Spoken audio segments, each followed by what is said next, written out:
It wasn't long ago, and yet the memories feel almost like a terrible, blurry dream when I think about the house, its mildewed carpets and rotten walls, endlessly ensnaring us for years and years.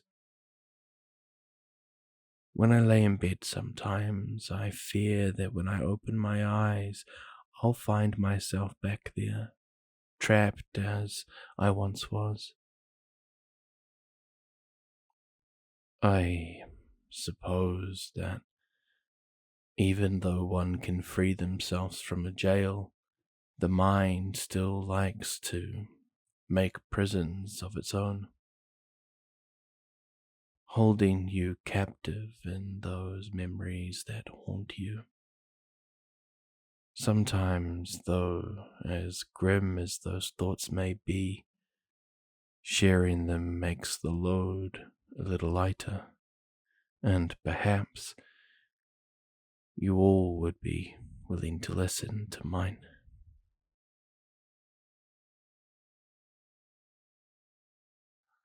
I uncapped the red pen and added another X to our calendar, a small one as not to take up more space than needed. After all, the box already had 3 others inside just like it. Who knew how many more we would have to add? I put the cap back on the cheap ballpoint, clipped it up on the top of the page, and then stared at the sheet for a while. I traced through the previous days with my eyes. Each red mark I saw made my heart sink more and more. It had rock bottom when I reached the end of the X's and I saw tomorrow's date. Happy birthday, Andy. The box read in small letters. My throat tightened and I closed my eyes. Hey, has anyone marked the calendar for today? Jan suddenly called as she exited the bathroom. Yep, just did, I replied, pulling myself back into awful reality. Thank you, Joel. I nodded with a half-hearted smile. How are you feeling today? I'm feeling alright. She's kicking a lot, though. Ah, she, huh? How'd you figure that one out? I had my first dream about her last night, Jan said with a warm smile, placing her hands on her stomach. According to the calendar, she was about 7 months along now. And you know what, Joel? What's that? And that I was outside of this place. I dreamt we were back in our world at a park on a sunny day. And she was so beautiful. She looked just like her father. Maybe it was a sign. Maybe, I said warmly.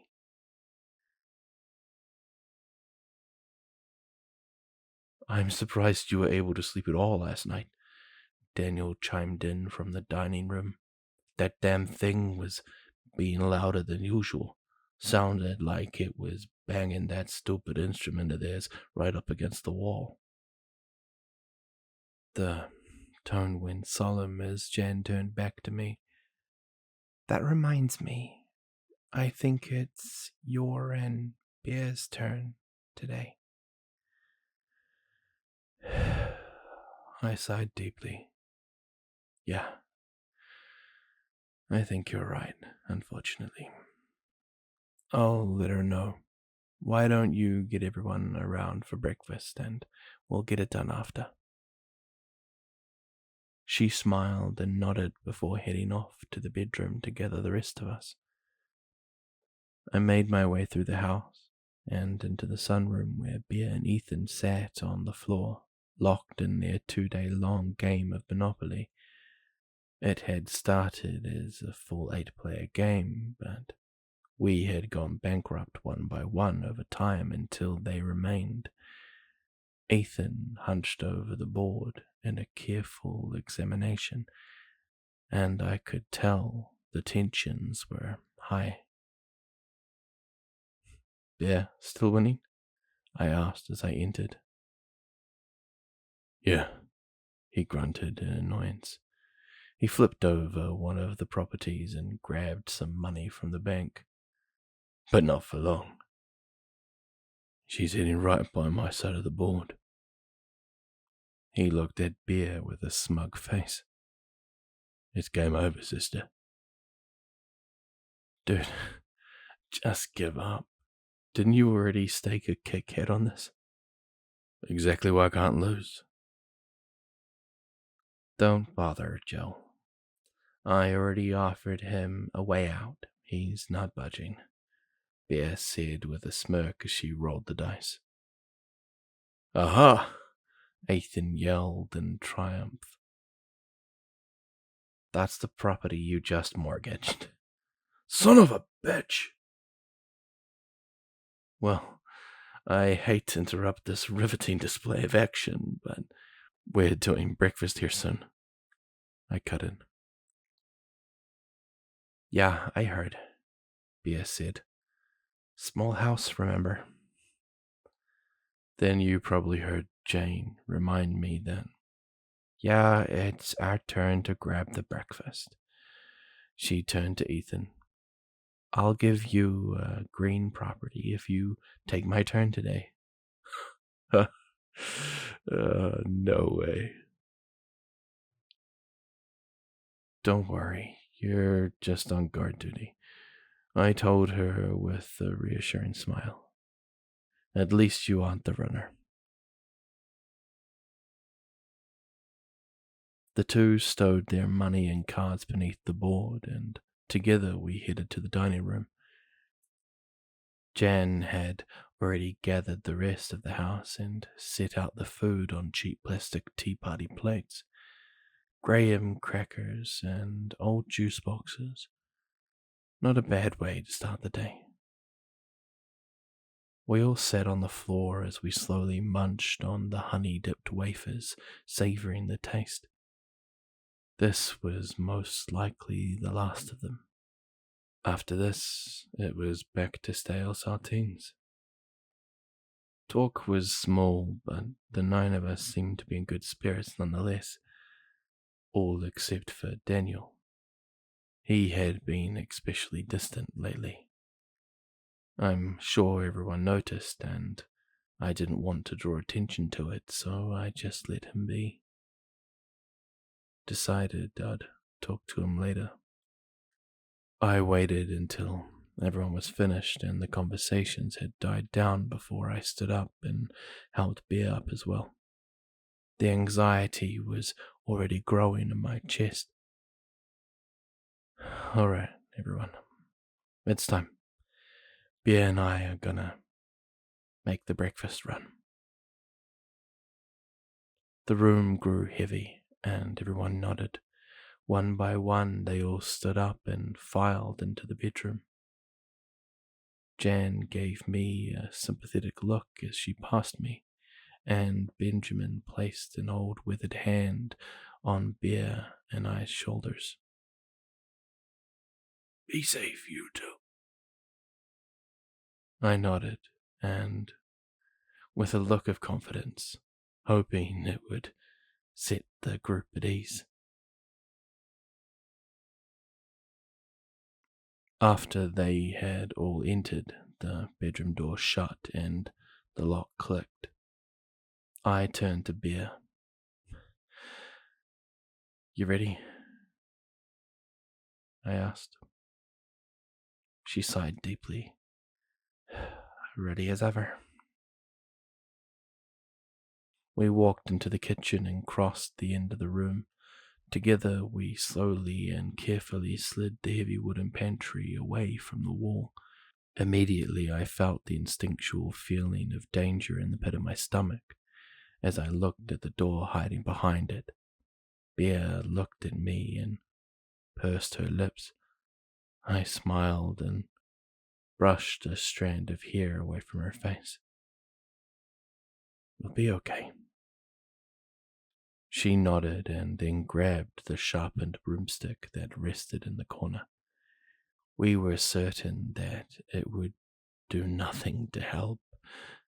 If anything, if it did go wrong, but nobody wanted to admit that. It allowed us to feel like we had some sort of power. When we were both ready, I turned the lock on the back of the doorknob and gently opened the door. The scent of mildew and age hit us as I slipped into the old, empty yellow room. The air was cold and stale, carrying only the sound of my shallow breathing. The window on my right was cracked with dust and moisture stains, painting only a blurry image of the endless hills outside. The orange shag carpet had been matted down with a perfect path from the past years of the same routine. A walkway straight from the door to the middle of the room. Another door hung open on the farthest wall opposite me, revealing only darkness beyond. No matter how many times I had seen that open doorway, the dread never went away. In the corner of the empty space, alone on the floor, sat the basket. The basket was a loose name for it. Really, it was whatever container the thing downstairs could find to fill with junk. Junk that had kept us alive since we arrived in the house. Food was the only consistent thing it put in the container. Everything else was always a gamble. One week we might get something we're happy about. Books, board games, clothes, soap, things like that. Other weeks we might get a bunch of trash. Old circuit boards, doorknobs, children's toys. Everything it brought was always used, dusty or covered in mold. But we learned to deal with it after a few months. Just clean it off and make do. After almost 4 years, we still had no idea why it did it each week or where the stuff came from. Our best guess was that it was some sort of a game to the thing. That, or it was still trying to bait us out. Regardless, it kept us alive, and we never wanted to think about it too long. This week's basket was big. A grey plastic storage bin filled to the brim.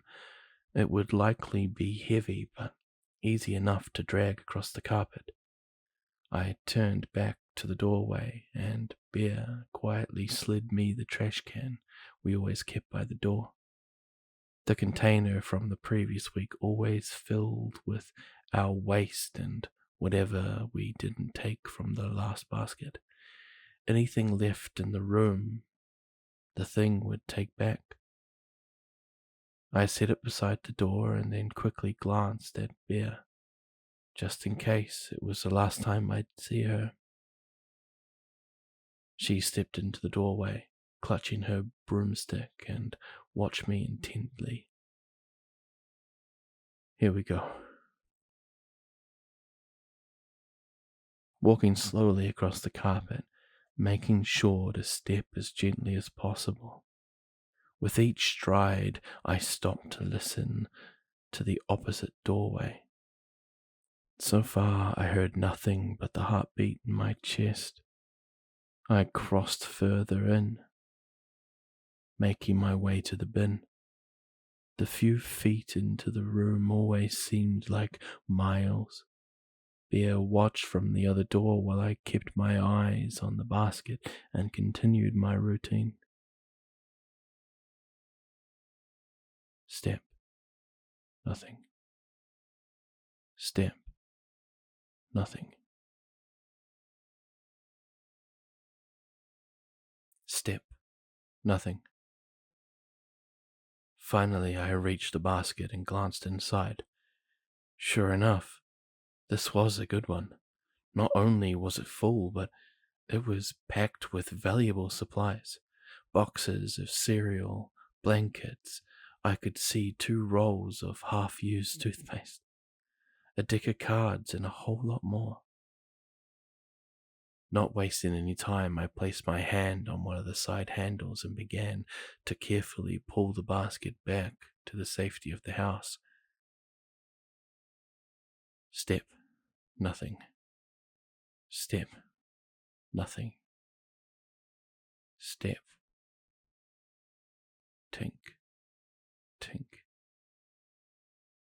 Shit. Joel! Bear called, alerting me of the noise I was already well aware of. Forfeiting stealth, I yanked the basket hard and bolted for the doorway.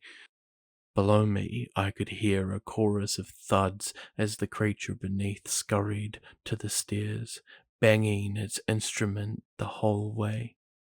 I heard it round the corner of the steps and collide with the wall as I reached the kitchen. Bear let me inside, then turned to help me pull the basket. From the doorway across the room, I heard it dragging its body across the steps, letting out a high-pitched and inhumane squeal of excitement.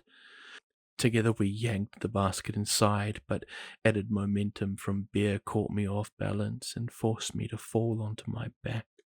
She stumbled as well, but quickly leaped up and slammed the door shut, flicking the lock into place. She collapsed on the floor next to me, and we both crawled backward on our palms until we hit the dining room wall. She grabbed onto me, and I held onto her, and together we just watched the door, listening to the beast thrashing against it. It violently josted the handle to no avail. And I thanked God that the house was indestructible. I had only ever caught a glimpse of the thing, one time right at the beginning. Based on the size of its arm and hand alone, there was no way any normal structure would have held. Luckily, however, the house seemed to have its own strange set of physics. Items and things within it could be destroyed. However, anything that was a part of the house itself wouldn't break.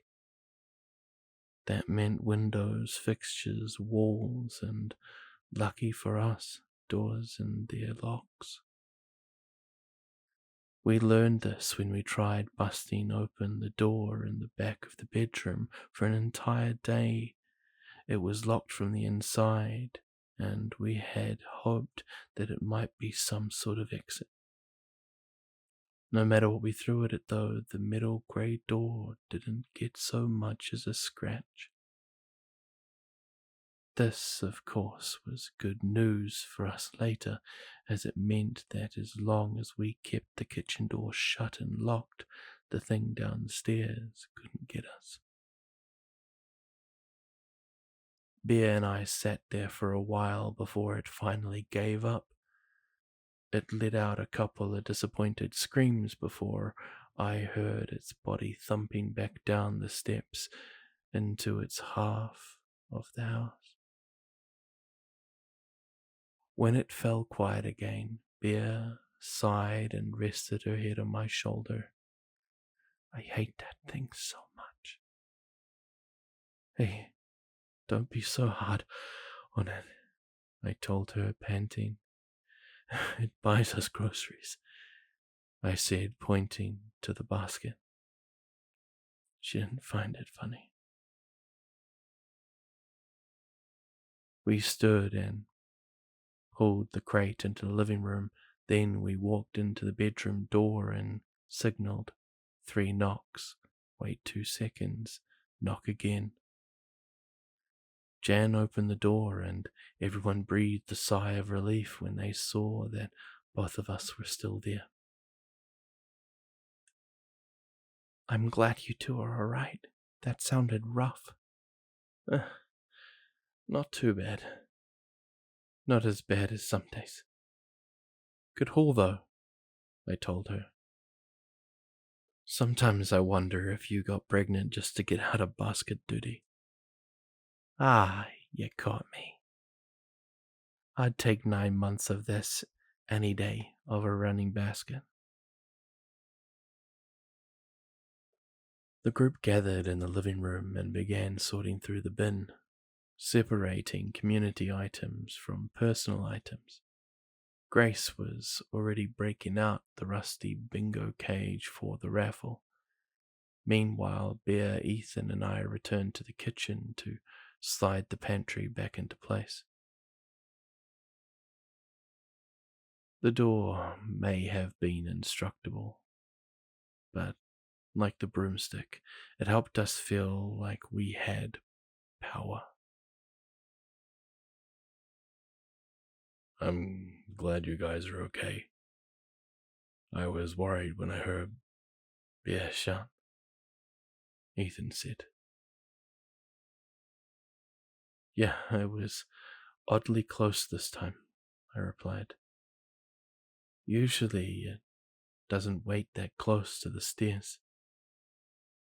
Maybe it's getting smarter. Could be, although after years of it still not catching on to the same routine, I'm not too worried about that possibility. Hey man, you never know. We've only been here a couple of years. Maybe it's getting older. Oh my gosh, don't say that, Bear groaned. I don't want to think about that thing getting any worse. Once the pantry was back in place, we rejoined the group. Grace had the bingo cage ready with all the balls inside. Each one had the numbers etched off and our names written on in magic marker. In the basket was the remainder of what had been left over after we had taken out the necessities. All right, everyone. Raffle time. As usual, the 2 heroes get first pick, Grace said, smiling at us. You first, Bea told me. You had to run. You sure? She nodded. I walked over to the bin and shifted through what was left. A book of poetry, some pens, a roll of floral wallpaper, a keychain, some clothes. Bingo. A bag of old gummy candies. It was long past its expiration date, but living in the house had taught me that with artificial foods, it's usually just the recommendation that your stomach might disagree with. Beer went next and took the book. After that, Grace spun the cage and drew names, each person taking whatever scraps there were left to add to their collection.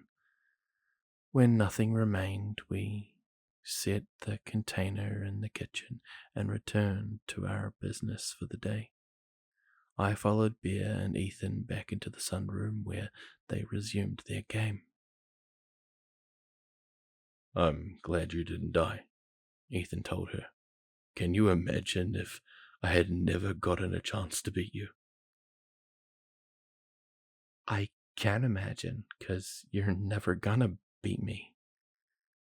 I smiled as I watched them pull their money out and resume. In this scenario where I was trapped in a total of 6 rooms with only 9 people, I was lucky to have friends like them. However, as soon as I had the thought, I felt a pit form in my chest. We had arrived at this place with 15 people. We were down to 9 in such a seemingly short amount of time. We had lost 3 alone on our first night here, 2 more the next, and then last year, Andy. I winced and tried to force my mind to think about something else.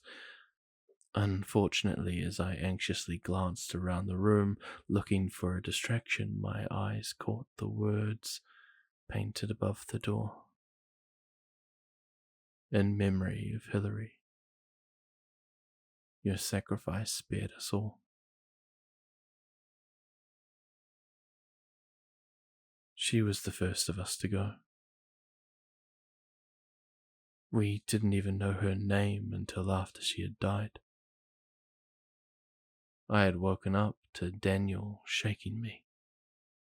"Hey kid, you alright?" "Huh?"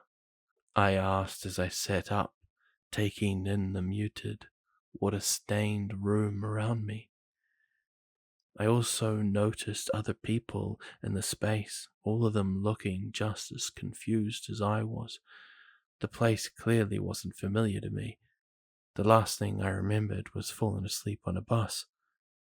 I was on my way to... Well, that's not important.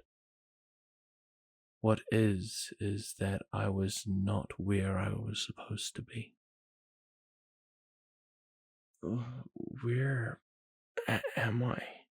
I asked. Not sure. None of us do. We just woke up as well. The floor felt damp beneath me, and the air smelled toxic, like mold and rotten drywall. Light leaked in through a window next to me where a girl stood looking out, a perplexed expression on her face. This was Andy, but I wouldn't know her name until the following morning.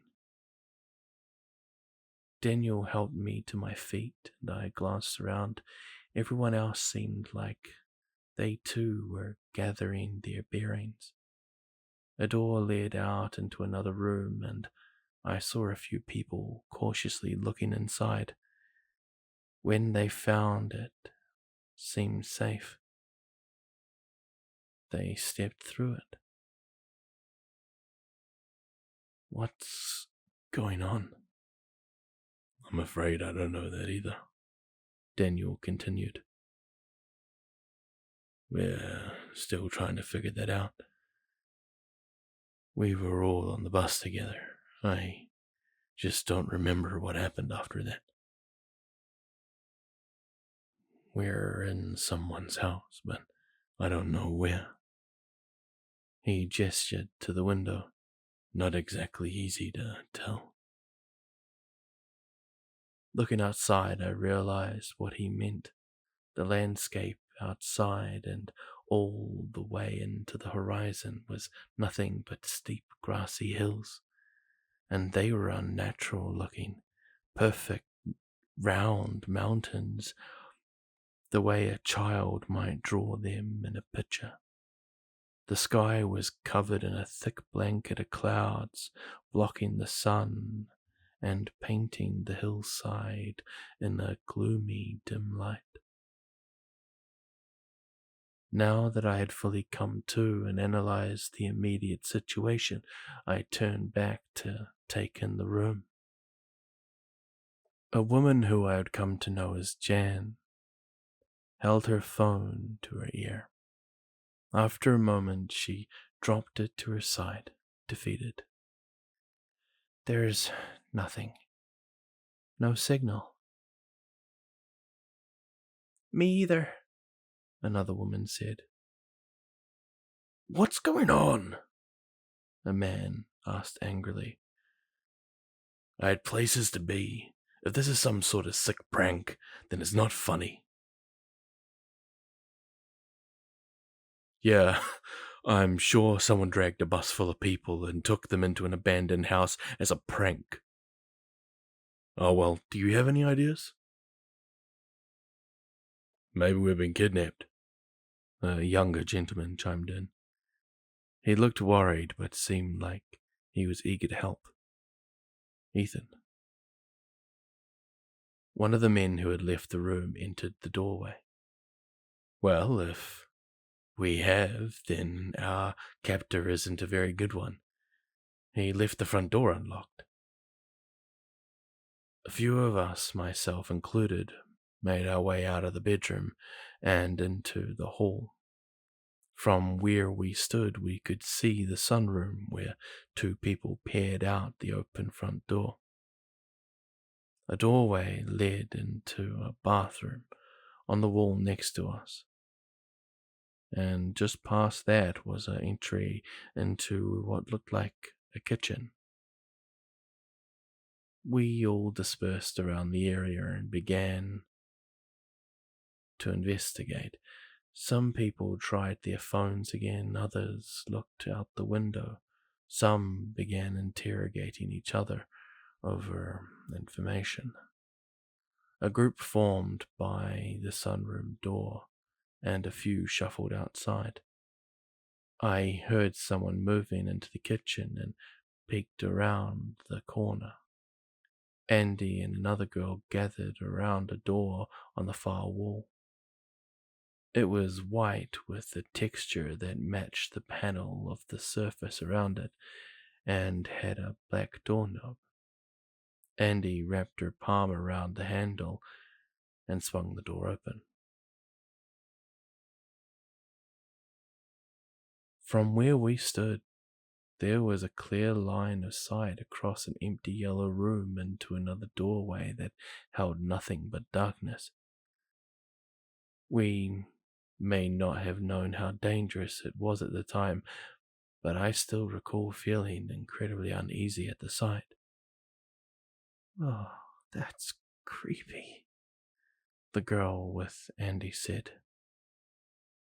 Yeah, I'm getting really bad vibes from this place, she muttered back.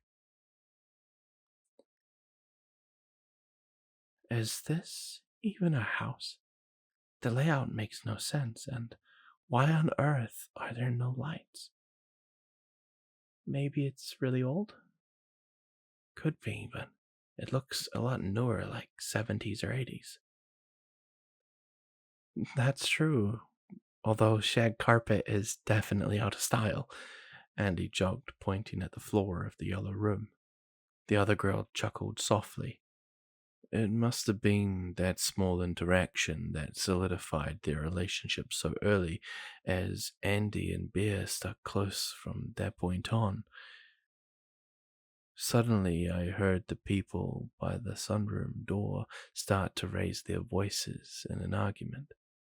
I watched as one of the three who had gone outside ran back in. No way. That don't feel right, the man yelled, pointing out the door. Well, what other choice do we have? We can't just wait around here forever, A woman's voice yelled back. We haven't even checked this place. Maybe there's a landline we could use or something. There might be someone here who knows what's happening. What's going on over there? I heard Andy ask behind me, startling me a bit.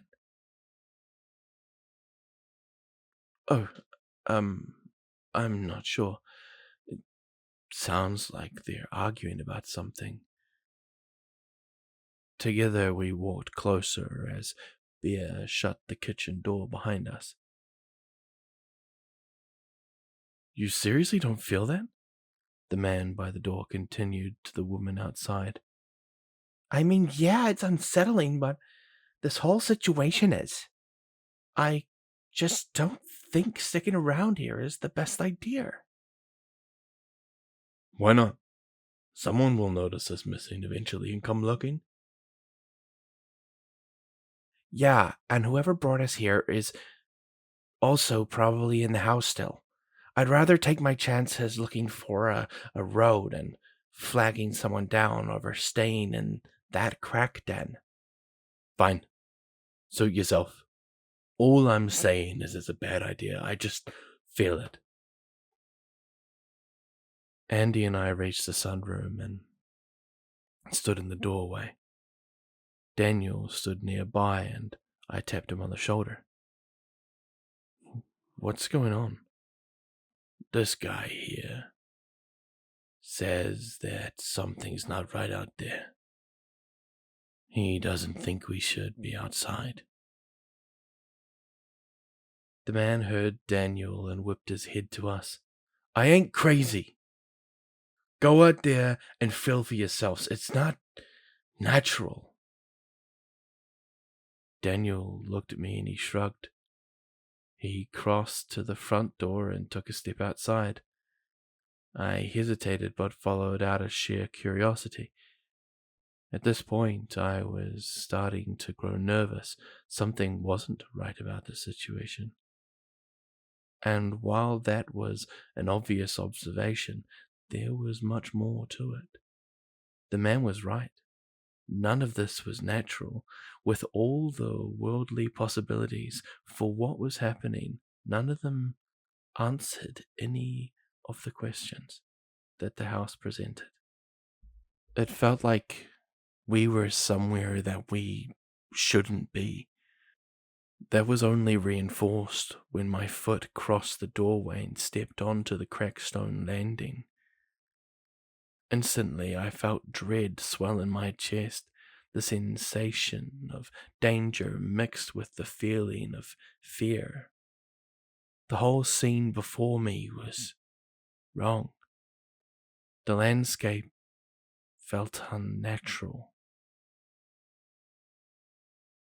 The hills too perfect, the sky too solid of a color, the grass too vividly green. It felt like a cheap imitation of something we knew.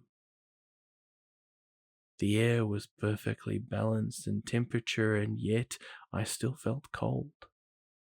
No wind blew, not even a slight breeze, and it was quiet. No birds, no rustling, nothing. This place was not for us.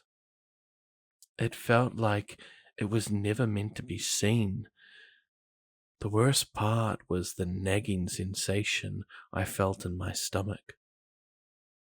Have you ever had those dreams where something is chasing you? It doesn't know where you are, and you're trying to round the corner before it sees you. That was the feeling. The outside was the chaser, and the house was the corner. I desperately wanted that corner, no matter how unknown it was. I looked at Daniel, and he looked at me. We both felt it. Wait, I started. Something's wrong. We should get back inside, Daniel added. Oh, great, the other man who followed the woman out said. Them too. The woman sighed. Listen, I understand everyone is terrified and confused. I am too. But we need to figure something out, and we aren't going to do it by standing around here. You don't have to follow, just stay here and be safe. Once I find help, I'll come back for you all. Don't say we didn't warn you, the first man called after her. The woman turned to the man still with her. Are you coming? He nodded, and together they began to make their way across the grassy field and to the hills. As they walked, Daniel and I stepped back inside. Instantly, I felt relief wash over me. I breathed a deep breath and turned to the sunroom. At this point, everyone had gathered and looked out the long wall of windows at the two people traversing the hills. I found an open spot and began watching as well. "You alright?" Ethan asked, next to me. He had witnessed the whole interaction. "I'm not quite sure. Something is seriously wrong." "Why is he stopping?" Jan suddenly muttered. I turned back to the window to see the woman was still trotting up the hill while the man following had halted before the slope. He was saying something to her, but we couldn't hear. She waved a dismissive hand and continued onward. "Maybe he changed his mind?" "I told them," the first man muttered. "It's not a good idea." As the woman scaled the hillside, we watched her begin to sway back and forth on her feet. At first, I thought it was just due to the hill's incline, but it soon became more drastic. She stumbled about like she was drunk, collapsing a few times and picking herself back up as she continued. We could now hear the man screaming for her to stop and come back, but it didn't seem like she even heard him. She stood to her feet as she crested the hill, then stopped. She glanced off over the horizon for a minute. All was silent as we watched, waiting to see what would happen next. The room gasped as we saw her fall straight back and tumbled down the hill. The man ran over to her body as it tumbled to a halt and flipped her over. He shook her a few times, put his ear to her chest, then suddenly leaped back with an expression of pure terror on his face. His mouth agape and eyes wide open, he scrambled to his feet and dashed for the house, tripping over himself as he ran. Jumping up onto the concrete porch, he burst through the door immediately. People were there with questions. "What happened? Is she okay? What's going on?" The man didn't answer. He just walked out of the sunroom and into the dining room with a ghost white face. He leaned against the wall and slid down into a corner, hugging his knees. A few people followed and surrounded him. "What's going on?" Jan asked. "Is she all right? Why did you leave her?" The man looked up with unblinking eyes. "She's dead." I would like to think we had handled everything rather collectively thus far for the situation we were in, but that sentence was what broke the dam. The room felt heavy. Whimpers and gasps echoed amongst us. The woman who was Grace began to hyperventilate. "What's happening? What's going on?" "She's dead." "What do you mean, dead?" "She was just fine a second ago." "What happened out there?" "I don't know." The man just muttered softly as he stared vacantly at the floor. "What do you mean, you don't know? You were standing 20 feet away from her." "We have to go get her. She could still be all right." "No," he suddenly shouted from the floor. "Nobody goes back out there. We can't just leave her. Maybe she needs CPR." Did you not just see what happened? You're all crazy if you think that. That's enough, Daniel yelled above the chorus of voices. The last thing we need to do right now is panic. I think it's obvious by this point that this situation is not normal. Who here has ever seen something like this? Nobody answered. That's what I thought. So let's just take this nice and slow. He looked at the man on the floor. I know something is wrong out there, but these people are right. Dead or not, we can't just leave her there. No, her body landed at the bottom of the hill. You were safe the whole time you were standing there. I'll go get her body and bring it back in.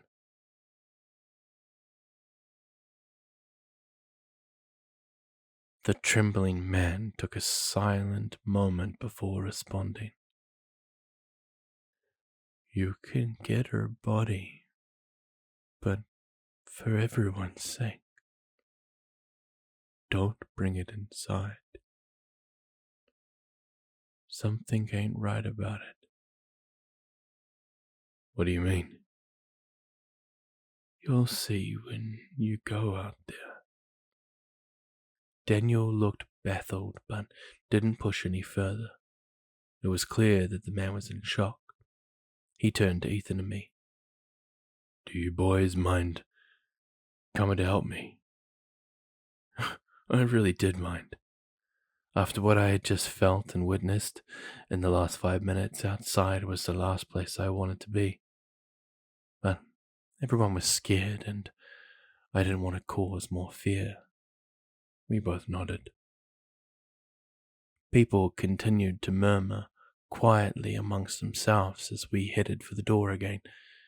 I stepped outside and instantly felt the dreadful feeling overcome me once more. I turned to Ethan to see his expression as he, too, felt it for the first time. We went down the steps as everyone watched us from the window. Slowly we made our way across the field, and I, too, began to realize why the man had stopped before the slope. The closer we got, the stronger the feeling in my chest was. I felt like a magnet trying to push itself against an opposing force. We moved cautiously, and I watched the crest of the hill the whole time. I didn't know what she had seen, and I probably never will, but I hoped whatever it was didn't come charging over the ridge after us. Her body lay in the grass, face up and unmoving. Gingerly we approached and knelt down beside her. I nearly jumped back as I saw her face. It was not the face of someone dead. It was locked in an abnormally large smile, as if she was using every muscle in her cheek to twist her lips upward. Her eyes were completely open and bulging out of her head, pink and bloodshot. Blood pooled around the edges and ran down her cheeks. We all stared down in horror. What the hell? Ethan muttered. Daniel hesitantly reached out a hand and touched 2 fingers to her neck. After a moment, he nodded. He's right. She is dead. He tried CPR for a few minutes, but gave up when it proved fruitless. There was no saving her now. Daniel touched her eyelids and attempted to close them, but they wouldn't. Each time he shut them, they would snap back open to their haunting gaze. I don't think they need to watch this anymore, I said, looking over my shoulder at the house. It was a small building with dirty white slats and a scuffed mossy roof. However, it appeared to go back further than we had seen so far. "Let's just bring her back," I suggested. Ethan and Daniel agreed, and together we hoisted her body up. Daniel and I grabbed her arms and legs, and Ethan supported her back as we moved. While we carried her along, something slipped out of her back pocket, a small wallet. Ethan stopped and picked it up, and once we reached the house, we lay her down against the wall. A few people peeked around the corner. "What do we do with her?" I asked. "I'm not sure if she's dead. This might be the best spot to leave her," Daniel answered. "Yeah, plus, that guy was right. There's something off about her," Ethan added. He had a point. She may have been dead, but the body had a strange life to it. The face muscles were so tightly locked, and her skin still had so much color. It felt like she might jolt up and begin screaming at any moment. We mutually agreed that for the time being, we would leave her here while we sorted out the rest of our problems.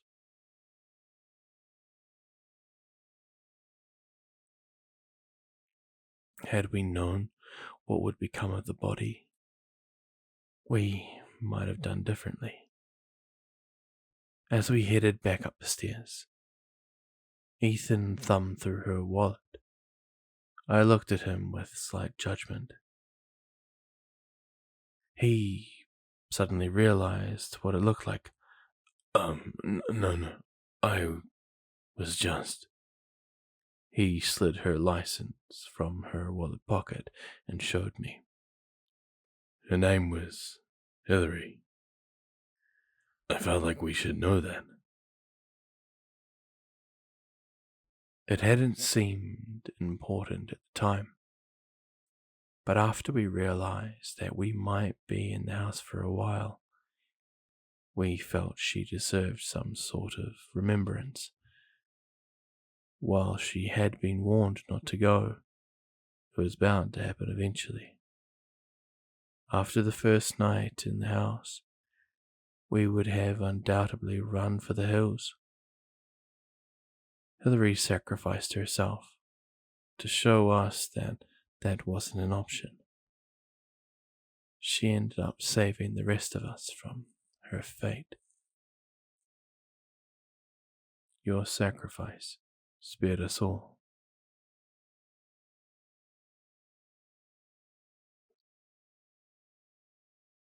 I like to hope that wherever Hillary is now, God rest her soul, she knows that she really did help us in the end.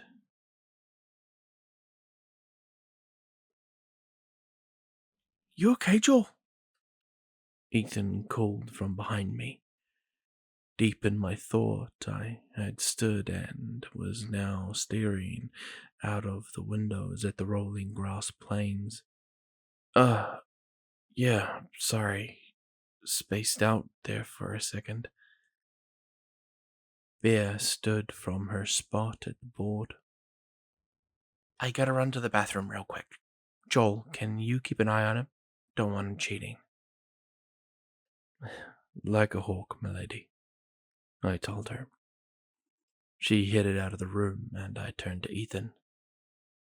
I won't tell her if you cheat if you split that Kit Kat with me. Ethan laughed as I took a seat beside him. We sat silently for a moment before he spoke. Are you sure you're okay? Yeah, why? His tone grew solemn. Oh, nothing. It's Andy's birthday tomorrow. Oh, yeah, I saw the calendar when I marked it today. Yeah. Yeah. I can't believe it's only been a year. It feels like so long ago. I know. Time moves so damn slowly around here. It's certainly been a whole lot quieter without her. Silence fell over the room again before Ethan continued. I know I've said it before, but yeah, she could have found it. You never know. Maybe. I like to think she did. I like to hope she did. Sorry. No, it's okay. It's good to talk about it. Can't pretend it didn't happen. I hope Bear's okay. I know she doesn't like to talk about her, but I can tell she misses her a lot. I don't blame her. The two were like sisters. I just think it's hard for her to think about. Yeah, she's always been closed off. Did you know she still hasn't hardly told me anything about her life before the house? Hey, you haven't told us anything either. Ethan laughed. Dude, there is nothing to tell. My life was probably more boring before than it is now. Shoot, speaking of boring, I said, looking at my watch. I was surprised the thing was still ticking after all this time. I promised Ben a game of chess. Well, good luck with that, Ethan told me, as Bear returned to the room. Yeah, and good luck to you. I think you'll need it more, I said, smirking at Bear. I made my way through the living room and called out to Benjamin as I passed. Hey, Ben, I'm breaking out the chessboard. He marked his place in the book he was reading, then looked up with a smile. It's about time. I was afraid you'd forgotten. Or perhaps you were too afraid to lose. I chuckled at his taunt and entered the bedroom to grab the board. As I walked in, I saw Daniel alone, staring out the bedroom window. I hesitated, debating whether he wanted to be by himself, but figured now might be the only time alone I would get to talk with him. Hey, Dan. How you holding up? Huh? Oh, hey, Joe. I'm fine. You? Good. Hey, not to pry, but you've seemed kind of solemn lately. Is everything alright? Well, there's not much to be happy about around here. Yeah, I suppose. I just wanted to make sure that you're all good. We care about you is all. Wanted to make sure I wasn't gonna go Larry on you guys, huh? I was abruptly taken aback by his statement. What? No, I was just... Sorry, kid. I was just messing with you. I'm fine. Just getting real sick of this place is all. I sighed a heavy breath. Yeah. Me too. Then you're sure you're okay? Yeah. Sheesh, you're starting to sound like Jen. I smiled. Her motherly instincts are rubbing off on me. I joined him at the window. Weird to think we'll be having a baby around here soon. Can you imagine being born in this place? Daniel suddenly grew dark, and I could feel tension fill the room. No, I can't. No kid should have to live in a place like this. Besides, We've got enough to deal with already. Caring for her baby will just throw more on our plates. I suddenly regretted bringing the topic up. Yeah, we'll make it work though. Anyways, I gotta get back to Ben, I said, grabbing the board. I'll talk to you later. Yeah, he said vacantly at the window. The rest of the day went by as slowly as they usually do, moving from room to room and interacting with each member of our ragtag family. Playing board games, listening to one of the 12 repetitive cassettes that the creature downstairs had brought us. There was one point, however, where something interesting happened. I had been sitting in the dining room talking with Grace and one of our roommates, Claire, when we heard thudding from below. That's odd, Grace started. That thing usually goes down deeper after it does a drop. I wonder why it's still all the way up here. Who knows? That thing is never consistent. Claire scoffed. Yeah, it was a lot closer than normal today, when Bear and I were running the basket. I added. Ethan thinks it may be getting smarter. Claire looked up at me with a smirk. Speaking of you and Bear, how's that going? What do you mean?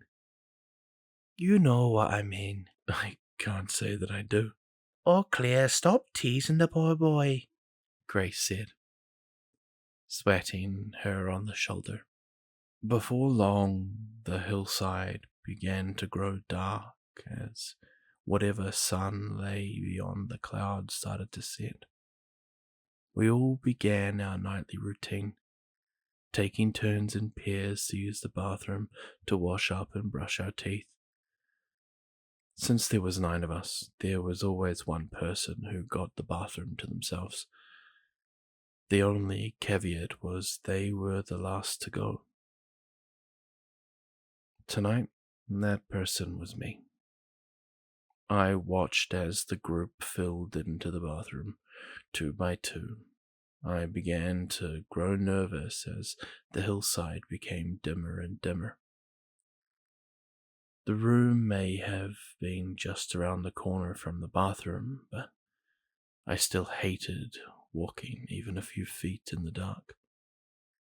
Bea and Jan were the last 2 out of the bathroom, and they passed with a smile. Good night, Joel. See you in there, Bea said with an enchanting look. I slipped into the bathroom and shut the door.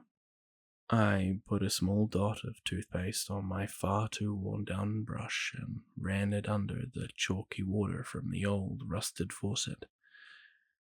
The sky beyond the skylight above was now almost black, and I abandoned hope of making it to the room before the bodies started roaming the hills. I sat on the bathtub's edge and got lost in thought for longer than was probably necessary. My mind drifted to what Ethan said earlier. She could have found it. You never know. I began to daydream about the thought. Maybe she had. Perhaps she was back in the world right now, laying in a real bed in a real house. The horrors of this place far behind her. I wondered if she would still think of us, think of me. Wonder if we were okay, or if she tried to forget, to move on. I doubted the last thought. She wasn't that kind of person. She was warm, kind and thoughtful, always looking out for others and never herself. After all, That's why she had left in the first place. I spat my toothpaste into the sink and splashed some water onto my face. I left the bathroom light on, the only one in the house, in case anyone needed to go in the night, and stepped into the hall. Shutting the door behind me, my heart skipped a beat as I saw a figure standing in the sunroom, looking out the window. I wondered if someone had somehow left the front door unlocked, but my fear dissuaded as they spoke. "Hey, brother." "Hey," I said plainly. "It's been a while." "It has." "How have you been?" "Here." "Yeah, you have been." He chuckled. He made his way through the living room and stopped next to me, leaning against the wall. "That girl who smiled at you a bit ago was cute. What's her name again? Bea?" I said nothing. "Hey man, I'm not judging. After all, it's been a year since that last girl ran off. A year exactly tomorrow, right?" "Yeah. I don't blame you for wanting to move on. I bet it gets lonely around here.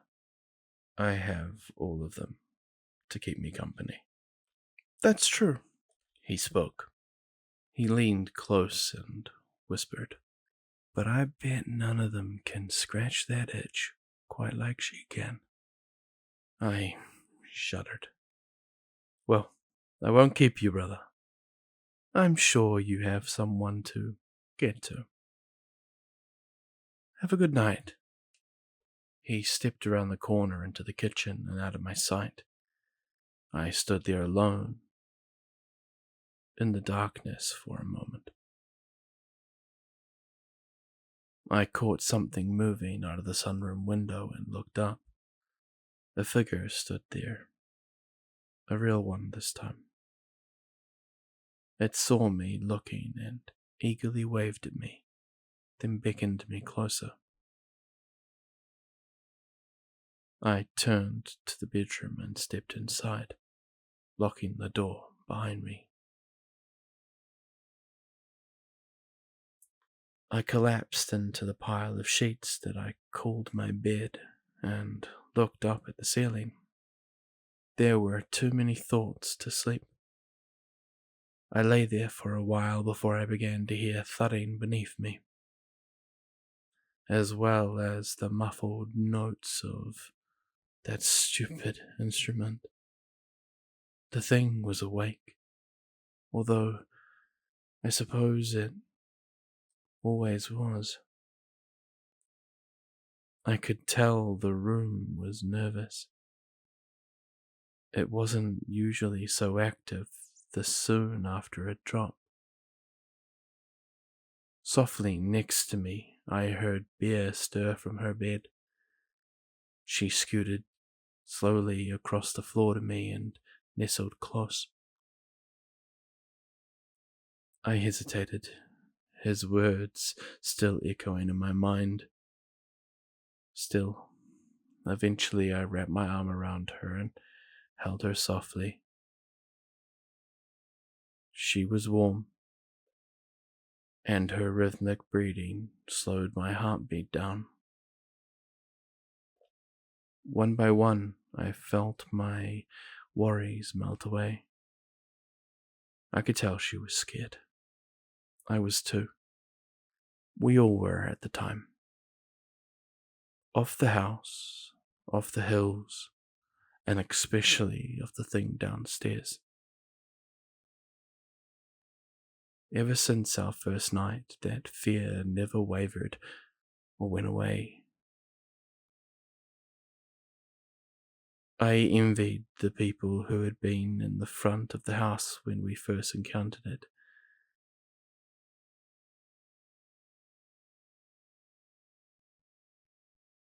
If only I could erase the scene from my mind.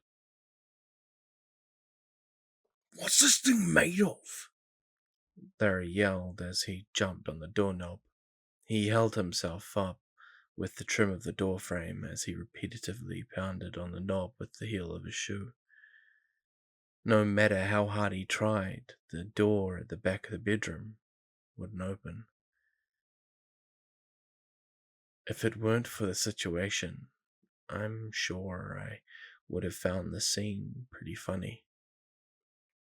Calm down before you hurt yourself, Grace warned.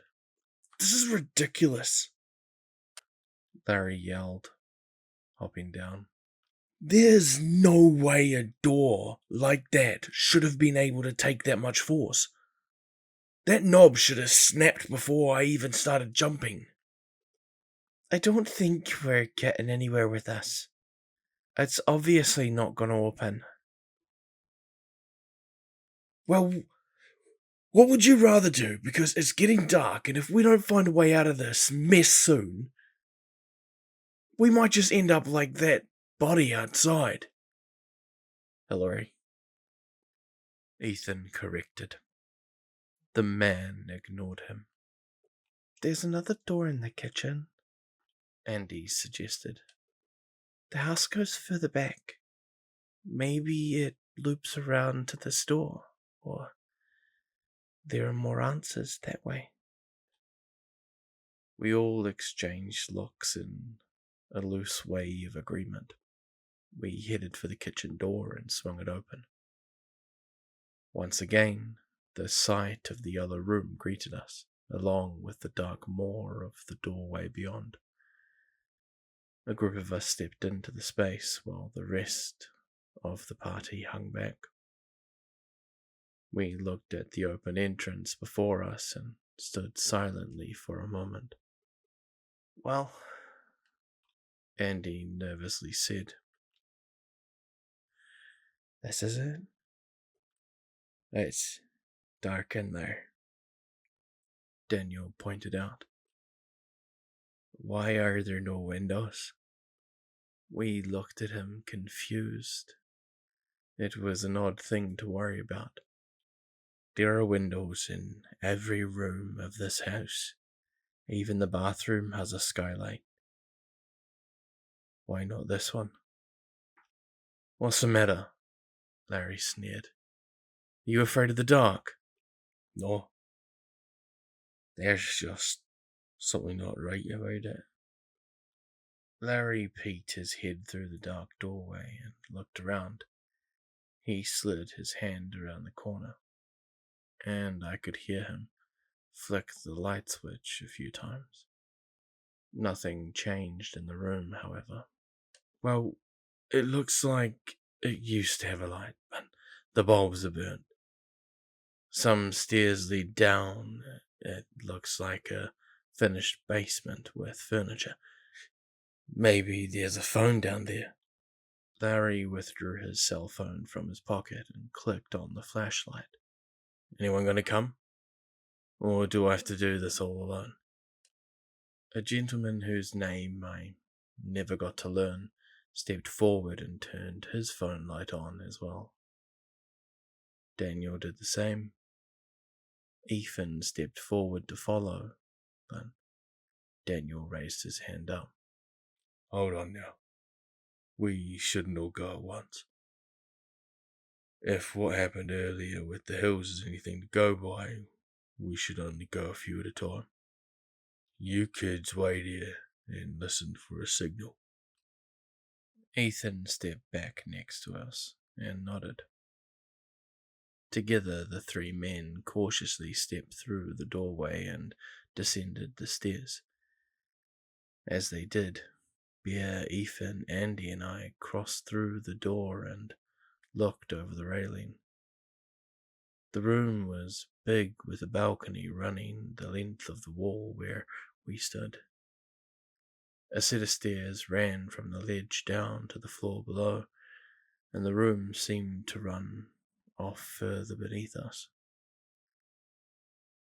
The walls were white plaster with grey and black speckled carpet for the flooring. The kind you might find in an office. In the air below us, we could see a peeling white leather couch and a coffee table sitting right in the middle of the room, as well as a fake palm plant in the corner. The man reached a lounge below and looked off towards the space beneath the balcony. "There's a doorway down here," Daniel called up to us. "We're gonna go in further. Just wait here," Larry added. We watched as the three of them marched forward, the light of their flashlights growing increasingly distant until the room was again in darkness. "What on earth is this place?" Bear muttered. "I'm beginning to wonder if we're even still on Earth," I replied. "Maybe we're dead, like in some kind of purgatory. We were all on a bus. Maybe it crashed," Ethan chimed in. "Although I kind of hoped I was in the clear for heaven." "Well, if that's the case, I didn't know they would have fluorescent lights in the afterlife," Andy said, pointing to the burnt-out tube bulbs on the ceiling. "What did you guys find?" I heard Jan call from the other doorway behind us. "The house goes down deeper. They went further in to check it out," I yelled back. She nodded, and then we all began our wait. It was about 10 minutes before we heard voices below and saw the light fill the room again. Larry, Daniel, and the other man stepped into the lounge and looked up at us. "This place seriously is not right." "What do you mean?" "It just keeps going back. And there's so many rooms. It's like a maze. Not a single light in any of them either. More stairs go further down. But we thought we'd come back and fill you all in first." "Did you find anyone else?" "No." "It gets weirder," the other man added. "All of the rooms are different styles. Some of them look older than others. Then, right on the other side of that one, it looks new again. It's like 5 different architects were all working on a different project in the same building." "Did you want us to help explore?" Ethan asked. "No. Just stay up there. This place down here gives me the creeps. Don't want anyone getting hurt." "Come on!" Larry snapped. "I want to hurry up and get out of here. Let's keep looking. There's gotta be some..." Tink, tink. Everyone went silent. We looked down at the men in confusion, but they just looked up at us with the same expression. "What was that?" Daniel asked. "Maybe something fell over?" The man suggested. Tink, tink, tonk. "What is that?" Larry asked. "It sounds like one of those kids' toys. What are they called again?" "A xylophone." Tink, tink, tonk, tink. "Yeah, that's it. A xylophone." Each man nervously exchanged looks, trying to decide what to do. Someone was playing a xylophone in a pitch-black basement. One they had just found nobody in. If whoever it was had wanted to be seen, they would have. They were now clearly making themselves known. Finally, the man whose name I never learned stepped forward. "Hello?" Tink, tink, tonk, tink. The plane abruptly stopped. Silence. Larry suddenly stepped forward. "Listen here. If there's someone there, you better show yourself now. I'm getting really pissed off. He didn't get to finish his sentence. It was cut short by the most chilling, ear-shattering sound I've ever heard.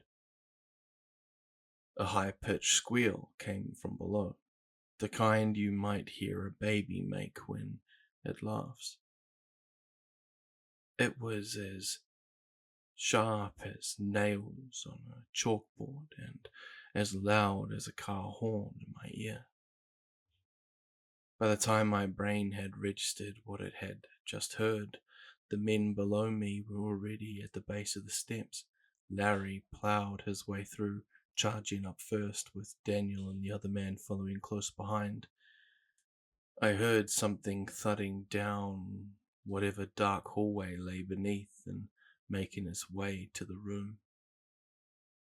I stood there, looking down in shock and watching the man sprint up the steps to safety when I felt an arm grab my shoulder. "Come on, let's go," Bear yelled. That jarred me from the shock, and I quickly leaped back through the door to safety. We ran through the yellow room and slammed into the crowd that was waiting. "Hide! Something's coming!" Andy cried. Everyone had already heard the horrible squeals, but that really set them off. They ran for the bedroom screaming. A few dashed into the bathroom and shut the door, locking it behind themselves. I looked back to the yellow room to see the men just reach the doorway. My heart pounded for them as I watched their attempts to escape. Larry ran inside and spun around the door. "Hurry, damn it!" he screamed with a trembling voice. Daniel flew through the doorway with the other man in tow. I heard the thing screech again as its body soared up the steps. Larry attempted to slam the door, but something suddenly obstructed it. An arm, foreign to any known creature, slid through the crack.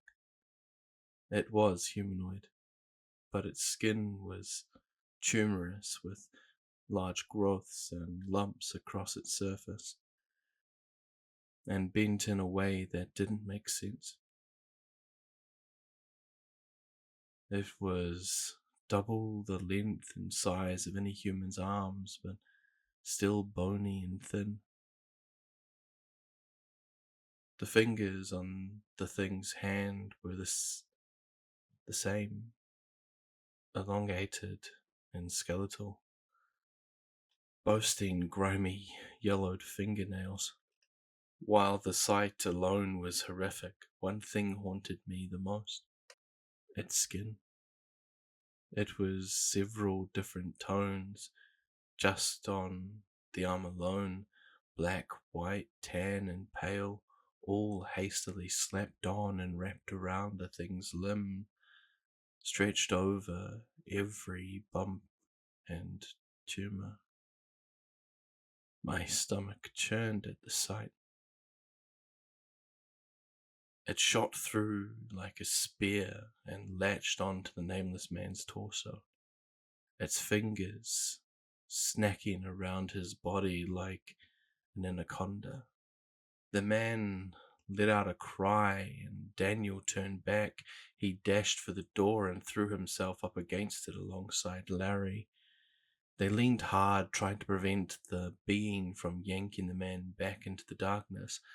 All the while he pounded on the thing's hand, hoping to break free. It all proved useless. In one instant, the creature yanked his arm back through. The man's body got caught between the door and the doorway, but it didn't matter either. I heard his bones snap as it forced him through the small space, and listened to his screams as he was dragged off below.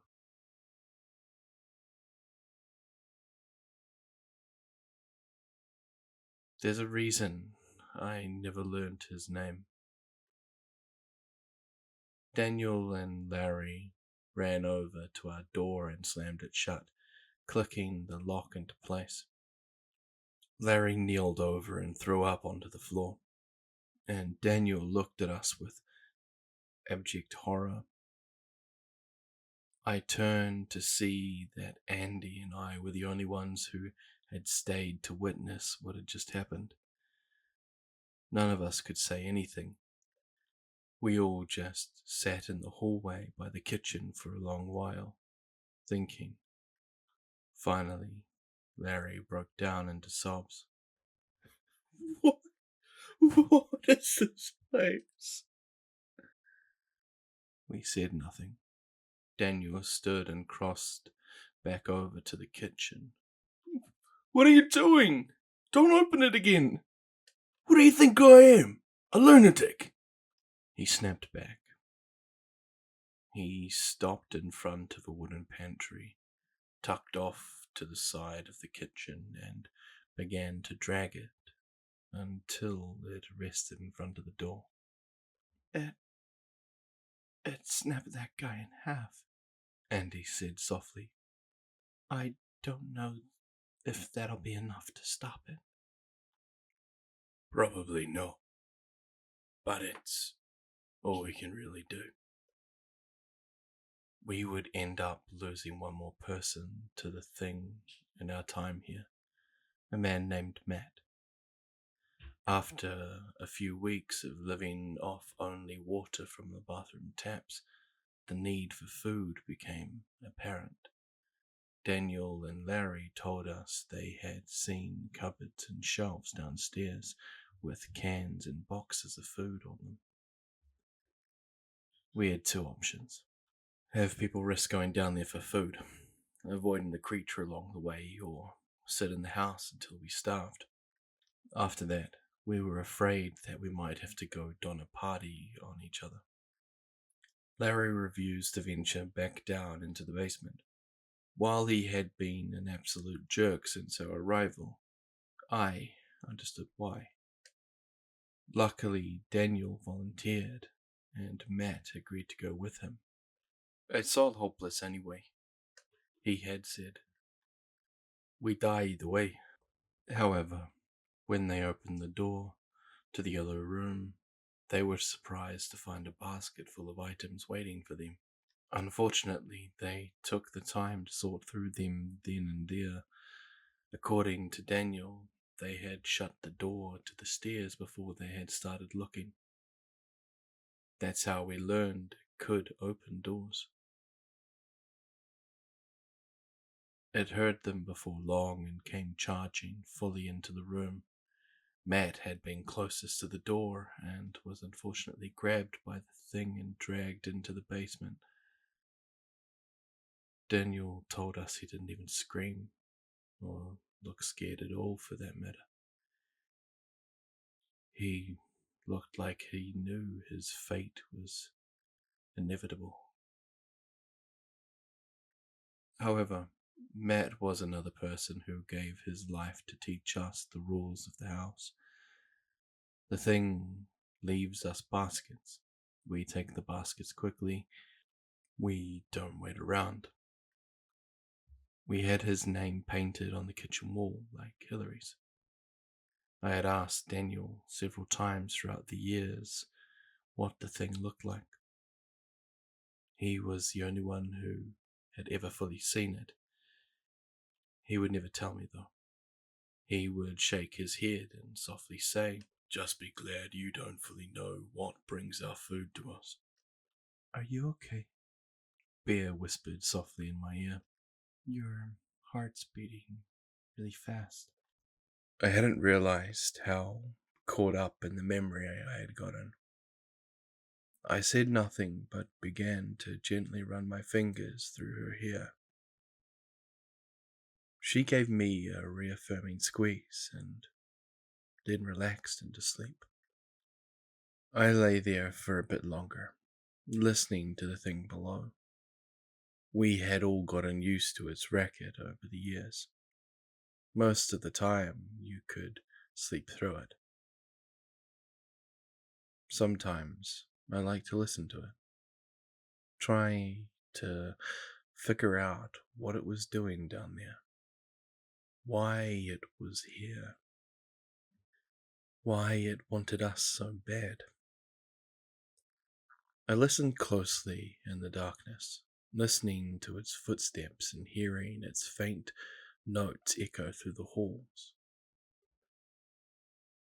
Tink, tink, tonk.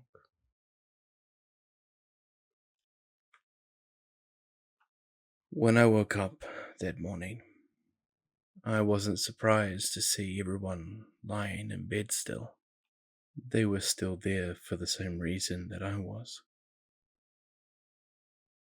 There was only a handful of things to do around the house, one of which is to check the calendar. It was the same routine we had every time we lost someone. Lay in bed and try to forget where we are. See how long we can go without acknowledging the pain. Luckily, Grace took the initiative. "Happy birthday, Andy," she muttered, just loud enough for us to hear. We all got ready, taking turns in the shower and brushing our teeth. Soap was reserved for once a week, so they mostly consisted of lukewarm, cold if you were lost. Not that it mattered too much, however. The smell of mildew overpowered everything anyway. Breakfast was quiet as we were already in a pretty glum mood. Dry, stale Cheerios. Then it was business as usual. Mope around the house. Try to keep yourself occupied. As I found a corner to sit and ponder in, I understood why Andy had gotten so fed up with this place. It was so repetitive, so hopeless. As I looked out the window of the sunroom, wondering what the bodies were off doing in the daytime, I heard Ethan and Bear enter. I had been so lost in thought, I had hardly noticed the Monopoly board still lying on the floor. Though I really didn't feel like talking, I forced myself to. Dang. Still going, huh? Somehow he just keeps managing to hang on, Bear said in an exasperated tone. Ethan smiled but didn't say anything as he took a seat. I joined him on the floor. "How are you guys doing?" "Good," Bear instantly said without looking up from the board. Ethan and I gave each other a knowing look. He sighed. "Good. It's been a long day for sure. But it'll be good." "Yeah," I nodded. I watched them for a while before standing to head to the corner by the kitchen. It was the one corner that no one ever wanted, especially not on a day like this. Before I left, I bent over and wrapped my arms around Bear from behind. I could feel her stiffness, her sadness, her grief. I kissed the back of her head, and she reached a hand up, squeezed my arm. I smiled reassuringly at Ethan, and he smiled back. I headed through the dining room and nearly tripped over Jan as I rounded the corner. It turned out that she had the same idea as me. She sat with her back to the wall, staring straight at the yellow room door. "Oh, jeez, sorry, Jan." She looked up to me with a vacant expression. "Oh, that's okay, hon." Instantly, she went right back to looking at the barrier. I stepped around and slid down the wall beside her. Everything all right? Mm-hmm. Well, considering that's your least favorite part of the house, I start pointing at the door, and you're willingly staring at it. I'm obligated to not believe you. She sighed and laughed nervously. Nothing. It's okay. I'm fine. Jen, I prodded. Talk to me. We're all we've got around here. She thought for a moment before speaking. I'm really sorry about Andy, Joel. I know how bad it must hurt. I swallowed before speaking. Yeah, somehow losing people in here hurts more than out there. Must be because we have more to lose. Jen softly chuckled. Tell me about it. There was another pause before I spoke again. I'm sorry about Mark too. You shouldn't have to go through this alone. Thanks. Is that what's bothering you? She nodded, then pursed her lips. I miss him so much. And I know today is about Andy, but she just got me thinking. Andy wouldn't have wanted today to be about her, I said to the floor. She never wanted anything to be about her. She was so sweet.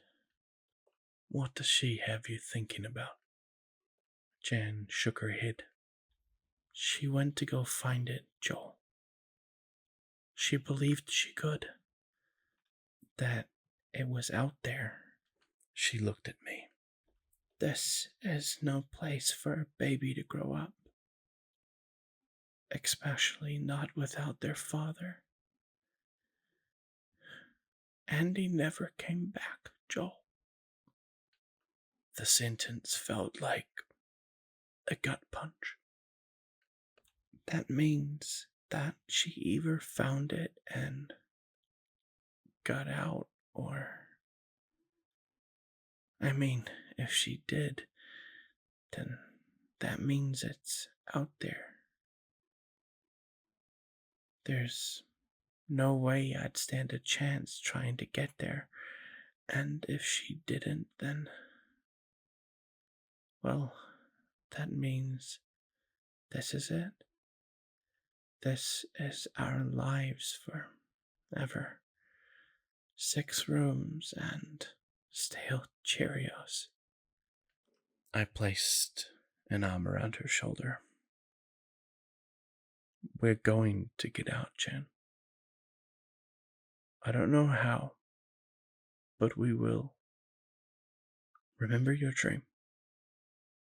You told me that you thought it was a sign. She smiled as she wiped tears from her eyes. Yeah, well, I've been known to dream too much sometimes. Nonsense. We need people to dream like that. People like you, I told her. People like Andy. Jan placed a hand on my knee and smiled. We're going to get everyone out of here, and your kid will have a perfectly normal life. I hope so, she said wistfully. I looked at the floor for a while longer in silence. Speaking of the children topic,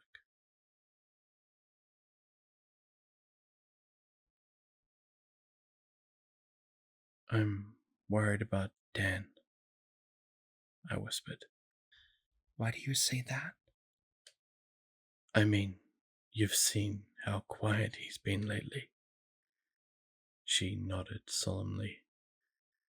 Yesterday, I saw him looking out the window. He brought up Larry. Jan visibly winced. Oh. Yeah. I could see her bite her cheek. Depression. I'm pretty sure he's depressed. Is that something new? I think we all kind of are. She giggled, but I wasn't joking. I think it's gotten pretty severe after what happened with Larry. Plus, at the beginning, I think he's seen the most since we got here. That's true. We just need to really be there for him, I think. Remind him that we need him. I nodded. Absolutely. Jen smiled. Thanks for talking with me, Joel. I needed that. Thank you too. I definitely.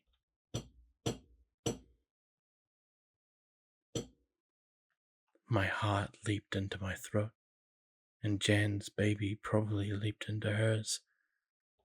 Did you hear that? She whispered. Did that just come from? From the yellow room door. We heard a tiny, rhythmic tapping. It was small, barely detectable, but it sounded like it's pounding in the quiet of the house. I scrambled to my feet and helped Jan up as well. Someone's knocking at the door. Do you think it's the creature? There's no way. It's too quiet. Maybe it's trying to trick us.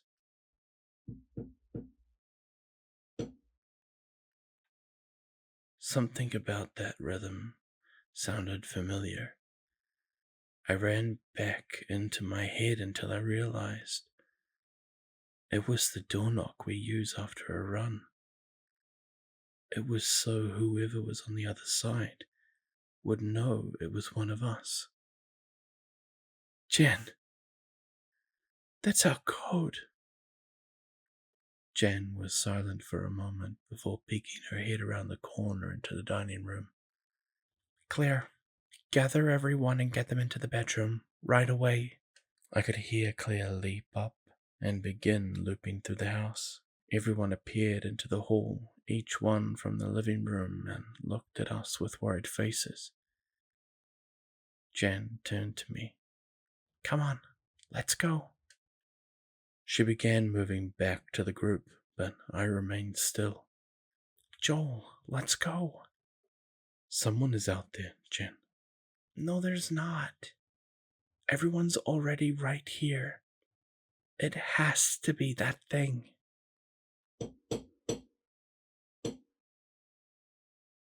Louder this time. Slightly faster. I looked at Jan. She looked at me in desperation. Behind her, I could see everyone staring, terrified. They definitely heard it now, too. What is that? Ethan asked. Someone's knocking at the door. Who? I don't know. I said, turning. Get in the room. I'm going to find out. Joel! Jan pleaded. Jan's right, Benjamin said. This has to be a trap. Or someone needs our help. Are you hearing yourself? We've been alone here for 4 years. Who else could it be?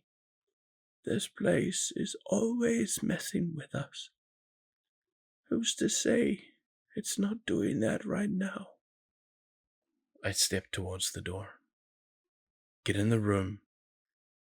If it is a trap, then I don't want you all getting hurt. Daniel rushed forward and grabbed me. Cut it out. I'm not gonna let you get yourself killed. Get off me. I'm not letting whoever it is out there get killed either. There's no one out there.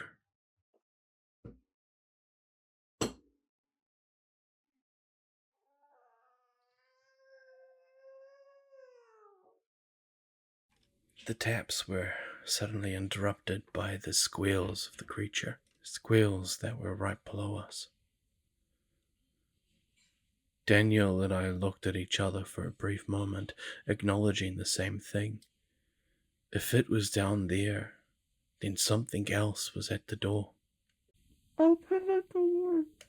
A voice pleaded from the other side, giving up on the soft taps.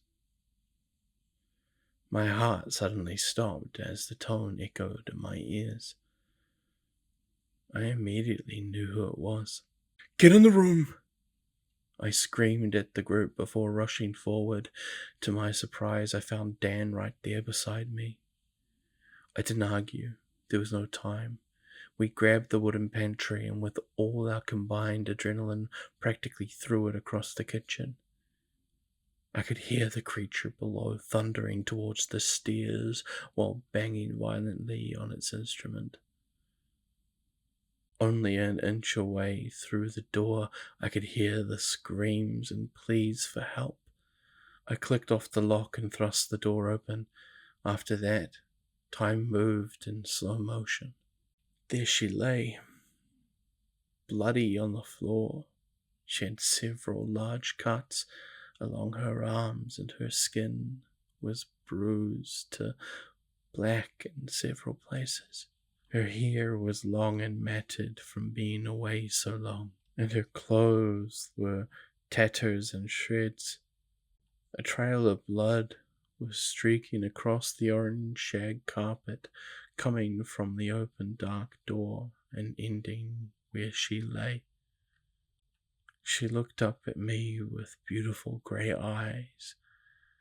They were full of tears and hope as she saw my face. I immediately wanted to start sobbing as I took her in.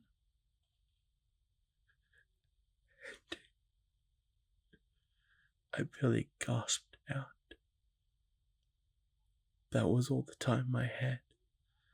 The thing was at the stairs, and we had 5 seconds at most. 5. Daniel screamed blurry words into my ears, snapping me back to reality. I heard the creature bound up the entire flight of steps in 2 Goliath strides, squealing the whole way. Andy reached up to me, and I bent down and grabbed her warm, shaking hand. 4. Its flesh-patched hand slapped around the edge of the doorframe. Immediately, images of the nameless man being dragged through the door flashed in my head.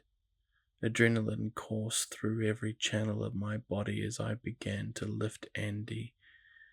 Daniel grabbed a hold of her other arm and helped. 3. Daniel was right to never tell me what the creature looked like. Even if he had, I don't think I ever could have imagined just how horrific it was.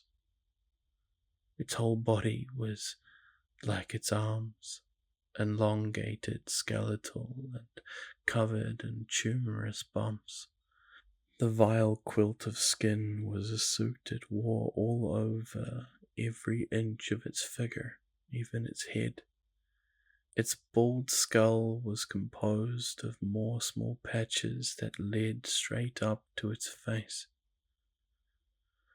Oh God, its face. It wasn't even its own. At least not the skin on it. The eye sockets on its sadistic mask have been stretched open far too wide to fit its massive head. Within two enormous white eyes bulged out, looking at us with pure excitement. It had no iris, only two large black pupils. The mouth was just as horrific, stretched too wide like the eyes, revealing a set of elongated, clenched, disturbingly human teeth. It pulled itself through the door and squealed with delight. It eagerly reached up just below its neck, where a long rectangular bump protruded from someone's skin, and began to tap on it. Tink, tink, tock, blink.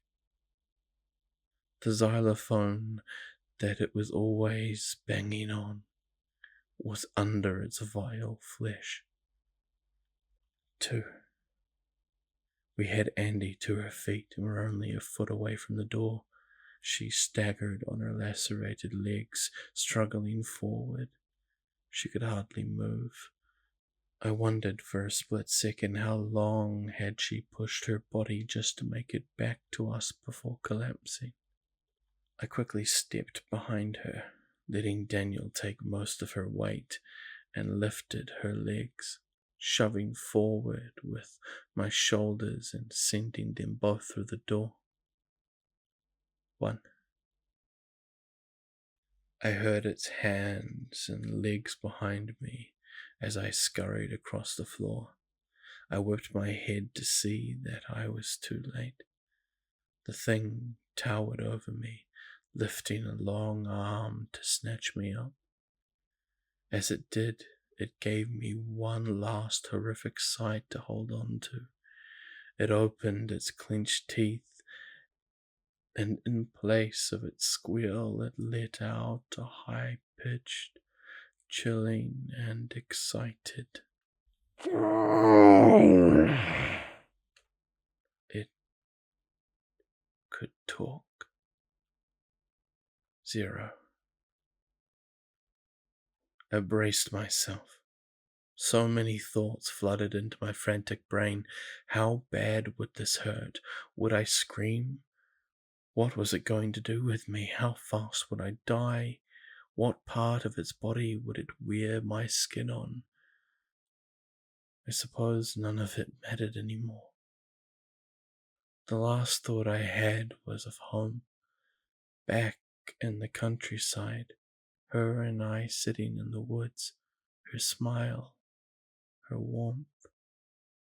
Suddenly I heard the thing scream. Not its usual gleeful screech, a pained and angry cry. I opened my eyes that had found themselves closed to see Ethan at my side, the sharpened broomstick in hand jammed into the creature's neck. It grabbed at the rod with its claw, trying to pull it out, and yelled in a gargled sound. I turned to Ethan, who looked shocked that he had actually just done what he did. I'm sure my face was just as surprised. However, I pulled myself back to the moment the creature from downstairs was already recovering. I grabbed Ethan by the shirt and yanked him through the door. Once we were through, I slammed it shut and fiddled with the lock. Finally, I got it, and collapsed on the floor next to a frazzled Ethan. Behind us, it pounded on the door, whimpering and screaming the whole time. I shakingly turned to my friend. Ethan, you just... I would have been... Thank you. He gasped and was shaking like a madman. I'm sure his adrenaline was through the roof. Yeah, man, no problem, he said, looking dead ahead. Andy! I suddenly heard Bear mutter from the hallway. A few people let out gasps as they saw Daniel holding the bloodied girl. My heart stopped again as my brain fully processed the entire last minute. Oh my gosh. Andy. I quickly stumbled over to them on all fours and gently took her face in my hand. Oh my Andy. She smiled as she looked up at me and lifted her hand to rest on mine on her cheek. Joel, how did you? Where were you? My brain couldn't form complete sentences. The room was spinning. I couldn't believe what I was seeing. She spoke first. I missed you. Tears immediately began to spill from my eyes. I missed you too. I bent over and pressed my forehead to hers as I sobbed. Those, Daniel shouted. Blankets, grab anything to stop the bleeding. His sentence reminded me that she was hurt. Oh my gosh, you're bleeding. Hang on, honey, we'll stop it. As I surveyed the damage, I realized how truly bad it was. She had more cuts than I had initially realized, deep, long cuts. She had already lost so much blood since we had just brought her in. I could only imagine how much she lost on her way to the door. Andy shook her head. Don't worry about me. Joel, listen. Shh. I stammered, brushing the sides of her face and stroking her hair. Stop talking. You just need to take it easy. We'll get you better. Several people rushed over with all the cloth they could find. Daniel and I gently lifted her and lay her on top of them. Then the others set to work, wrapping the cuts as tight as possible. Bear and Ethan dropped next to us and looked down at her in pure grief. Bear took one of her free hands. Andy, she weakly smiled. Hey, Bear. Hey, Ethan. Ethan wiped his eyes and smiled at her. What took you so long? He nervously choked. Andy laughed and began to choke a bit. We held her as she regained her breath, then smugly said, You have no idea. Andy, I told her, you need to stop talking. No, Joel, you need to listen to me. I swallowed my sobs. What's wrong? I watched her swallow as well. It's somewhere beneath us. I looked down at her with a puzzled expression. What? That thing? I said, pointing to the door. We know, honey. It's always been down there. Now don't talk. No. Joel. She squeezed my hand tightly. I found it. Everyone stopped moving at once. What do you mean you found it? I found it. I found the exit. It's so far below. Way down. But it's there. Everyone looked at each other. It was clear that nobody knew what to think. Jen looked amazed, Grace looked horrified, Ben looked lost in thought. Daniel had no expression at all. He simply kept tending to her cuts.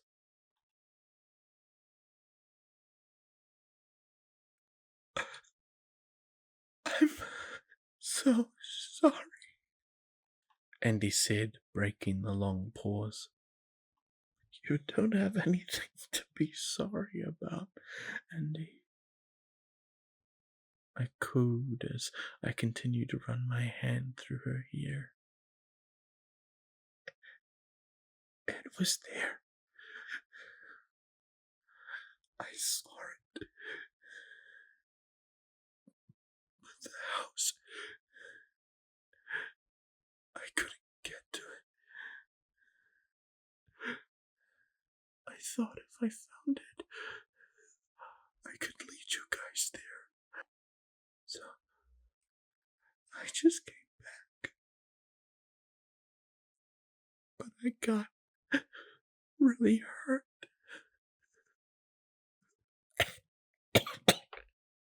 She broke out into another fit of coughs. Blood spewed from her mouth. I looked at Daniel in desperation. He didn't make eye contact, but I knew he saw me looking. He gently shook his head. I began to break down.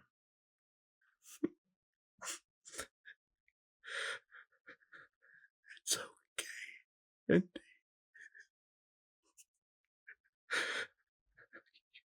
You did so well.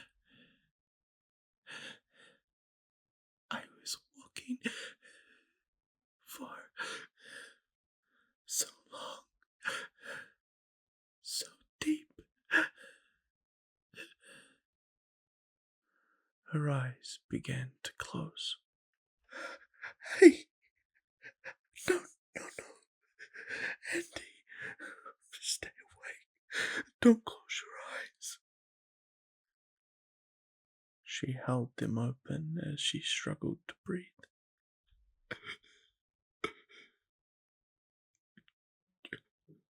Joel? Yeah. She looked at me and pulled my hand to her lips. Don't feel guilty. I felt a warm breath release across my fingertips. Then, nothing at all. Everyone was still. So was my heartbeat. The thing still pounded on the door behind us, but I didn't hear it. Everything was spinning. Everyone sat in silence, defeated. There was nothing we could do. The creature never brought us medical supplies. Not that would have mattered. Andy was gone. The group and I gathered silently around her body for a long time, our soft sobs filling the otherwise quiet space. Bear lay her head onto the girl's stomach as she cried. Ethan just hugged his knees and stared, silent tears running down his face. I just wept into her shoulder as I slowly felt the warmth leave her. After a while, Daniel got up and walked to the kitchen. He grabbed an old rusty shovel the thing had left for us and walked out the front door. Claire wiped her eyes and followed him out as well. Nobody else moved. After a few hours, Daniel came back in and stood in the corner, resting his hands on the handle of the shovel. After another hour, I felt Jan's grip on my shoulder. Guys, it's getting dark out. I'm so sorry, but we have to. We can't leave her. I lifted my head to wipe my eyes, then nodded. I leaned over and kissed her forehead for a long time, then slipped my hand under her, the blood-soaked bed of blankets. I lifted her up and carried her outside, Ethan and Bear walking beside me. The horrible sensation of fear from the hills felt like nothing compared to the pain in my chest. Daniel stood by the hole he had dug next to Mark's grave. I lay Andy down next to it and stared at her for a while before folding the sides of the sheets over her beautiful face. Everyone else gathered around outside, except for Frank, who just stood in the doorway. He hadn't come out since the first day when he had gone for the hills with Hillary. Does anyone want to say something? Jan sniffled. Nobody stirred until Claire spoke first. You were such a sweet girl. You didn't deserve this. You can finally rest, sweetheart, Grace added. You're in a better place now. Goodbye, Andy. Was as far as Jan got before breaking into sobs again. Ben put an arm around her. It was quiet again, for a while, before Ethan took his turn. He stepped forward to say something, but nothing came out. Instead, he took a deep breath and looked up as tears fell from his eyes. He bent over, plucked some grass from the ground, and gently lay it on her chest. I'm sorry. I wish I had flowers. You deserved something nice. This is the best I can do. Bear broke out into sobs and couldn't say anything. She just looked down at Andy with an expression of pure grief and agony. Daniel chose not to say anything. He looked down at her with an absent expression, but behind his eyes I could see sadness and rage. Frank was a man of very few words. I knew he didn't have anything. That just left me. Amidst the sound of crying, I thought, trying to compose myself to speak.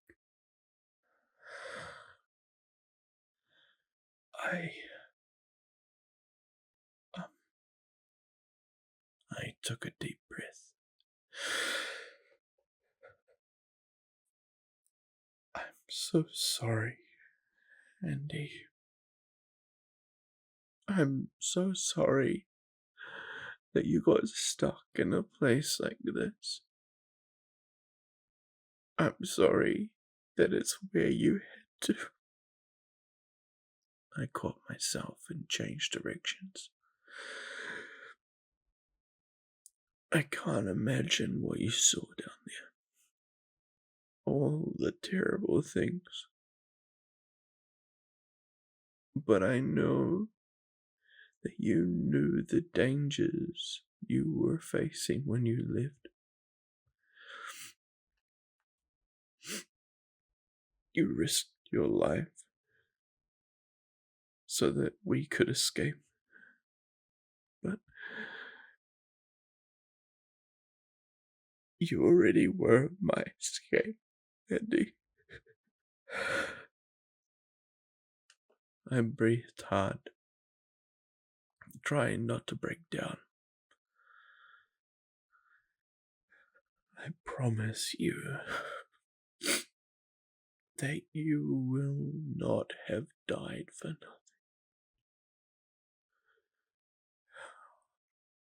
We will get out of here, honey. We will. I promise. At that, I stepped forward and looked at Daniel. He nodded, and together we lowered her body into the hole. We buried her as the light outside grew dim. One by one, people trickled back inside, but I stayed. So did Ethan and Bear. We stood around the fresh pile of dirt until we saw the bodies come skipping up over the hills. Then we went back inside. The next day, everyone lay in bed for a long, long time. Even after they got up, I stayed. Bear lay there next to me on the floor. Jan came in and asked us if we wanted something to eat. I told her I was okay. You should eat something, I told Bear. She just shook her head as she lay silently. The next day went the same. I stayed in bed with Bear all day, just thinking long and hard about Andy, the memories I had with her, the times she had kept me sane. Then I began thinking about what she said. That somewhere beneath us, way, way down. As I lay there, Bear suddenly spoke softly next to me. I'm sorry. Sorry about what? About Andy. I took a deep breath. I'm sorry too. Are you going to be okay? Yeah. Eventually. It just hurts. Are you? Yeah, I think so. We lay quiet again for a while before I asked, would you ever hate me? Bear rolled over and looked at me with a perplexed expression. What? What do you mean? Like, if I did something dumb, would you hate me? Her confusion changed to concern as she scooted closer to me. She reached out a hand and began to stroke my hair. You're worrying me, Joel. I looked back at her with a similar expression. You know I care about you. A lot, Bear. You and Ethan and everyone. She nodded, waiting for me to continue. Looking into Bear's eyes, I felt a pang of guilt. I had thought Andy was dead. This whole time she had been alive, and I had been getting close with. I think I need to call a meeting. Okay. Just promise me that you won't get mad. She bit her cheek, but then moved up against me, burying her face in my chest. I could never hate you. She didn't have to. I already hated myself. Bear and I stepped out of the room and made eye contact with Claire. Oh, hey, Joel. Bear. I'm glad to see you two out. Are you feeling alright? I smiled nervously. Yeah. I actually need to call a meeting. Oh, okay. Claire said, surprised. She peeked her head around the dining room and called out, Hey guys, Joel and Bear are out of the room. Joel wants to have a meeting. Everyone began to murmur as they made their way to the parlor. We sat in our usual meeting circle and everyone eagerly looked at me. Joel, what's going on? Everything okay? Jan asked.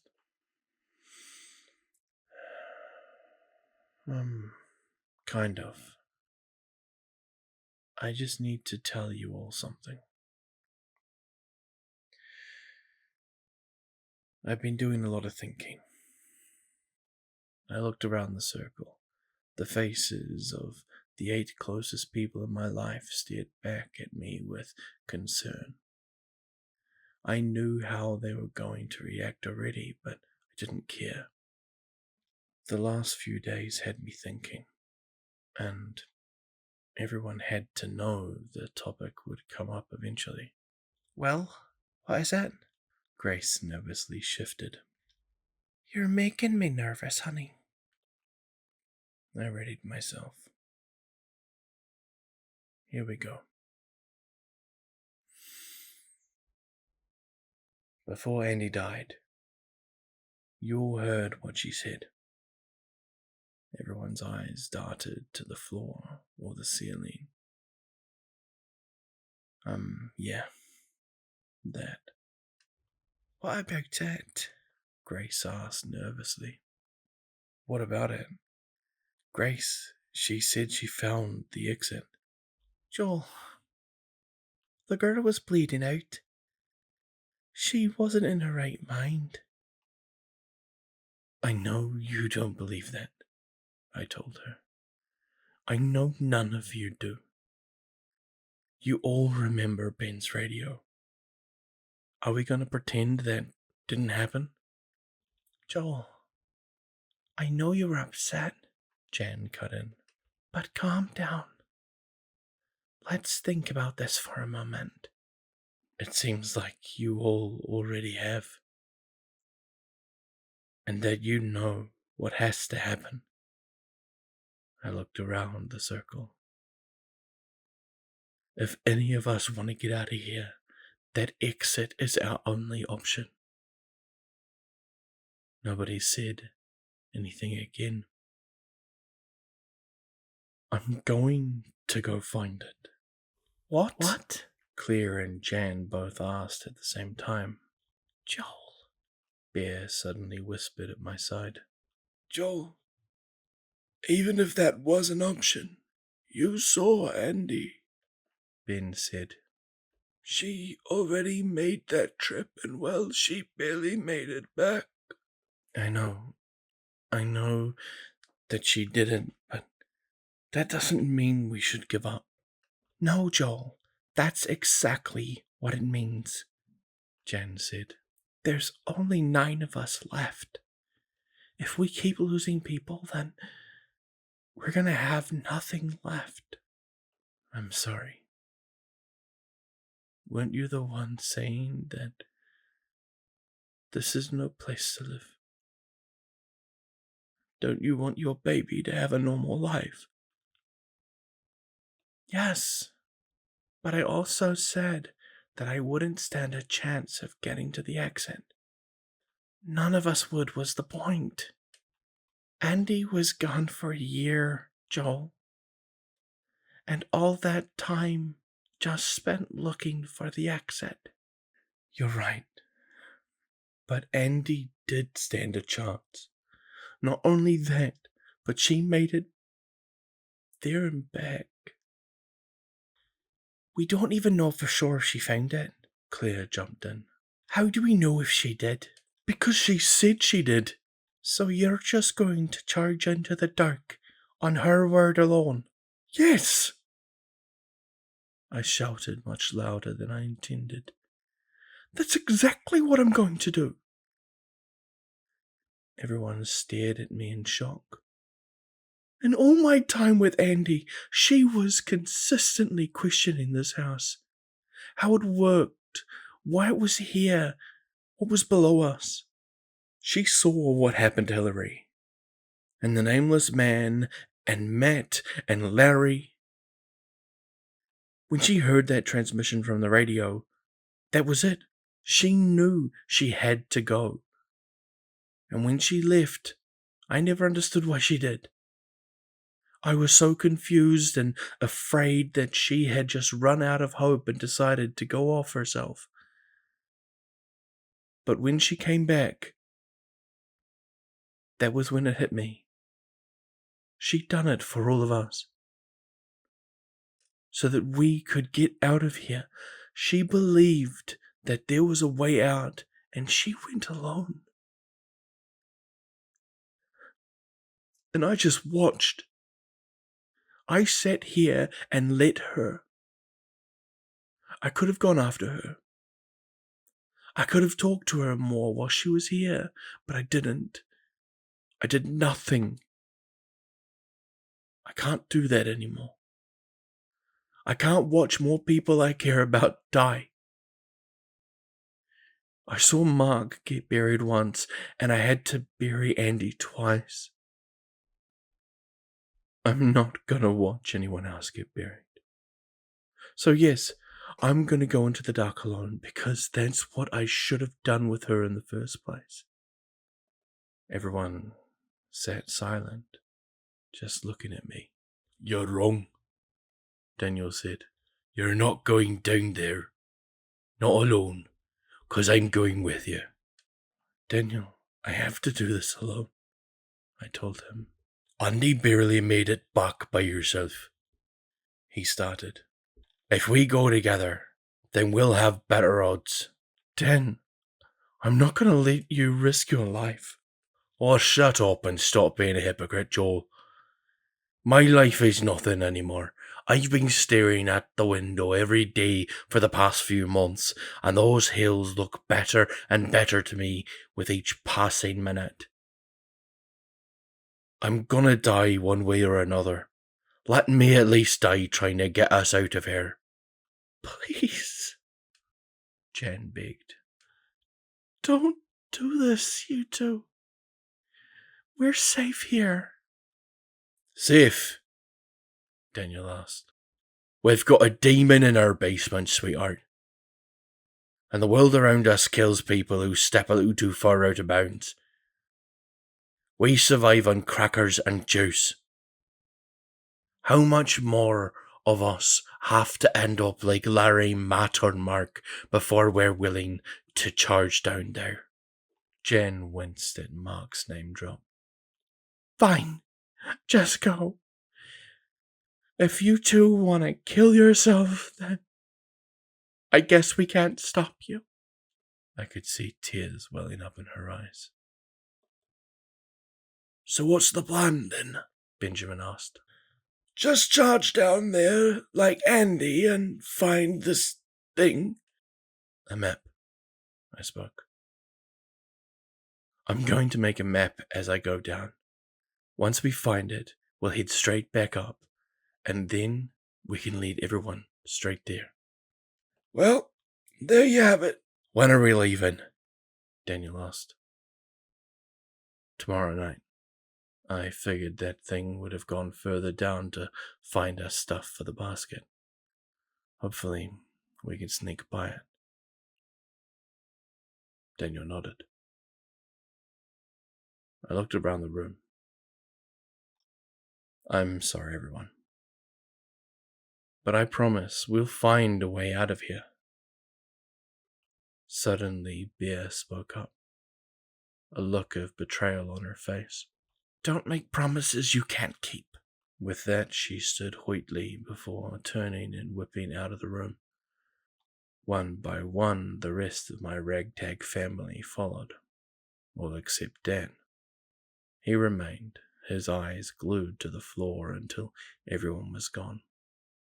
Then, when it was just him and I, our eyes met with the same knowing glance. We only had a little over 24 hours of guaranteed safety left. We had better enjoy it while we could. The next day, Daniel and I got ready. We packed our dressers, backpacks that the thing had given us, with a few sets of clothes, 2 notebooks with a lot of pens for the map, a bottle of water each, a box of saltines, and a wind-up flashlight. We weren't too worried about food, since what the thing brought us came from below anyway. Plus, when Andy had left, she had almost nothing and still survived a year. People seemed more called off, offering to help us pack and make us feel better about our decision, though I could tell they still disagreed. Grace approached me at one point and handed me a spare deck of cards. I'm not sure if you'll ever get the chance, but I bet if you get to stop, it'll be as boring as it is up here. I smiled at her. Thanks, Grace. I'll miss you. I'll miss you too, honey. Benjamin gave us a few batteries that he had stockpiled from old toys and remotes the thing had brought us. Just in case you find a real flashlight down there, he told me. As I packed, Ethan sat with me, keeping me company. We laughed and reminisced about the last 4 years. Despite living in the house being boring, we always found something interesting to talk about. Bear sat in the opposite corner of the room, pretending to read, but I could tell she was listening. I heard her chuckle alongside us occasionally. I was going to miss them. As the world grew dimmer and dimmer outside, the anxiety in my chest grew as well. I couldn't believe I was actually doing this. Images of the creature flashed in my brain. I was going to be down there with it. That thought alone was horrifying. Who knew what else lay beneath us? I had to remind myself that it wasn't for me. It was for the others, for Andy. Finally, nighttime hit, and we all gathered in the bedroom. We said our goodbyes to one another. Grace, Claire, and Benjamin. Frank nodded to us from the corner. You better be safe, Jan said with teary eyes. and come back to us in one piece, all right? Of course, I said with a smile. Admittedly, I was holding back tears as well. Be safe, man, Ethan said as he hugged me. Be back in no time, I muttered. I released him to see Bear standing there waiting. She said nothing. I gently slid her arms around my waist and lay her head on my shoulder.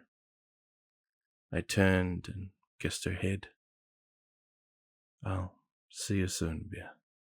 With that, everyone shuffled into the bedroom, shut the door and locked it. I said a quick prayer that this wasn't our last time seeing them. Daniel and I then made our way to the kitchen door. We both placed hands on the pantry. Are you sure you want to do this, kid? There's no going back. I nodded. I have to. Are you? I was ready a long time ago. Together we silently slid the pantry to the side and swung open the door. The scent of mildew and age hit us as we slipped into the old empty yellow room. The air was cold and stale, carrying only the sound of my and Daniel's shallow breathing. The window on my right was caked with dust and moisture stains. Unseen beyond it was the sinister dark hills outside. The orange-shag carpet had been matted down with a perfect path from the past years of a routine I would no longer run, now accompanied by a dark crimson stain that smeared the furthest wall opposite from me. Another door hung open, revealing the darkness beyond. No matter how many times I had to see that open doorway, the dread never went away. Together, Daniel and I started forward, making sure not to make a sound. We reached the doorway and clicked on the wind-up flashlight. We stepped onto the balcony in the room beyond and shone the light into the lounge below, making sure the thing wasn't there, waiting for us. When we felt the coast was clear, we turned to one another, made brief eye contact, then crept down the stairs into the darkness beneath us.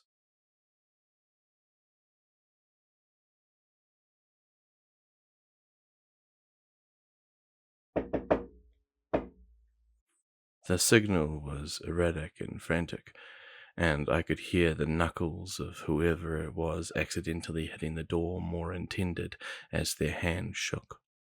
Benjamin stepped forward carefully and slowly opened the barrier. Daniel stood waiting in the hall, covered in sweat and clutching a laundry basket filled with various objects. He was alone. What happened?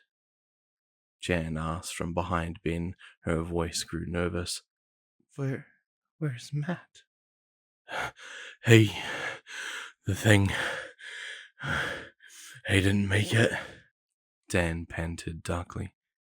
A collective silence fell over the room before Grace started to cry softly. We all took a minute before continuing. What did you guys... What happened? Daniel held up the laundry basket in his arms. This was already waiting for us when we opened the door. He set it down, and people crowded around, sorting through its contents. There's food in here. Claire pointed out. And books and clothes. This was just sitting there, Ben asked. Daniel nodded. Who left it for us?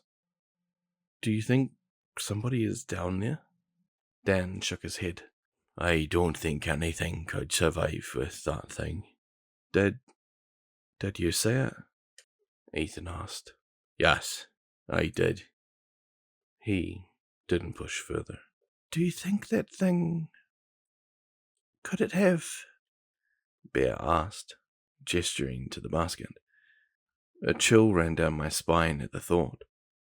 If what she was implying was correct, then the creature downstairs had known we were hungry.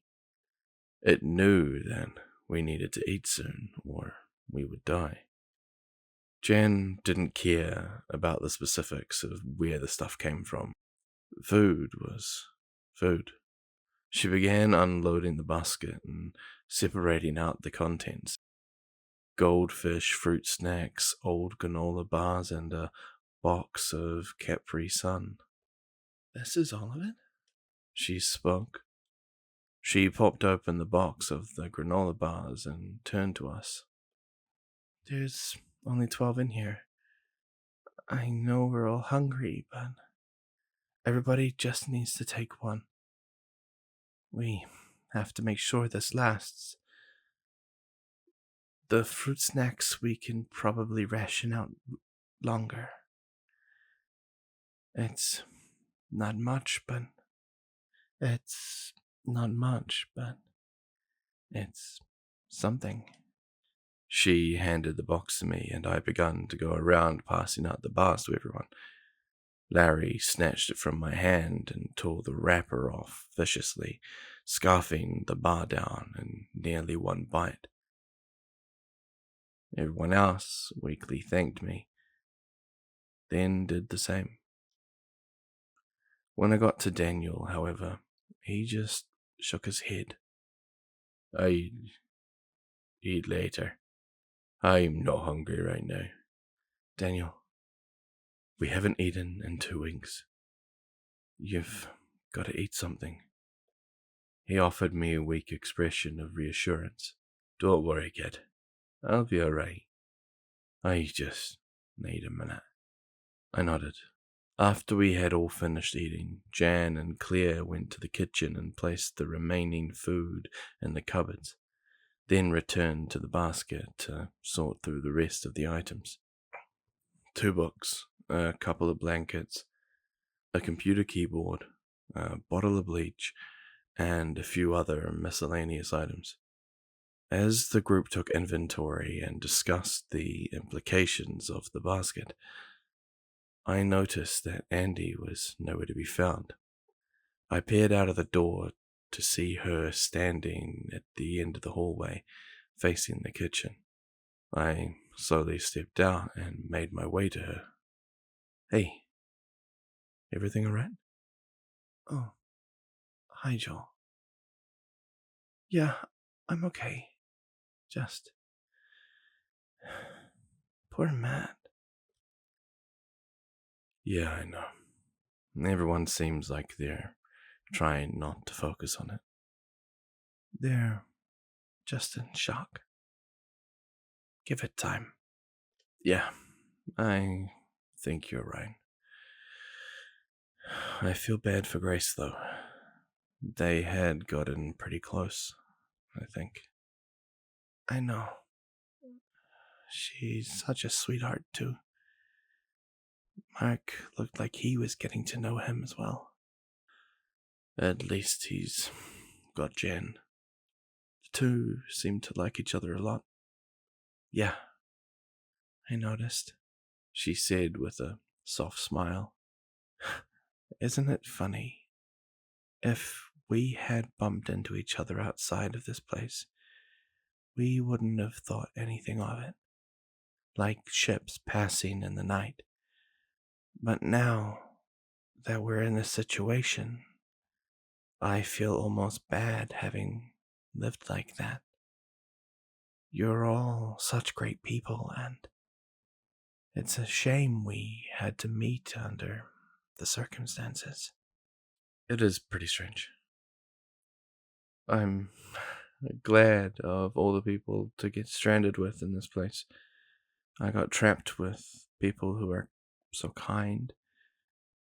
This could have been a whole nother story with a different cast. "I think Larry gives us a bit of a glimpse into reality," Andy quietly joked. I laughed.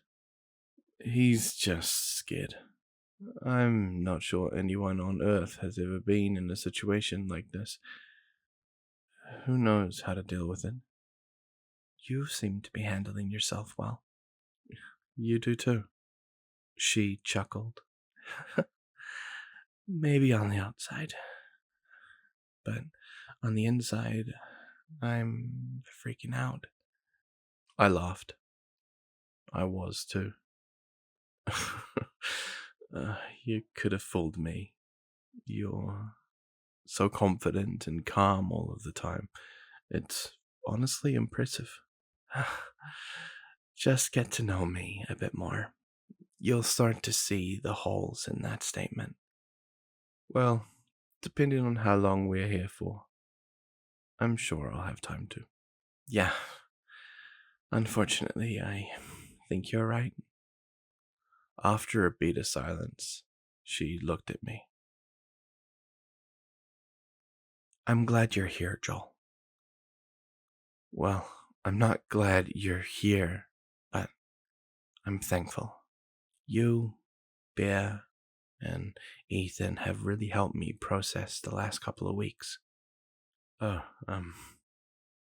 thank you, I said nervously. I hadn't expected that.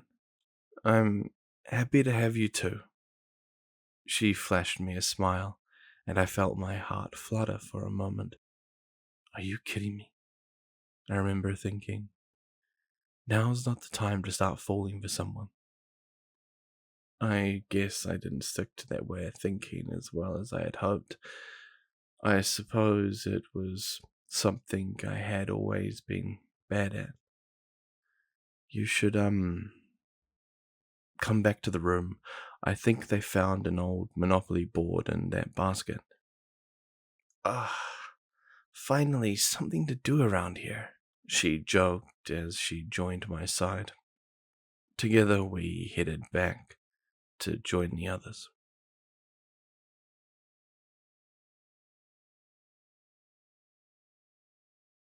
The thing thrashed angrily against the door. Luckily, beneath the house was just as indestructible as above. I sat at an old decaying table in the dark room, sketching out the path we had taken so far to get here. I had almost forgotten how nice having furniture was. So far from the yellow room, we had headed down the first flight of steps, surrounded by the suffocating darkness. I thought back to what the nameless man had said about the basement that first day. He had been right. This place was strange, even by the house's standards. The rooms like they had been cut straight out of another structure and placed down here with no rhyme or reason. Some looked like vacant offices, others looked like old 70s basements, and a few looked like old boiler rooms, complete with rusty pipes and busted furnaces. We had been creeping through for about 15 minutes when we reached the second set of stairs. They looked to be a fire escape from some sort of skyscraper. Daniel looked at me in the dark as we prepared to go down. I had never even seen the last few rooms we had just walked through, but for him, this was the furthest he had ever been. Luckily, the creature was nowhere to be found. At least, not yet. Still, we were sure to tread lightly, especially from this point.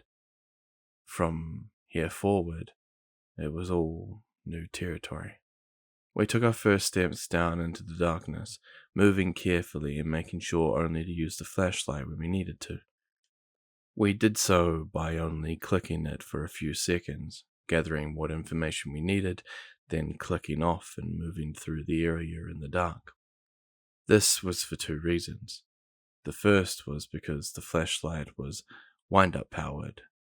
Its battery wasn't the strongest, and if it ran out, we would have to rewind it. Winding the light was not a quiet task. The second was because while we couldn't see in the dark of the house, we knew whatever was down here could definitely see us. If we were shining the light down every corridor, anything in the dark would undoubtedly see us before we heard it. We stepped slowly down the cold steps, clinging to the railing as not to fall. Landing after landing, we descended, stopping to listen occasionally for the creature. As I focused on the sound of our footsteps against the stone, the realization of the entire situation suddenly hit me like a ton of bricks. I was below the house. I was in the place where the monsters lived. My chest began to feel like it had whenever I stepped outside of the sunroom. The feeling that I was in a space I wasn't supposed to be. These halls weren't safe. The creature was around here somewhere. Who knew what else might call this part of the house home? I felt my feet try to glue themselves in place, but I urged them onward. I had already made my choice to come down here. There was no turning back now. Every time they tried to stop again, I forced myself to think of Andy, alone here in the dark. After that, I couldn't possibly stop. After about 20 minutes of descending, we noticed a light at the bottom of the stairs growing closer. We reached the doorway that awaited us and very carefully peeked inside. It appeared to be a hotel lobby. It was large and vacant, with old pop art rotting on its walls and damp, mouldy, patterned carpet beneath us. White fluorescent bulbs hummed with life, and yet the scene before us was completely dead. No sound, no movement. In front of us was a desk with papers scattered about, and behind it we could see a dark room that's door was ajar. Daniel and I looked at one another, both acknowledging the strangeness of the buzzing lights above us. Every room so far had been shrouded in darkness. Was someone here? We entered slowly into the room, checking down the long halls that branched off from it, making sure that nothing else was with us. After I scanned by the front desk, once again I noticed something by the dark doorway. Next to the opening, written in Sharpie on the wall, were the words, "Safe room." Psst, I gently called to Daniel. He looked over and I nodded to the writing, then made a confused expression. He made his way over to me. Then together we moved closer to the desk. We didn't dare step behind it or get close to the door. After all, we knew it could be some sort of trap. However, upon closer inspection, the handwriting looked neat, clean, intentional. When I imagined what the creature's script would look like, those were the last things that came to mind. I lifted the flashlight in my hand, extending my arms over the desk and clicked it on. Light flooded the room ahead, and within was what looked like an office. More desks, papers, a rack of key cards, and a printer. Another door within led to what looked like a break room. Nothing living inside as far as we could see. I held my hand to Daniel and stepped around the desk. I peered into the room, then made my way further inside to the next. The break room was empty as well, save for some vending machines, chairs, and tables. As I headed back out of the space, I saw the door locked from the inside, and it suddenly clicked. Safe room. As I stepped out of the doorway to signal Daniel, I felt my footstep on something that gave slight resistance before going slack. I looked down in an instant and traced the source. A phone cord that had been buried by discarded papers running up to a phone on the desk. My heart sunk as I watched the black plastic phone get yanked off the surface and clatter the ground with a loud snap. The sound echoed through the halls. Daniel and I looked at each other and waited. Silence. Nothing but the ringing in our ears and the sound of our heartbeats. Dan shot me a look of daggers, and I mouthed the word, "Sorry." Just then I caught something to my left. Movement down one of the corridors. I snapped my head in the direction, and my heart nearly leapt from my throat. The creature's head was looking around the corner, its horrific eyes peering at me from behind its sinister mask. Before I even had time to warn Daniel, the thing squealed like a banshee and began to charge down the hall. banging on the xylophone beneath its skin. I knew the thing was fast, but I had never seen it actually run before. It crawled on all fours, putting its arms far out in front of itself and then yanking its bottom half forward. Somehow, even moving like this, it moved at an alarming rate. "Come on!" I yelled, gesturing to the room. Daniel wasted no time by walking. He leaped straight over the desk and dashed inside. I whipped around and slammed the door shut, jamming the lock into place. Not even a second later, I heard the thing collide with the door. We both panted before Daniel chuckled to himself. I guess things never change, huh? I finished drawing the break room and closed the notebook. I slipped it back into the bag. By this point, the creature had finally given up and crawled off somewhere down the halls. We decided that it would be best to stay the night in the room. Andy must have marked this place on her way through, I said. I wonder if she's done that with more rooms. She probably did. She was always looking out for us. Probably did it in case she... Dan hesitated. In case she didn't make it back. That way, we would all have a chance if we ever followed. Yeah, I replied. A tiny smile creeped over my face. That sounds like her. When we woke up next, we carefully peered out the door and listened very carefully for about 5 minutes. When we confirmed that the thing downstairs wasn't in the area, we slipped out and continued onward. Admittedly, it wasn't too hard to find our way. On the floor, Andy had left a trail of blood from wherever she had been injured, all the way back up to the house. Daniel followed the crimson path and led, but I couldn't bear to look down at it. Every time I did, all I could imagine was her, injured and scared, staggering her way back up to the room. I couldn't even believe she had made it up the last 2 flights of stairs with how bad she had been bleeding. I kicked myself hard the further and further we got along the trail.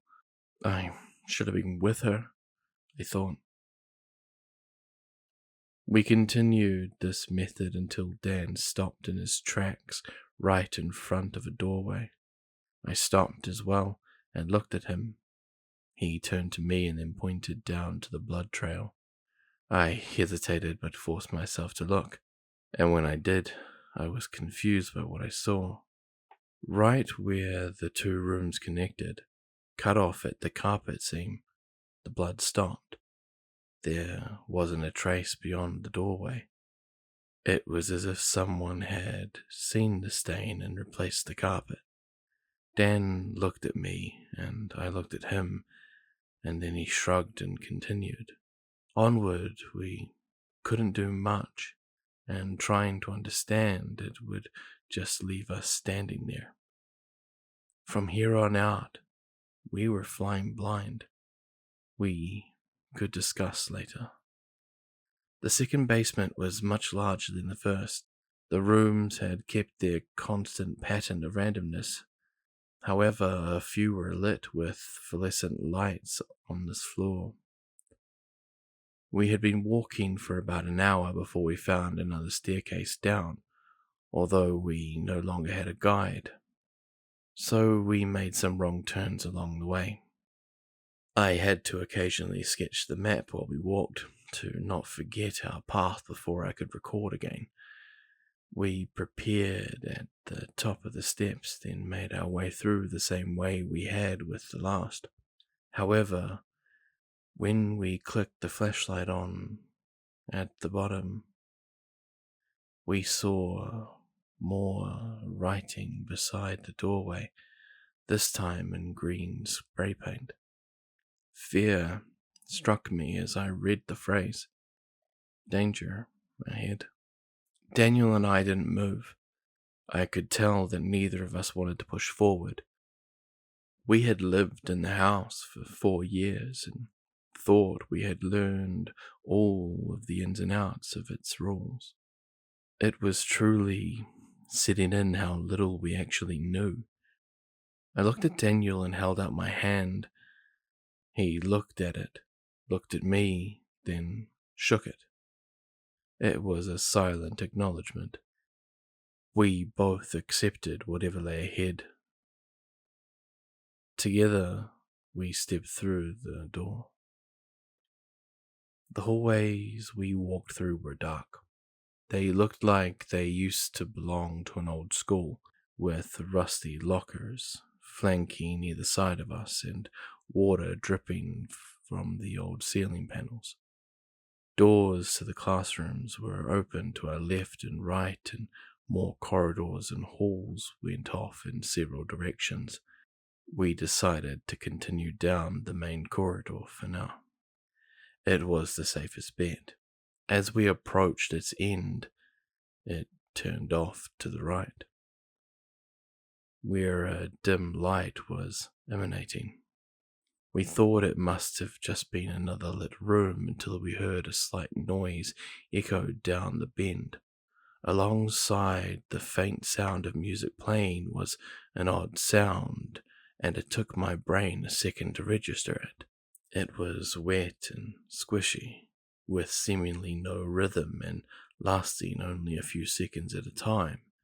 Daniel and I were immediately set on alert. We knew any sound at all was not good. We crept into the edge of the corridor and peeked around the corner, using the side of the lockers for cover. It may not have been the wisest decision. Still, admittedly, I think it was morbid curiosity that got the better of us. We didn't know what else could be below the house, and we wanted to know what we were up against. The room at the end of the hall looked like a dance studio. It was large and open, and the wall that we could see was covered in cracked and dirty mirrors. Mirrors that reflected the horror within the room. We could see figures moving about, 3 of them. For a moment they looked like people dancing in costumes, but as my eyes adjusted to the light, they began to take in more detail. The people were not wearing costumes. They were ballerinas, their hair tied up in tattered buns, wearing swan masks. Their arms had been twisted and mutated, jutting in several directions like a bird's wings. A sprawl of rotten feathers even sprouted and fanned outward from underneath the limbs. At the end of the wings, a single long black curved claw hooked outward, glinting in the ghostly blue light that the room provided. Their legs were long and slender and looked human. However, in place of feet, the limbs stretched into another black talon that spiked straight down into the ground, forcing the women to balance carefully. Their skin was pale, yet seemed to sparkle beneath the glow, and despite their mutilated features, their frames looked human and normal as they moved. However, any illusion of humanity vanished. The swans jerked around violently, yet still moved about with the grace of a dancer. They thrashed horribly out of sync with the music that was filling the hall. The tune was faded and distorted like a broken record. They spun and twirled around one another, stopping for their limbs to occasionally spasm before continuing. They were clearly dancing some sort of twisted ballet. Their movements were fluid on their knife-like feet, and I found myself strangely fascinated by them. That fascination was interrupted as one of the ballerinas twirled towards another, thrusting out its arm, and revealed the source of the sound we had been hearing. The black claw of the woman slid effortlessly into another ballerina's torso, piercing her silver leotard. The impaled swan winced at the attack but made no audible sound. In one quick motion, the first woman wrenched her arm upward hard, sending blood flying and completely gutting the second dancer. That was all Daniel and I needed to see. We ducked back around the corner and looked at each other. I stared at him with a, "Did you just see that?" face, and he glared back with a, "Are you kidding? It's always something" expression. Despite both our reactions, it now was clear that we would not be going down that hallway. I went to move back into the corridor, but Daniel stopped me. He shook his head. "Do you see that door?" he whispered. "What door?" "The door behind them." I glanced back around the corner and suddenly saw what he meant.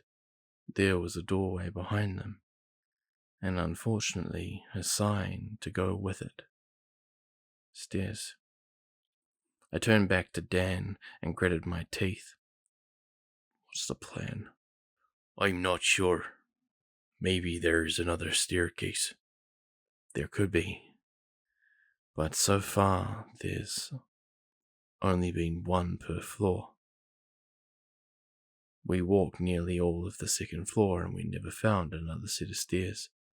"You're right," Daniel muttered, biting his cheek. "Maybe we can sneak by them."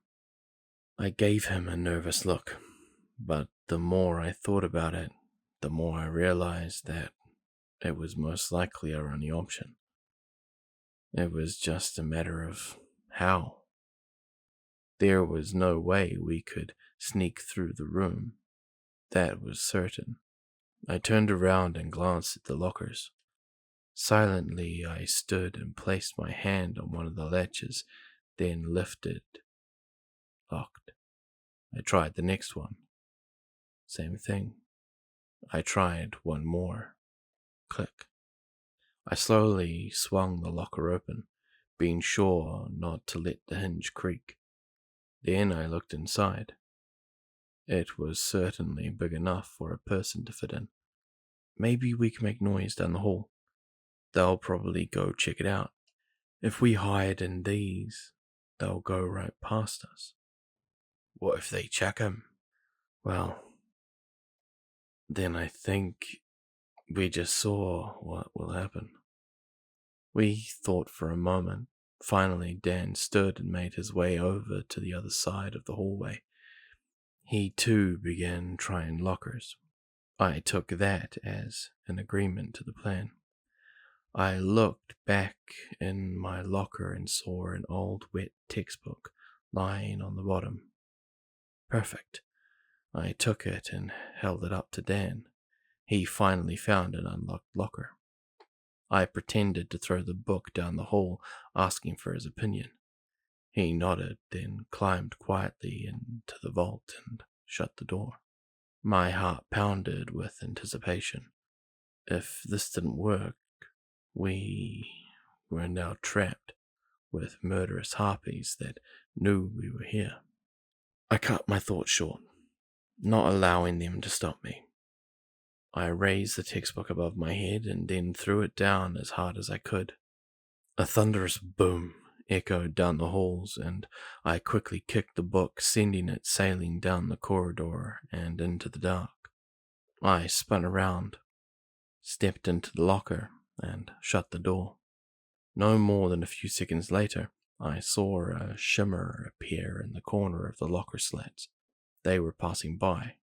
More than we had initially seen. The first one that passed looked different than the others. It had the same features, but it wore a black leotard instead of silver. It danced much faster, as if eager to find the sound. I saw even more enter from the doorway of the classroom, and the other hallways. I was glad we hadn't chose to hide there. Their movements were haunting in the silence, and I held my breath so they wouldn't hear me. Their feet touched the ground without making a sound, and I couldn't hear them breathing at all. As they passed by, I watched one ballerina bump into another. Immediately, several other swans turned to the woman and began attacking her, slicing through her skin like a hot knife through butter. She fell in a mangled heap in the middle of the hall, right in front of my locker. I watched as the rest continued on their horrific dance, some stabbing into the collapsed dancer with their needle toes. I knew they were monsters, but I still, for some reason, felt sorry for the fallen ones. I peered down the hallway the best I could through the vent in the locker. I watched as the back of the line stopped for a moment, and then the girls began to fan out. In groups they danced and leaped through the halls, heading down the other corridors of the floor. They were looking for us. I waited until I no longer saw anything, then chanced to open my locker. I peeped through the crack into the door and looked down the hall. No sign of them. Daniel saw me open my door and climbed out of his locker. We crouched low and hastily began heading for the dance studio. As we did, I looked down at the lacerated ballerinas on the ground. The cuts and slits looked all too familiar. I wondered if this was where Andy had. We stepped cautiously into the room. A single blue light bulb hung from the ceiling in the corner of the room. A record machine spun a far too worn record. The gutted ballerina lay lifeless in the center of the room, her entrails exposed. I wondered how there were so many if they killed each other so often.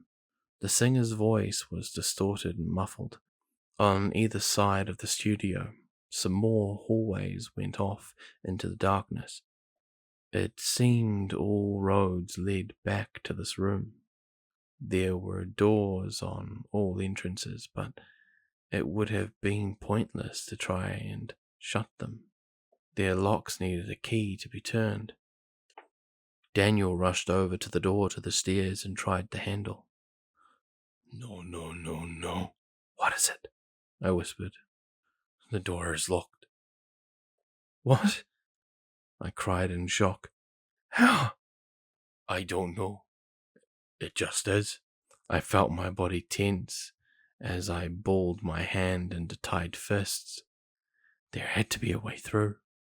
Our journey was not going to end this soon, especially since we just set a search party on the entire area. It was this way or no way at all. Joel, come on. We can't just stand there. There has to be a way through. You know the rules of this house as much as I do. If a door is locked, it stays locked. I had nothing to say. I knew he was right. Let's just find a safe place and think this out. Yeah, I said defeatedly. Yeah, all right.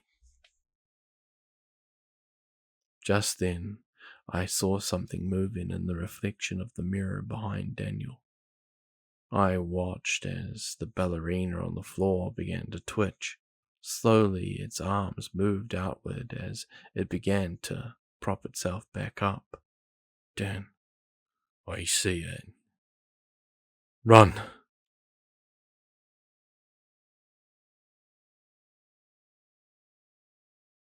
We turned to the hallway to our left and took off running. I glanced over my shoulder just in time to see the ballerina finish scooping her guts back into her stomach. In horror, I watched the long slit in her skin instantly seal back up. She cocked her head and looked at us before beginning her writhing dance. She was scarily fast. As she skipped, she stretched her massive wings to the sides of the hallway, her claws touching the lockers, and she allowed them to drag alongside her, sending showers of sparks flying. We saw the hall about to split up ahead and dash left. I fumbled for the flashlight in my pocket, the light from the studio no longer visible, and clicked it on. The light illuminated the hallway, the lockers and 5 ballerinas blocking the path ahead. Each of them stared eagerly at us through the holes in their masks. The total light revealed something about them that I hadn't noticed, however. Their masks weren't masks. Their mouths were agape, sprouting long black beaks from their throats, and a messy plume of feathers grew around their eyes. It looked painful and bloody. Daniel and I looked around for any sort of escape. We were surrounded. There was only one door beside us that was shut. We ran to it and tried the handle, and I prayed that it was unlocked. My heart sunk when the handle didn't budge. The ballerinas started skipping towards us while the one who chased us continued her pursuit. "Joel, open the damn door," yelled Daniel. It's locked," I said as I yanked it with all my might. There was no way I could brute force it. If the creature couldn't do it, then there was no way I'd be able to. The dancers were close now, only 20 feet away. I couldn't believe in my last moments I was thinking of that thing. Tink, tonk, tink, tink. I could even hear its noise in my head. At least, that's what I thought until I heard its ear-shattering scream behind me. Wait, I didn't imagine it. It was coming from... As I desperately yanked the handle, I felt the knob turn in my hand, and the door swung outward towards me. I felt something slam into my chest, and I tumbled to the ground as whatever came out fell with me. I prepared to fight my way out from the demon on top of me, but then I noticed the demon's beautiful, terrified eyes. Bear? Ethan slammed into Daniel as he rushed out of the door. He wasted no time in grabbing the man and shoving him to the side of the doorway. Ethan stepped in front of him and stretched his arms out, preventing Daniel from moving. Bear and I took his cue, and holding each other rolled to our side and sat up against the wall. The ballerinas were on top of us now, but it didn't matter. The skin-wearing creature came barreling through the doorway, right past us, and bowled a massive group of them over.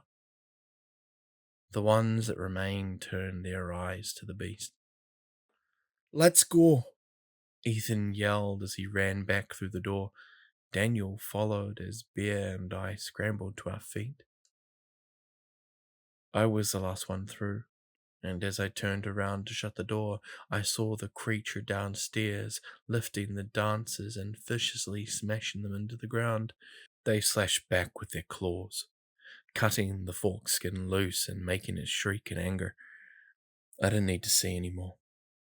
I slammed the door and clicked the lock. The 4 of us gasped there in the darkness as my ever-slow brain caught up. I stood and turned to Bear and Ethan.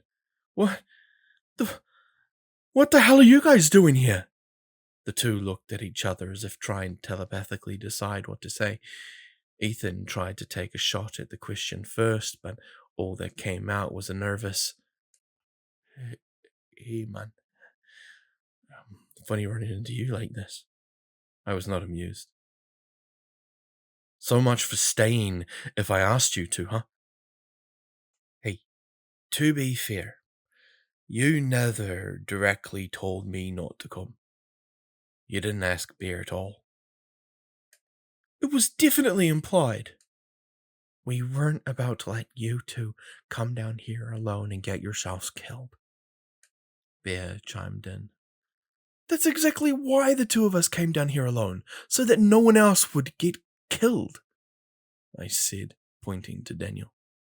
Damn it, kids. What were you two thinking? What if you hadn't run into us? You would have been lost down here alone. He scowled.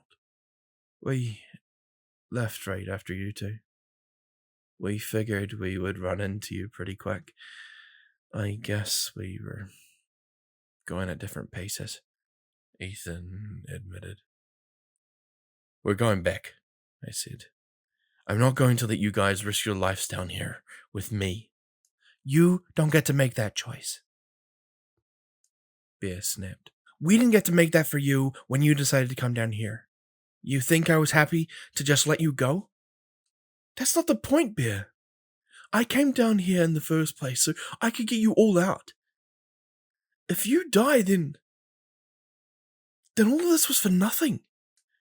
There are still 5 people waiting up there for us to find the exit and come back. You're going to need all the help you can get to find it.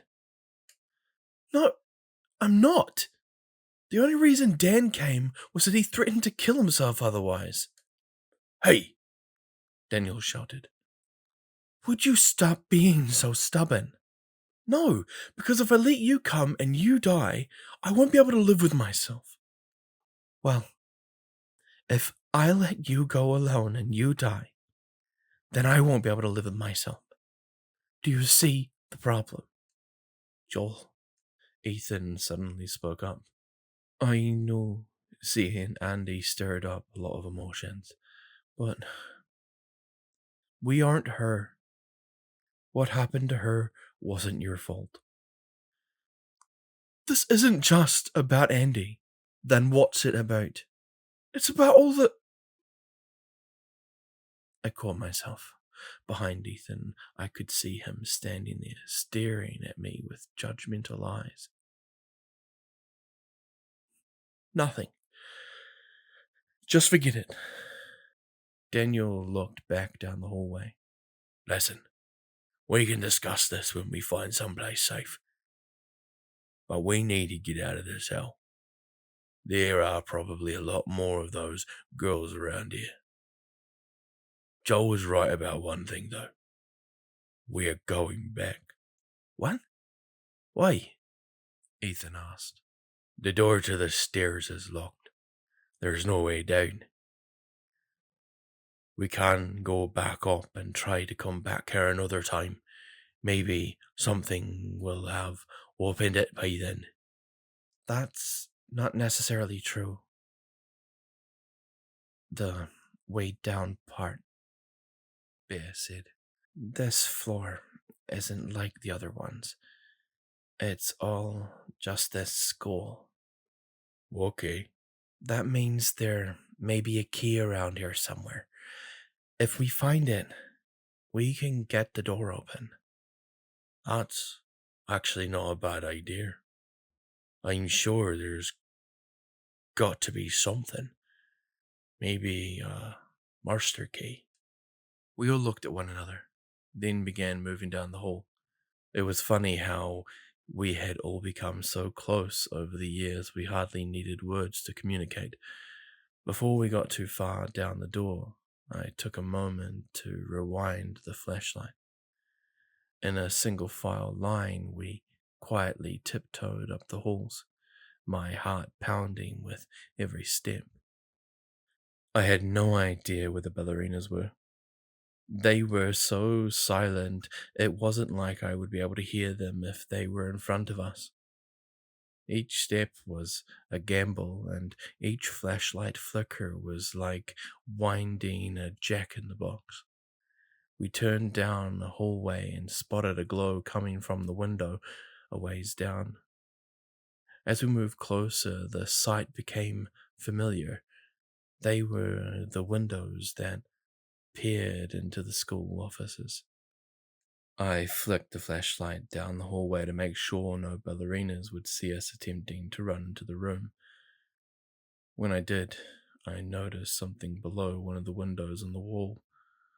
A smiley face was sprayed on in the same green spray paint that had originally warned us of danger.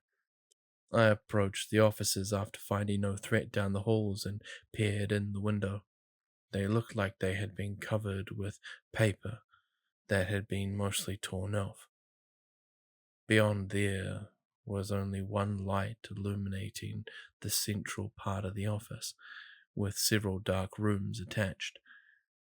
There didn't appear to be anything inside, however. I gestured for everyone to join me, and together we all slipped inside of the room. I gently shut the door and noticed a lock on the handle, then turned it into place. There was another door across the office that Ethan did the same to. We quickly swept the area and found all the smaller rooms empty, then reconvened by the front desk. I think this place is safe. All right, Bian nodded. let's look for keys. We fanned out and began looking. Ethan and Daniel went to the back rooms and began sorting through their drawers while Bea and I took the front desk. Neither of us spoke the whole time, and I could feel her actively avoiding eye contact. I didn't blame her. I knew that I was being hypocritical about the situation, but it didn't matter to me. All that did matter was that my friends remained safe. I didn't care what happened to me. Still, I felt guilty. I knew why she was upset. I knew Ethan was too. He was just bitter and not showing it. I was about to say something to Bear when Daniel re-entered the room. You all should see this. He spoke, setting a clipboard down on the desk. Ethan came back in, and together we all pored over the papers that were attached. Where did you find this? Ethan asked. It was just laid on the desk in there. Daniel answered, pointing to one of the officers. The papers were just old attendance sheets. However, they had been turned over and furiously written on, with notes covering entire pages. They said things like, phrase, safe room is no longer safe to mark rooms with. The creatures are more intelligent here and know what that means. The old safe room in the janitor's office behind the gym was compromised when they were guarding the door from outside. Moved to the safe room shortly after. New symbol to mark safe rooms. Arrived at new safe room. Lost Tina and Wesley along the way. Cafeteria food has already been taken, as well as vending machines. Check the bottom cupboard in the break room for any food left behind. Daniel left as we read and came back a couple of minutes later with a few bags of chips in his hands, as well as 3 water bottles. This was all that was in there, he noted. We continued reading. The black swan does not act like the others. She is different, seems more intelligent and less hostile. We remain hidden in the safe room, yet we often see her peering in through the windows. It's as if she knows that we're in here. She is yet to attack us on our trips out. Leaving safe house soon to continue down. Trip started. 13. Current count. 10. We all looked down at the page, confused. I guess it wasn't Andy who marked that room upstairs, I said to Dan. He nodded in agreement. Does this mean there were more people at the house before us? Bea asked. It looks like it, Dan grunted. What do you think happened to them? Well, it looks like they were heading for the same place as us. From the looks of these notes, not all of them made it. I wonder if they found it. They must have. I said. I'd be willing to bet these rooms and notes are how Andy made it down there and back. Could be. But Andy said she couldn't get to the door, Ethan reminded us. If these people got down there, but there's no trace of them other than this, then nobody said anything. Did anyone find a key? Bea asked, breaking the silence. No. Well, she started. It said there was an old safe room behind the gym that was a janitor's closet. If anyone had a master key, it would be him. Well, where's the gym? Dan asked. I looked to the wall where the fire escape map rested above the extinguisher. Right here, I said, pointing to it. It was only 2 hallways down from the office. That was assuming this floor wasn't scrambled like the rest of them, however. All right, then we have our heading. We turned back to the window, and my heart leaped from my chest. Through the holes in the paper, I could see several swans standing, simply staring at us. I watched as one twirled behind the front door and the handle began to jiggle. Luckily, we had taken the time to lock them. One of the ballerinas put her claw to the window and dragged it down. The glass didn't scratch or break, but it certainly made an ear-splitting screech. I noticed the dancer in the black leotard standing behind the rest, gazing at us. It was then that I realized why the windows had been covered. Damn it, Ethan muttered. What do we do? How are they still alive?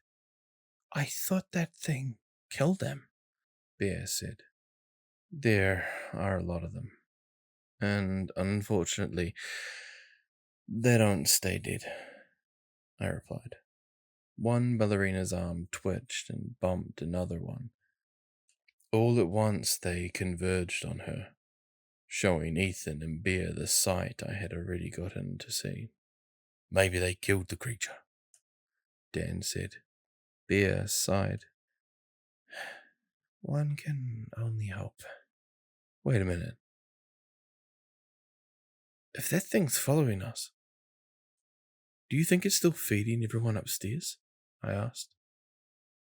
We all shifted nervously before Ethan spoke.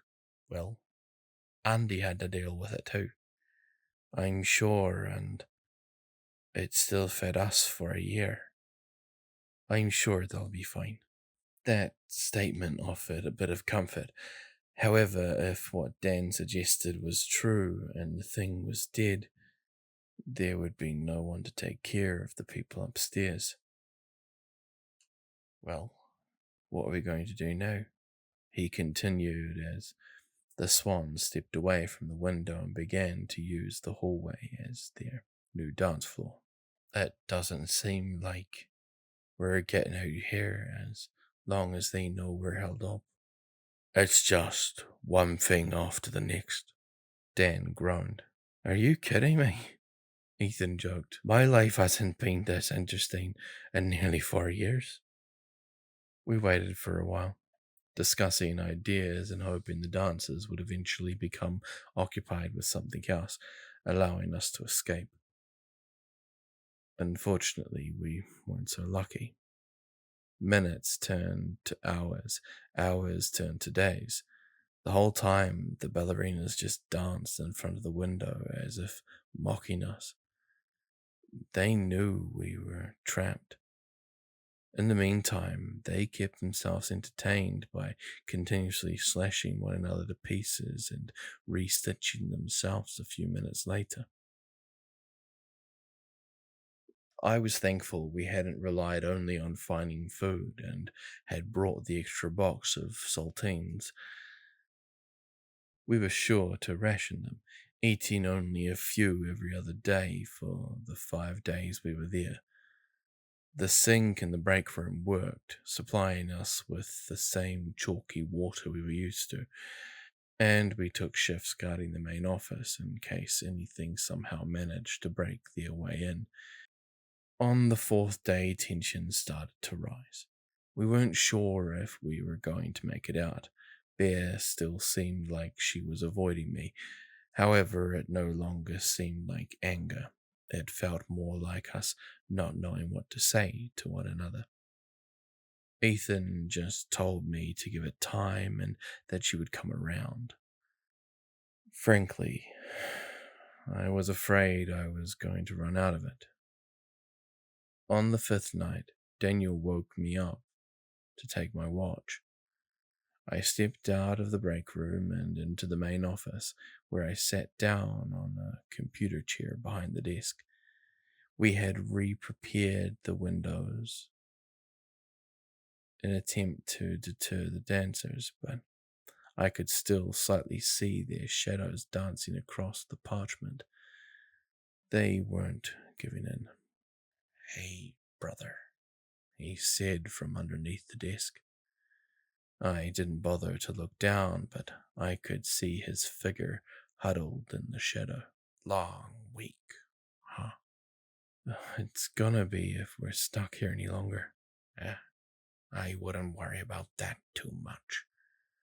That girl of yours took a year to find the exit. I'm sure she spent a lot of time just waiting." I said nothing. "Hey, speaking of her, why haven't you told the others the real reason you're upset they came?" "Because they don't need to know." "Why not?" "You already told them it wasn't about Andy." "It is about Andy." "Not all of it. If I remember correctly, a big part of it was the reason you were on that bus in the first place." "What do you want from me?" I snapped. "Why do you just show up to torment me?" "Well, brother, take it easy.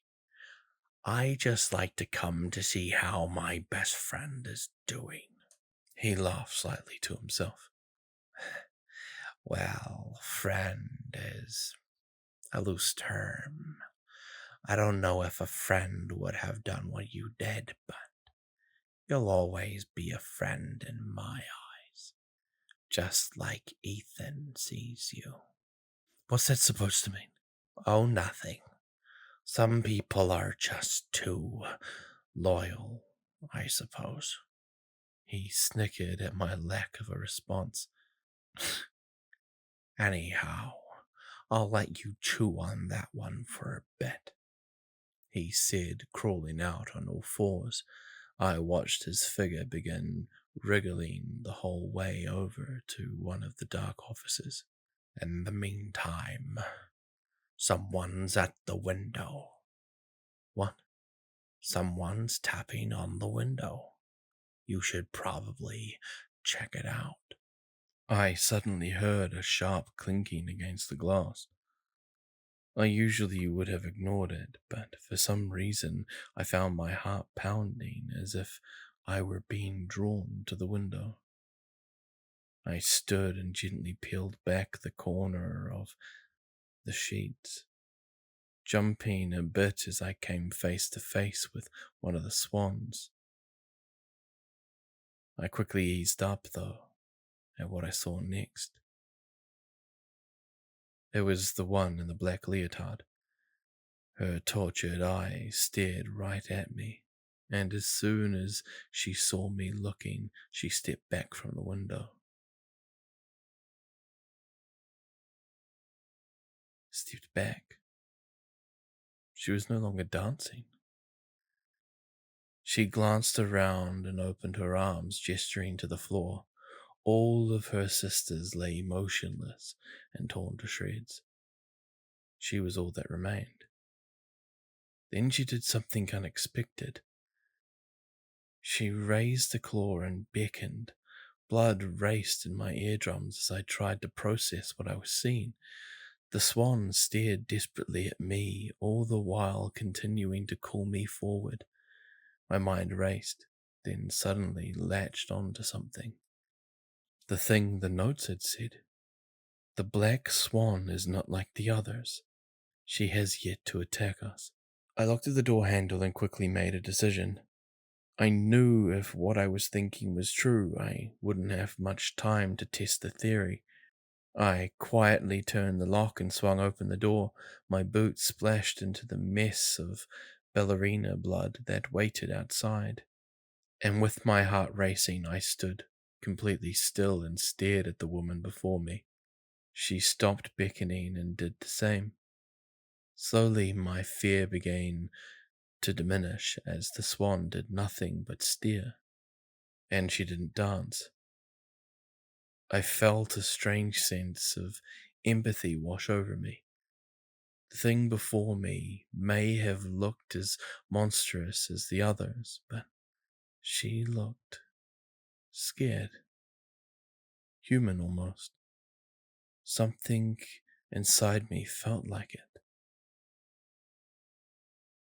You're not gonna hurt us, are you? She shook her head. It was small, but it was all I needed. I burst back into the office and went straight into the break room. Everyone wake up now. We've got to go. Huh? Daniel said, sitting up. What's going on? Why are you... There's no time for questions. Let's go. The three of them listened and quickly scooped up whatever belongings they had and shoved them into their bags. I led them out into the hall where they saw the ballerina. Joel, look out. Bear yelled. No, it's okay. She's not like them. How do you know? Look, we don't have long before these ones get back up. And we don't have any other option. I'll take my chances. Her, Daniel, and Ethan all hesitated. I looked right into their eyes. Just trust me on this. She pursed her lips before offering a small, okay. The ballerina suddenly dashed off down the hallway, and we knew exactly where she was heading. She knew what we were looking for. We followed, running behind her in the darkness. I looked over my shoulders before rounding the corner to the hall, just to be sure. I thought I saw an arm of one twitch, but hoped we had some more time before they noticed we were gone. We followed the black swan through the halls, and sure enough, she turned down a corridor just past a set of gymnasium doors. She stopped halfway down the tunnel and gestured to the doorway with the words "safe room" spray painted on the side. I went to run inside, but was immediately hit with a brick wall of stench. I fumbled around for my flashlight and clicked it on, shining in the room. It was undoubtedly the janitor's closet. The irony was, it was a mess. Dry blood sprayed across every surface, and limbs and chunks of rotten flesh lay in decay throughout the room. The remains of two completely lacerated torsos were all that remained of the two victims their limbs once belonged to. The stench of the rotten, wet corpses was overwhelming. The rest of the room was fairly large, with lots of shelves and space for tools and equipment. Items were strewn about and covered in dust. Water tricked from a pipe and immediately formed a puddle that swirled down a drain in the floor. Across the way above the desk in the corner, a pegboard hung on the wall. A set of keys dangled from one of the hooks. I pulled my coat over my face and ran into the room, heading for the keys. I pulled them off and turned around to see Ethan had followed me. He was over by the shelf of tools, grabbing a hammer. He saw me looking and mimicked a swing as if to show me his intentions. I nodded, and together we exited the room. The black swan was already halfway down the hallway, waiting for us to follow once again. We rushed after her, keys jingling in my pocket, but as the dancer entered back into the main corridor, she was suddenly brought to the ground. I watched as other ballerinas stomped on top of her with her toes, stabbing them into her neck and back. The black swan stopped moving. Come on, this way. I heard Dan yell from behind me. I turned around and saw Dan a distance down the hallway, opening another set of doors that led into the gym. We all followed as 3 other ballerinas plowed past the first and began leaping towards us. The gym was massive and dark. As I shone my light across the room, I could see the rest of the dancers entering the main door. We were surrounded in an open area. "The bleachers!" Bear yelled, pointing to the wall across from us. They were folded up, creating the perfect platform for us to scale. What we would do from there was a mystery, but it was better than the current alternative. We slammed into the bleachers and began to climb the recessed steps like a ladder. The ballerinas were already halfway across the court by the time Bear and Dan made it up. I made it up next and turned around, holding my hand out to Ethan. He took it and I yanked him to safety just as a swan below swiped for his leg. I felt the air of the attack from all the way atop the bleachers. We stood above the gym floor looking down at the harpies as they stared up at us. One of them began to scale the side of the platform, but as soon as its head peeked over the landing, Daniel kicked it hard with the butt of his boot. Another tried the same, but this time Ethan slammed the hammer he had just grabbed hard into the thing's head. The woman went limp and fell to the ground, where the other dancers quickly trampled her. Ethan looked sick at what he had just done, but I could see him attempting to shake it off. Watching the others carelessly kill their own gave me an idea. However, I sat down and tore off my boot. "Ethan, let me see that hammer." Ethan passed the tool to me without question, and I began to tie my shoelaces to the end of it. "What are you doing, kid?" Daniel yelled. "Pay attention." When my invention was done, I stepped to the edge of the bleachers. I prayed it was long enough. The swans began eagerly dancing ballets that involved sweeping at me with their talons. I waited for a break in their movements, then leaned over the edge and swung the makeshift flail. It clubbed the ballerina below me. She stumbled slightly, falling into another one. I really hoped that their instincts would overcome their desire for us. When the surrounding women looked at the one who had just faltered, I knew it had worked. They pounced onto her, tearing her apart as they had with the rest. As soon as I saw one returning to their dance, I would swing again, knocking over that one too. It was working. After 3 successful hits and dodging between talons, the majority of the ballerinas had turned on one another. The ones that didn't fall to my hand fell to the dancers they bumped into while massacring each other. "Let's go," Bear said while the women below were distracted. We ran along the edge of the bleachers with only 2 swans following us. They were faster, and I knew we still wouldn't have a shot at beating them if we leaped down. Luckily, across the gym, I saw the black swan enter. She was back up. She danced towards the 2, pounced onto one of them. While the other one wasn't looking, I chanced it and jumped down. Bad idea. The remaining woman snapped towards me in an instant, her bloodshot eyes staring me down through her feathered face. She leapt towards me, closing the distance in a single bound. I dropped to the floor, ducking under one of her claws as she swiped at me. The only problem was that I was now defenseless on the ground. I started to spider crawl backwards as the ballerina gracefully raised a leg and poised her sharp foot, ready to bring it down. After so many brushes with death in the past few days, I thought that I might have gotten used to the feeling. I hadn't. Just then, Bear called out, "Hey!" The swan turned just in time for her to leap onto the dancer's back, knocking her off her pegged foot and onto the floor. The thing thrashed violently, trying to swipe at Bear, who clung tightly to her back. Her talons couldn't quite reach, thank God. Ethan seized the moment and leaped down as well. He dashed to me and yanked the hammer from my hands as I got back up. Once he had it, he twirled around and with my boot still attached, jumped onto the harpy's chest, bashing it into her face. She instantly stopped moving. Bear scurried out from under the creature and we all looked at one another. Ah! Ethan winced through his teeth as he held his arm. In the frantic swiping, the swan had caught his forearm.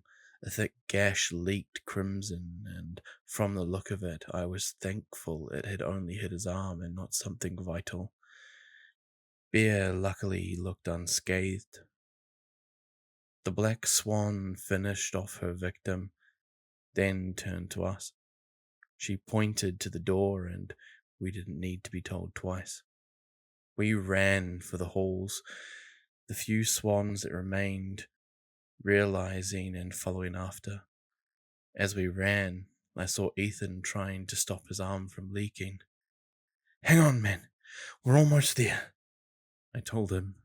We made a few turns, then ran down a hallway that led to a familiar place, the main corridor. We bolted past the lockers and into the dance studio. I quickly shut the double doors to the main entrance and pulled the keys from my pocket. There were so many. I began thumbling through them, trying desperately to find the right one. Through the windows on the doors, I could see the dancers rounding into the corridor. Key after key, I jammed them into the lock as they closed the gap. The thought crossed my mind that we weren't even sure this would work. "Joel!" Daniel cried as I slotted in another. I could see out of my peripheral that they were only 5 feet away now. Click. The locks turned sharply as I jumped back from the door, preparing for the worst. The dancers pelted the surface like thick balls of hail and angrily clawed at the glass.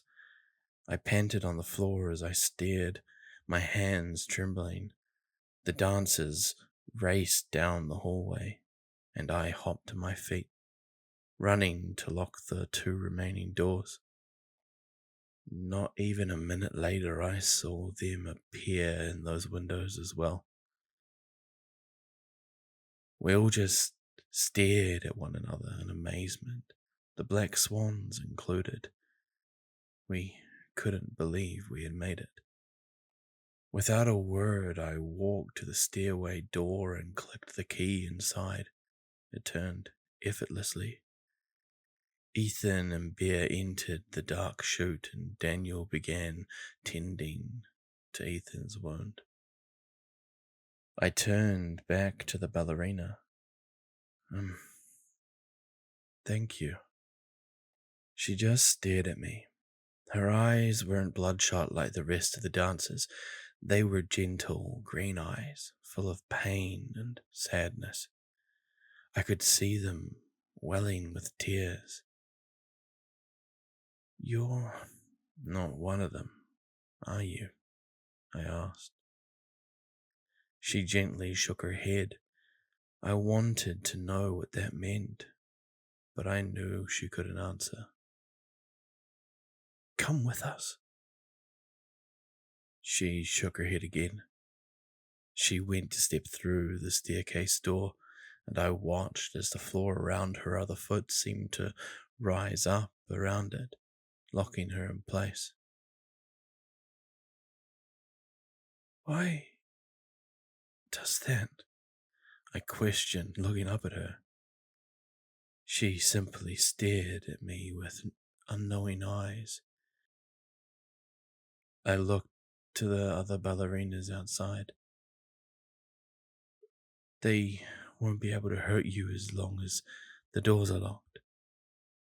You'll be safe here." She nodded. "Here," I said, crossing the main door. I removed the keys and placed them into the lock, but didn't turn it. If anyone else ever comes by, you should be able to turn it and unlock this, even with your talents. She looked at me and softly bowed in understanding. I could now see complete tears falling from her face. I couldn't help but see Andy, trapped and only wanting an escape. I'm so sorry that you're stuck here. She shook her head no, then bent down to the dried blood on the floor. Slowly she carved out a word. Deserved. I didn't understand, but I nodded anyway. We'll probably be back through here again soon. There's more of us. Maybe we can find a way to. She held up a talon to me and very gently rested it on my head. I had one last thing I needed to say to her.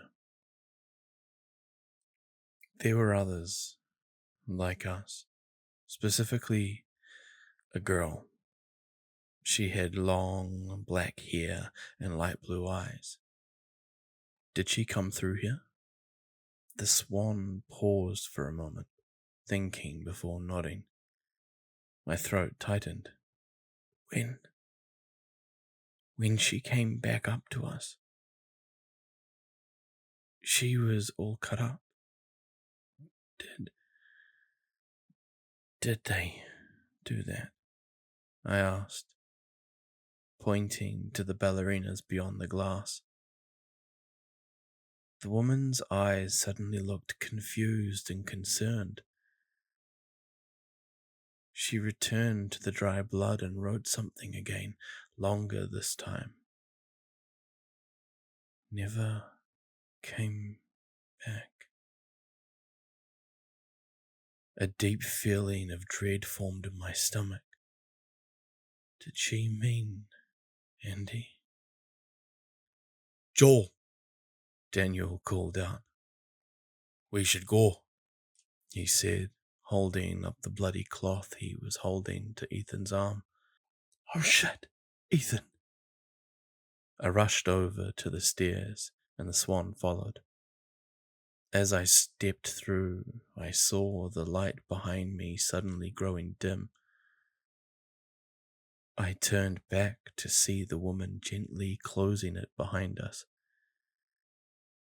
I met her eyes one last time before the door shut, and then we were all four left alone in the darkness.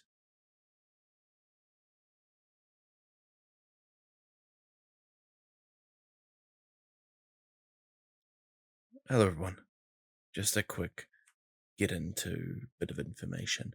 I noticed in my last video that I've been messing up on Daniel's voice and changing his accent multiple times. I'm going to fix that in this recording. I will be sticking to one accent. If I don't and you notice it, tough, but I'll try my best. Anyway, let's get this story started.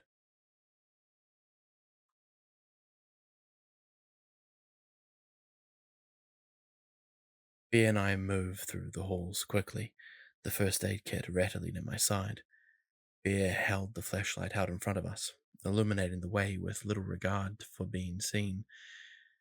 We didn't have time to worry about that. We came to a crossroads and skidded to a stop. Which way? Bear asked. Shoot, I'm not sure. I looked off to the right and left hallways. Both were dark and unfamiliar. We might have made a wrong turn at some point. Dang it. Should we go back? I don't know. That may take longer. One of these might loop around. Okay then. Which way? Left. We turned off down the old concrete corridor. The walls were composed of old cracked cinder blocks and rusted lead pipes. Every step we took felt like an explosion erupting down the hallways. My heart jumped with each one. We twisted and weaved through the rooms and doors until finally we emerged into a familiar area. An old, vacant-looking office space. Desks sat empty and abandoned behind moldy cubicles, and a couple of fluorescent lights clung to life on the ceiling. They flickered and hummed erratically. Across the way, we could see the door back to the safe room where Ethan and Daniel were waiting. Good call, Bear told me as she went to continue forward. Tink tonk, tink plink, came an echo from the hallway behind us.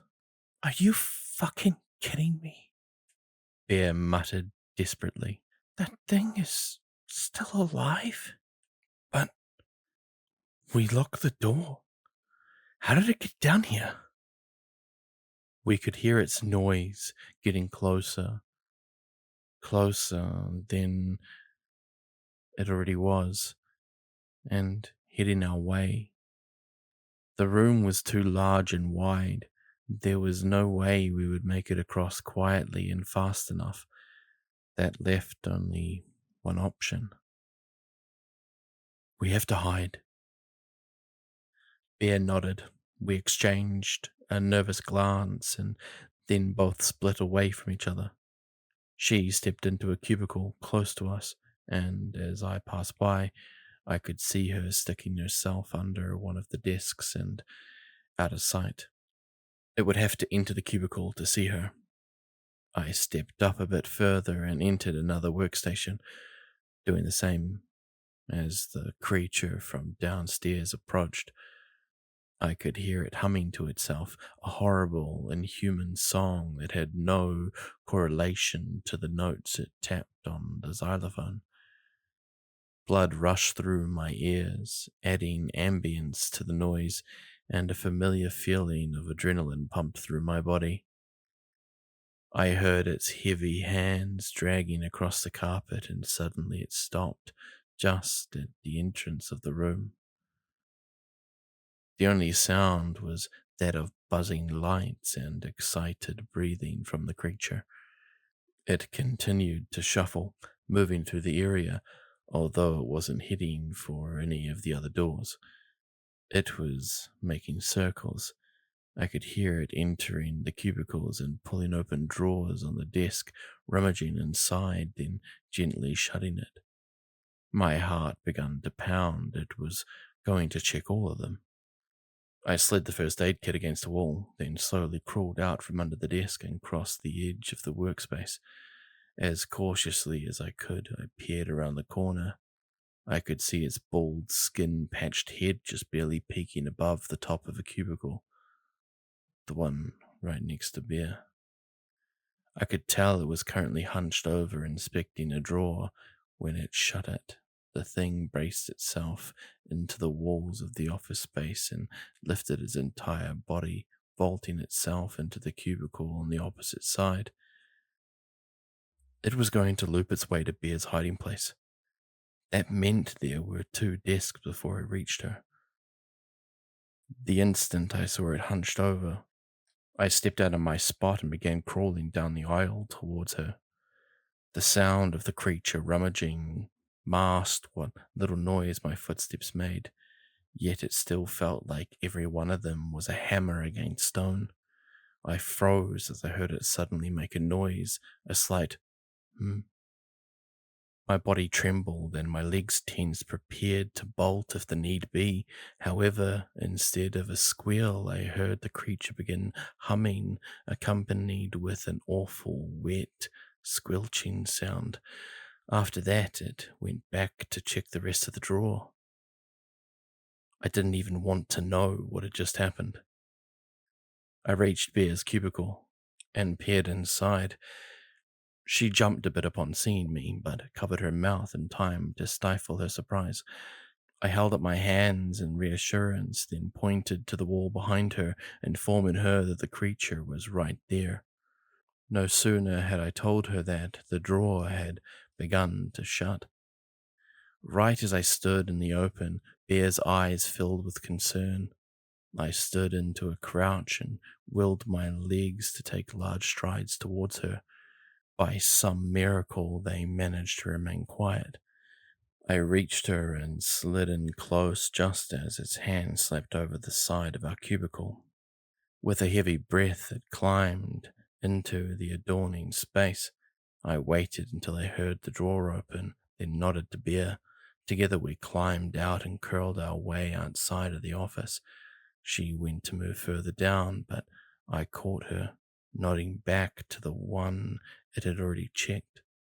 She didn't argue, and together we slipped a cubicle down and slid under the desk together. A moment later, we heard it climb into her space.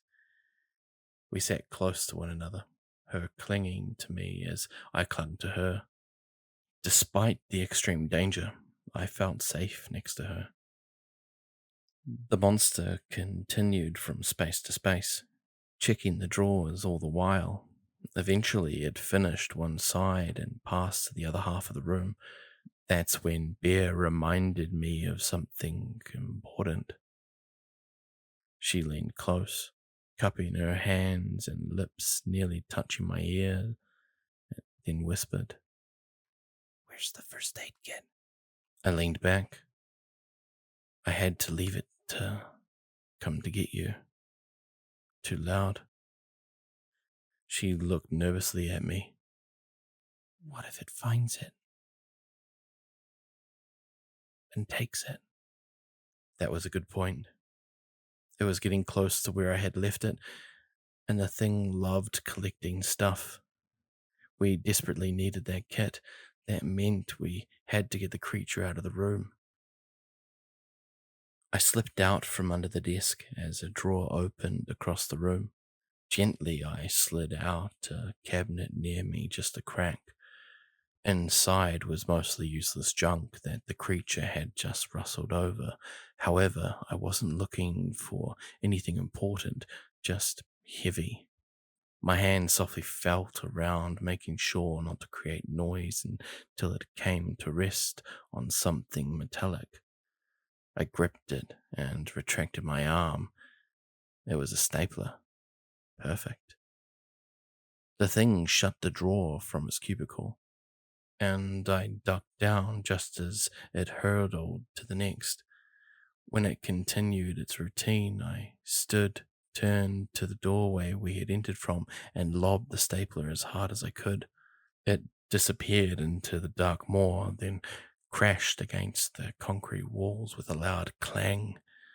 The thing instantly squealed as I ducked back down, then I heard it tumble and clatter over the cubicle walls like a bull.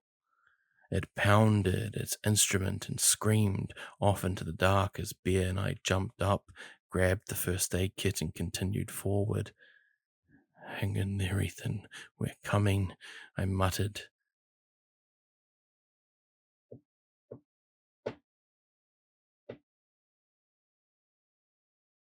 Dan swung open the door and pulled us in. Are you two okay? I heard that thing down the halls. It's still alive. Yeah, and we had a bit of a run-in with it," Bear said. "Here." She handed him the box of medical supplies. Daniel didn't waste any time. He dashed to Ethan and unpacked the kit. The wound the ballerina had given him was a lot worse than we had initially thought. He withdrew a small bottle of alcohol and stretched Ethan's arm out. All right, kid. Brace yourself. This isn't going to feel good. "Should I bite down on something first, or—" While Ethan was distracted, Daniel poured the acidic liquid over the wound. Ethan took a sharp gasp and then hollered in pain. Bear stepped behind the couch he sat on and cooed reassurance in his ear. I stood nearby and let him grip my arm in pain. As the liquid cleared away the visage, we could see the dark gash underneath. It had torn deep, nearly to the bone. I prayed that he would be okay, It'd be my fault he and Bear had to attack the ballerina in the first place.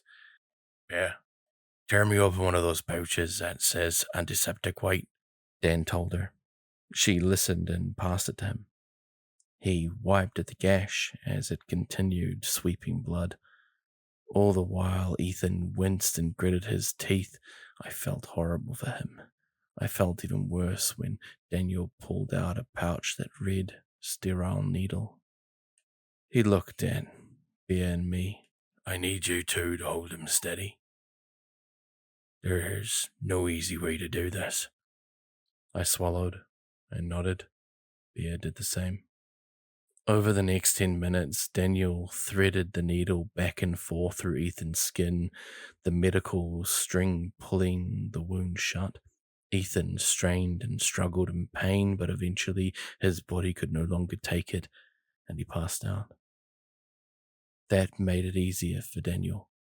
He wrapped the wound, leaned back against the floor, and deeply sighed when he was finished. All right, I think that's all we can do. At least as far as I know. Bear and I nodded. Thank you. Ethan muttered, coming to. Don't talk, kid. Just take it easy. We'll have to change those bandages in an hour. Just rest. He pulled out some saltines and forced Ethan to eat them, then did the same with a bottle of water. After that, Ethan slowly drifted into unconsciousness once again. Bear, Daniel, and I sat silently in the room. It was an old urban basement lounge, complete with a bar, a small guest room, and a bathroom. So far, it was the nicest safe house we had encountered. There was some minor furniture around, such as Ethan's couch and a guest room bed. It was so dirty and damp, none of us dared sleep on it, however. You did incredible, Daniel. Bear told him, breaking the tension. I just did what I knew how to do. Well, you saved him, she spoke. Where did you learn all of that, anyway? Just some skills I picked up. That's cryptic. You an assassin or something? Bear joked. Yeah, real dangerous. Dan smiled. It was the first time I'd seen him do that in a while. I need a minute. I'll be back. He stepped into the dark and dingy bathroom and shut the door, leaving Bear and me in silence. Instantly, we fell into the awkwardness that had been present since our conversation in the ballerina hallway. I still had no idea what to say to her. However, after what had just transpired in the last 24 hours, I felt it was almost necessary to say something. How are you doing? I asked. Huh?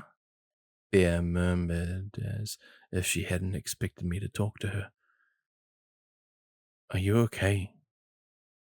Been a while since we've really talked. Oh, I'm good. Thanks for your help back there in that office. I had no idea what was going on behind me. You don't need to thank me. I know you would have done the same. You really did back at the gym. Thank you for that. What do you mean? I laughed softly. What do I mean? Bear, you dove into a monster's back to save me. Oh, that. I was just doing what any one of us would have done, she said, brushing her hair from her face. Ethan did too. I looked at Ethan, resting on the couch, clutching his arm covered in already blood-soaked bandages. Yeah, he did. I felt guilt flood into me. At the end of the day, my fears had come true. More people had come down here with us and gotten hurt. But the sad truth was, if they hadn't, I wouldn't have made it this far. Bear had been right in what she said. We needed all the help we could get. I wondered how Andy had survived the journey all by herself. I'm sorry for leaving, Bear, I said softly, and I'm sorry for getting so upset when you came. I know you guys just wanted to help, and you were right. Having you here so far has helped a lot. I'm just so afraid to lose you guys. Bear breathed a sigh of relief as the elephant finally left the room. It's okay. You don't need to be sorry. I get why you were upset.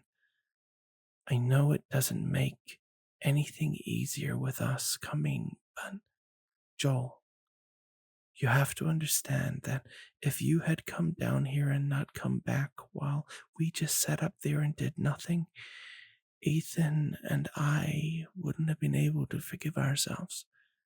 That's why we followed. We need you, Joel.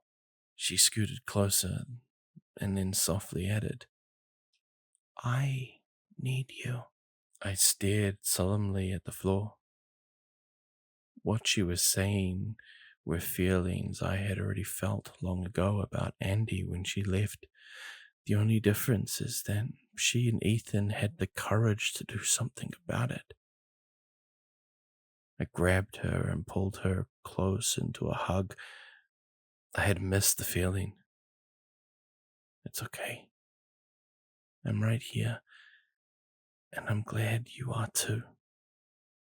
Both of you. I still felt that it was bad for us to travel in such a large group, but it seemed like either way had its pros and cons. If the group before us had set out with a group of 13, I figured that 4 couldn't be too dangerous in comparison. Speaking of the group before, I held Bear for a while longer and then pulled away and stood. I walked over to the bar and she followed. What are you doing? Grabbing something to take off the edge? No, I gotta update the map. Also, I'm looking for another log from the last group down here, the ones that mark the safe rooms. The last note they left saved our lives. I bet they wrote lots of useful stuff down in these places. I did in fact end up finding another log. This one was sitting in a drawer in the guest bedroom side table, written in an old damp notebook. There were really only updates about the fate of the former party. They reached this location with the same 10 they had left the office with. However, there was one note that caught my eye amidst the update. It appears that the curator is sensitive to light. This must be due to its life in the dark halls. It's okay being in lit rooms, but Trent claimed he managed to stun the creature by shining his flashlight in its eyes on the run for food earlier. According to him, it was only enough to barely escape, but it should still be noted as a last resort. The curator. Were they talking about the thing downstairs? I withdrew our own wind-up flashlight and clicked it on, turning it to myself. The old, faded bulbs were barely enough to make me blink, let alone squint. Still, if it came down to it. When Ethan woke up, Daniel informed him that we had to change his bandages. As he did so, we all discussed. So, what's the plan now? Ethan asked. Well, you lost a lot of blood, so, for the time being, nothing. We're gonna hold out here, Daniel replied, wrapping the cloth tightly. What? No, I'm fine. Let's just keep going. Look, I appreciate your grit, Ethan. But if we keep moving with you hurt like this, it's not gonna be good. Our hearts are pumping fast, and so is our blood, the latter of which you're in short supply of. If you pass out while we're out here, it's going to cause a lot of problems, not to mention the chance of infection. Daniel, I'm fine. I don't want to be the reason we aren't moving.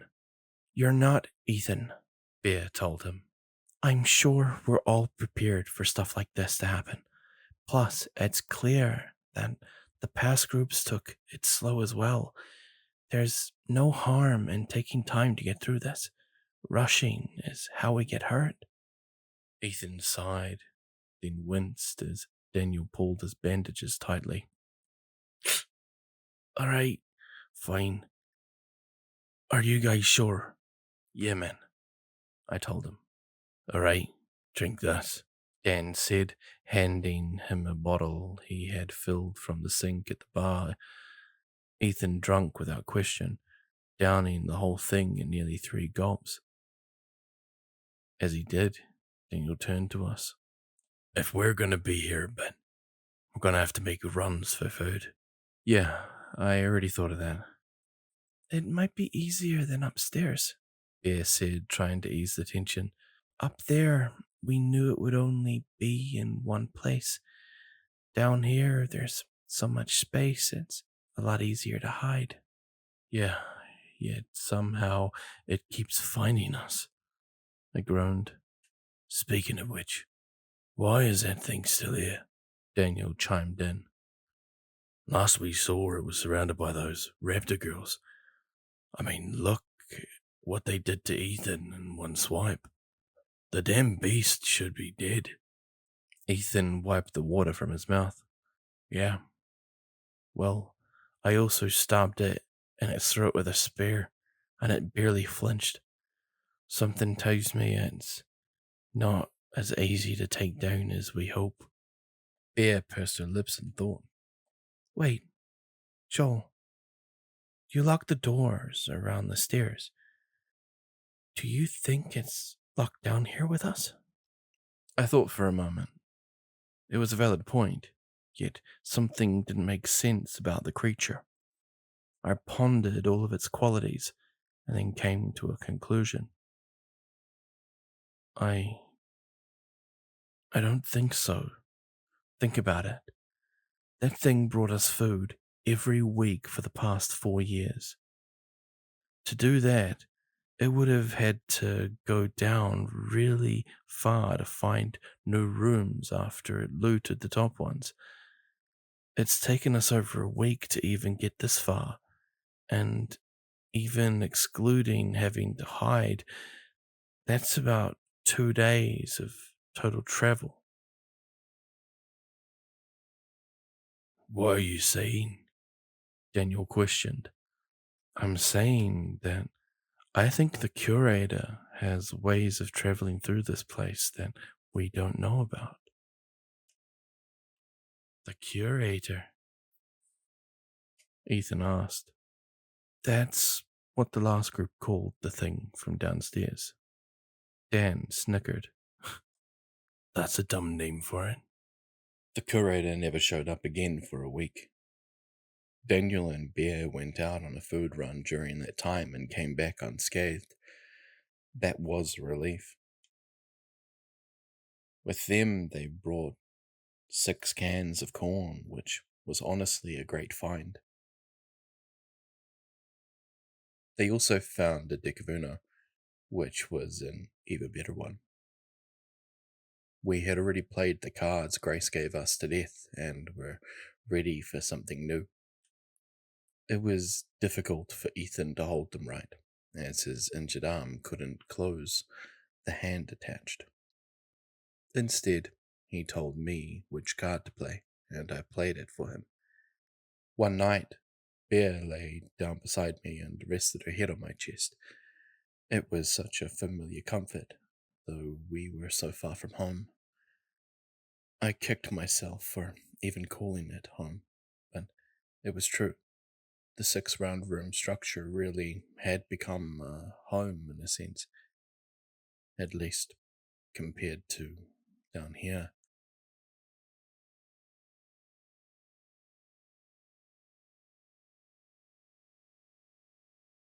It had been nearly a year since we had arrived, and a basket had just come in. Claire and Jan knocked on the bedroom door, and we opened it. Their faces were beaming. "We got a perfect one today." They were right. The thing downstairs had really found the good stuff. A whole unopened box of Twinkies, toothpaste, a lunchbox full of old cassettes, a couple of new games, and many other things. "Any electronics in there?" Benjamin asked, eagerly peeking his way through the crowd. "Hold your horses, Ben."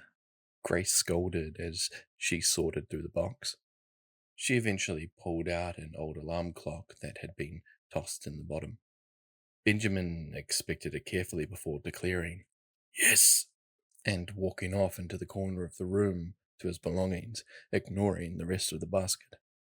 Bear, Ethan, Andy, and I were all curious and followed. "What do you need that old thing for, Ben?" I asked him. He turned around with a big grin. "I've been collecting a whole lot of parts each run. Haven't you noticed?" "Well, yes, I suppose, but you still haven't told us why." "I'm gonna try to build a radio."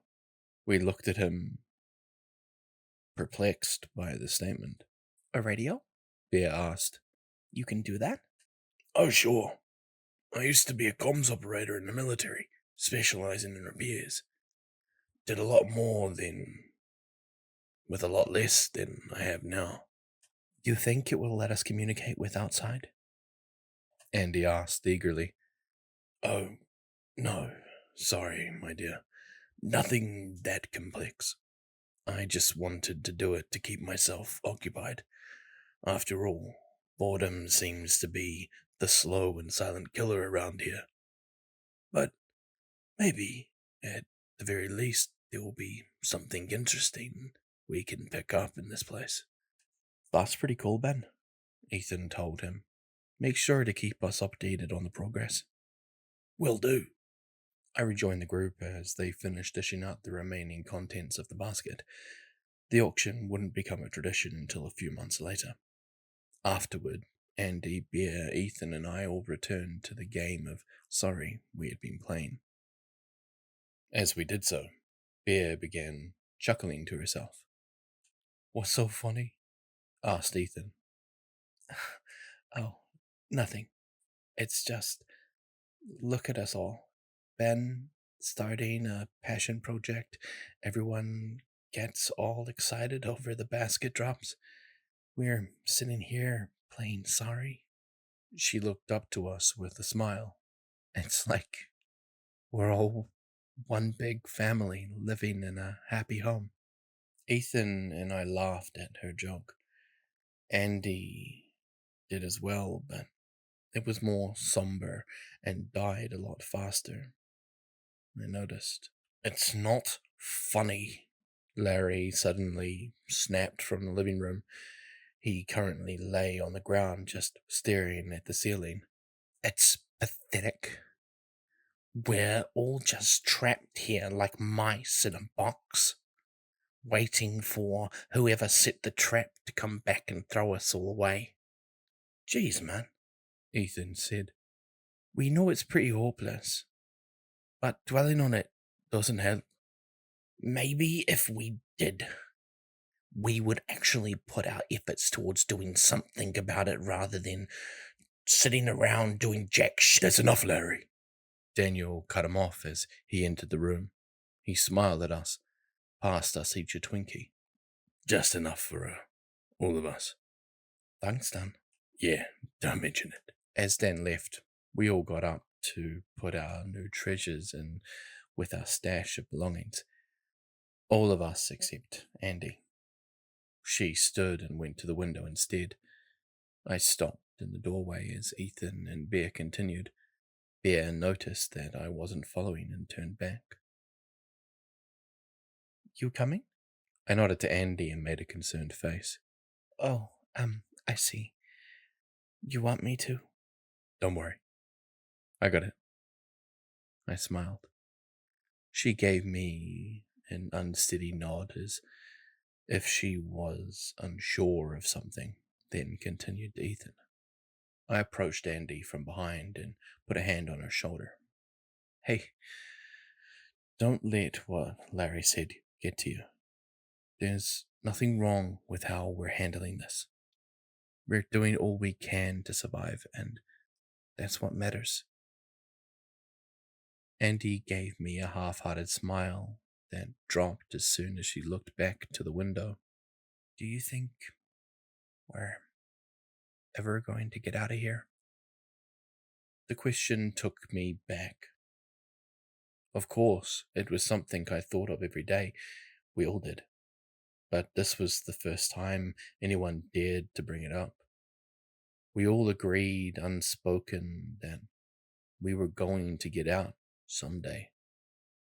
How was just what we had given up on.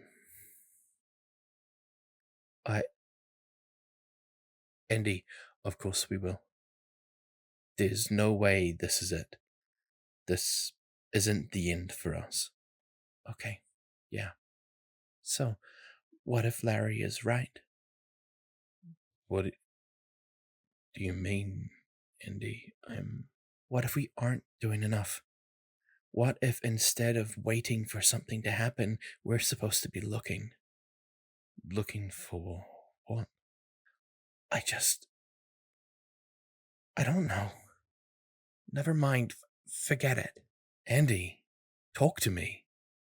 Looking for what? A way out? Yeah. A way out. I stared at her, waiting for her to continue, unsure of how to respond. We're all so afraid of this place that we barely scraped the surface and then gave up on trying. But what if there's more here? What if we need to be working harder? I looked at her with deep concern, then placed my hands on her shoulders and turned to her face. Hey, I'm just as eager to get out of here as you are, I promise. But, Andy, we can't lose anyone else. If we rush into the unknown, that'll end up happening. Now, the second we learn something that might point to a way out, I will be right there with you. But for the time being, I think we need to wait until we know what to do. Otherwise, we'll just be running blindly through the dark. Her eyes gazed into mine with pure emotion. Fear, anxiety, passion, confusion. Trust me, I told her. She looked at me, and for a moment I thought she was just more upset. Then she surprised me by wrapping her arms around me and pulling me in close. My heartbeat grew faster and louder, even louder than when I had to run for the basket. I held her as she leaned into me. She felt warm and safe, so familiar. Andy had never come back up. The ballerinas had told me. What did that mean?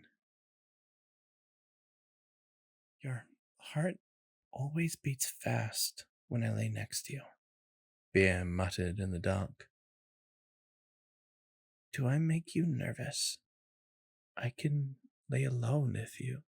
No, stay, I whispered back as I gripped her tightly, pressure building in my chest as I lingered between memory and reality. Between Andy and Bear, my heart ultimately dropped as memory won out.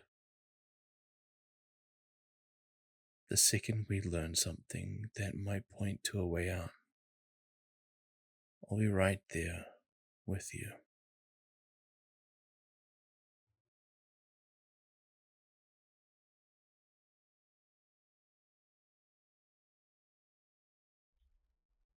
By the time we left the room, we had been there nearly 2 weeks.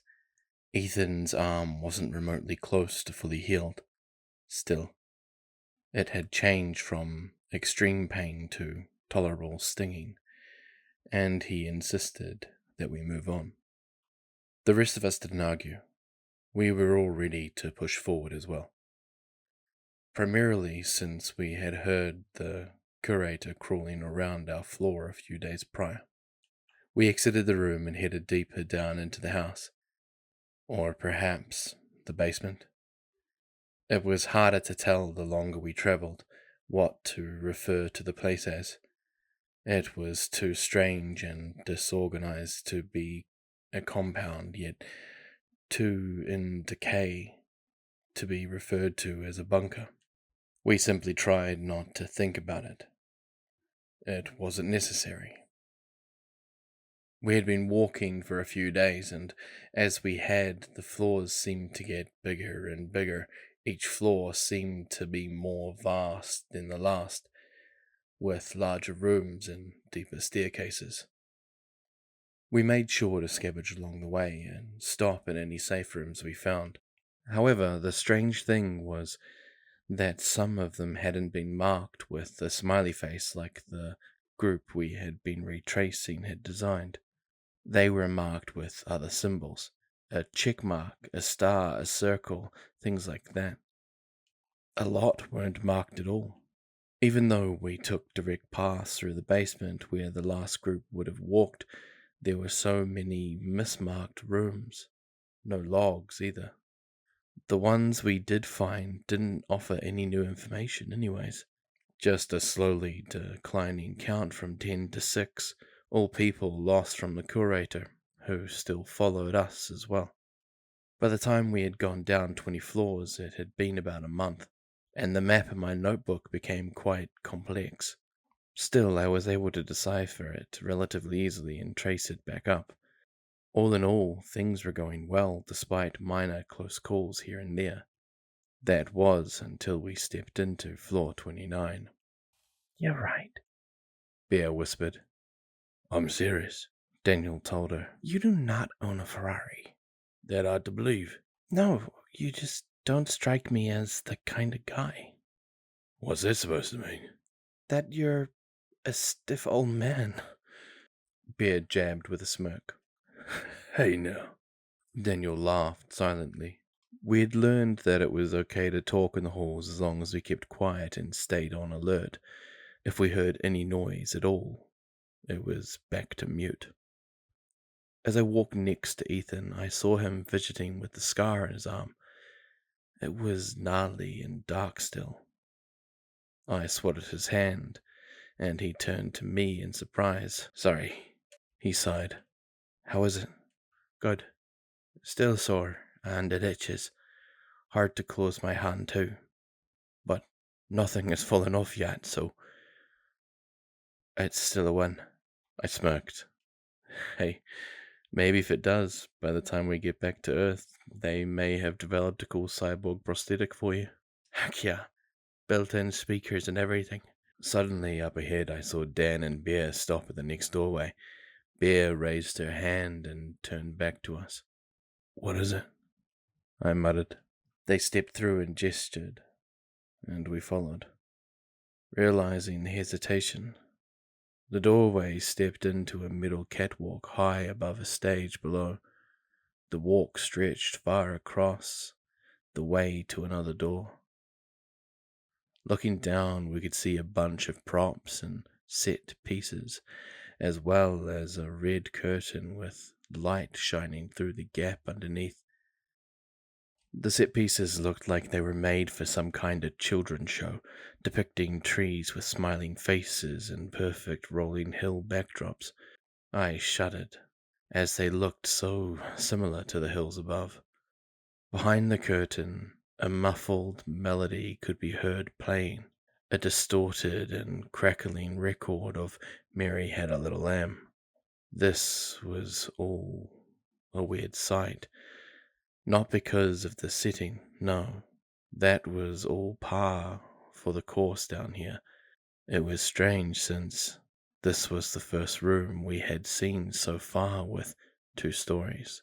Most rooms, though some of them vast, expanded only upward, never down. Dan nodded to the doorway across the catwalk, wanting to move.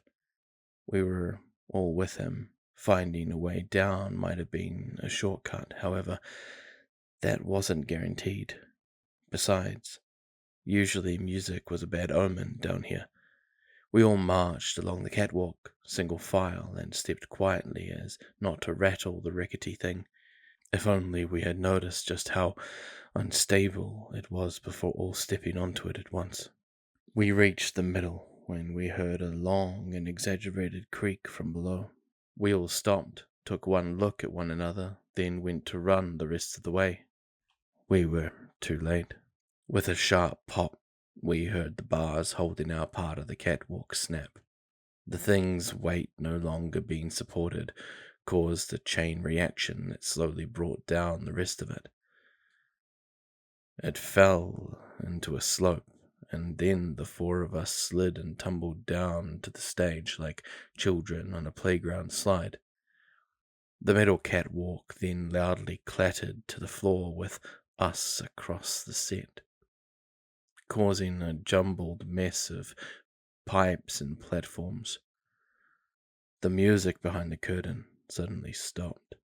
I quickly looked to Ethan, who had tumbled down first, to make sure he was all right. He held his arm tightly, but it appeared to be more internal pain. Luckily, the wound hadn't split. Bear and Daniel sat up, shaking themselves off as well. That was the only analysis I had time for. Someone had intentionally stopped the music. "Wait," I sharply whispered before scrambling to my feet. I helped Ethan up, and Daniel and Bear joined us. We all dashed towards the back of the stage as we heard footsteps approaching. Each of us dove into the set pieces that had been stocked up to the side. Bear and Daniel dove into a structure that looked like a colourful playhouse, and Ethan and I ducked into the back of a hollow smiling tree. Then we waited.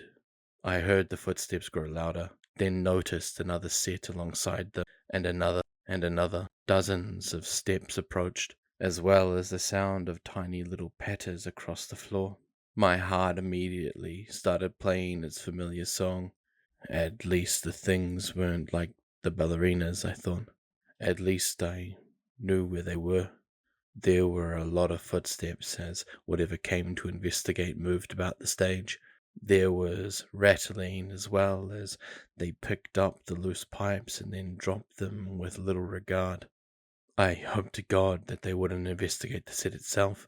As we waited, we began to hear another sound as well. Small little giggle-like noises, like someone was trying to hold back a laugh. There was also the noise of clothes brushing past itself, or against skin. A lot of it. Then, as soon as they came, they went. 100 footsteps left the stage and headed back to whatever lay beyond. The music clicked back on, and everything resumed as it was. Cautiously, I peeked my head out. I was surprised to see that the catwalk had been neatly packed up and stored off the wings of the stage. Ethan and I emerged, and Bear and Daniel followed close behind. We didn't dare speak, as we knew that whatever was behind the curtains would undoubtedly hear us. Dan looked up and investigated the doorway. We had taken quite a fall, nearly 50 feet. If it hadn't been for the catwalk, we would have been severely injured. I didn't want to imagine how that would have gone when whatever creatures past the curtain came to investigate. We looked around for a way out, but all we could find was a ladder, and it was only 20 feet. There was no chance of us climbing our way out of here. We were trapped. Unless there was a door on the other side of the curtains, we were out of options. Any other ideas we had involved noise, and that clearly wasn't an option. We all jumped as the music clicked off again. We ran to our hiding spots, but when I heard the footsteps traveling away from us, I glanced around the corner. I saw the light click off under the curtain, immediately followed by the sound of a door shutting. We all stepped out from hiding and crossed the stage. Dan peered first through the curtain, and we all held our breath. He pulled back. "It's clear. There's nothing," he whispered. We stepped past the red barrier and took in the room. We stood on a stage that sat above a large party room. It was colorful, like the kind you would see at a pizza arcade. Bright colors and swirls adorned the walls, as well as illustrations of smiling animals and inanimate objects. The floor was comprised of glittery and colorful tiles, and the paneled ceiling helped dimly light the room with fluorescent bulbs. They appeared to be the safety kind that only faded to a low glow when turned off. Colorful tubes lined the room, and play mats and other toys covered the floor. Coloring books had been left strewn about with crayons to accompany them. In a stool in the center of the room sat a red radio. "What the?" Ethan muttered. We had walked through rooms that looked to be designed for children before, but they were never this bad, never this detailed. It was genuinely unsettling. "I don't like this," Bear whispered. "Yeah, because the rest of this house is so enjoyable," Ethan joked. "Reminds me of that pizzeria place you take your kids to." Dan grunted. Chunky cheese? I asked. "Yeah." You have kids done? Ethan questioned. "No." The man quickly shot back. "Is this really important right now?"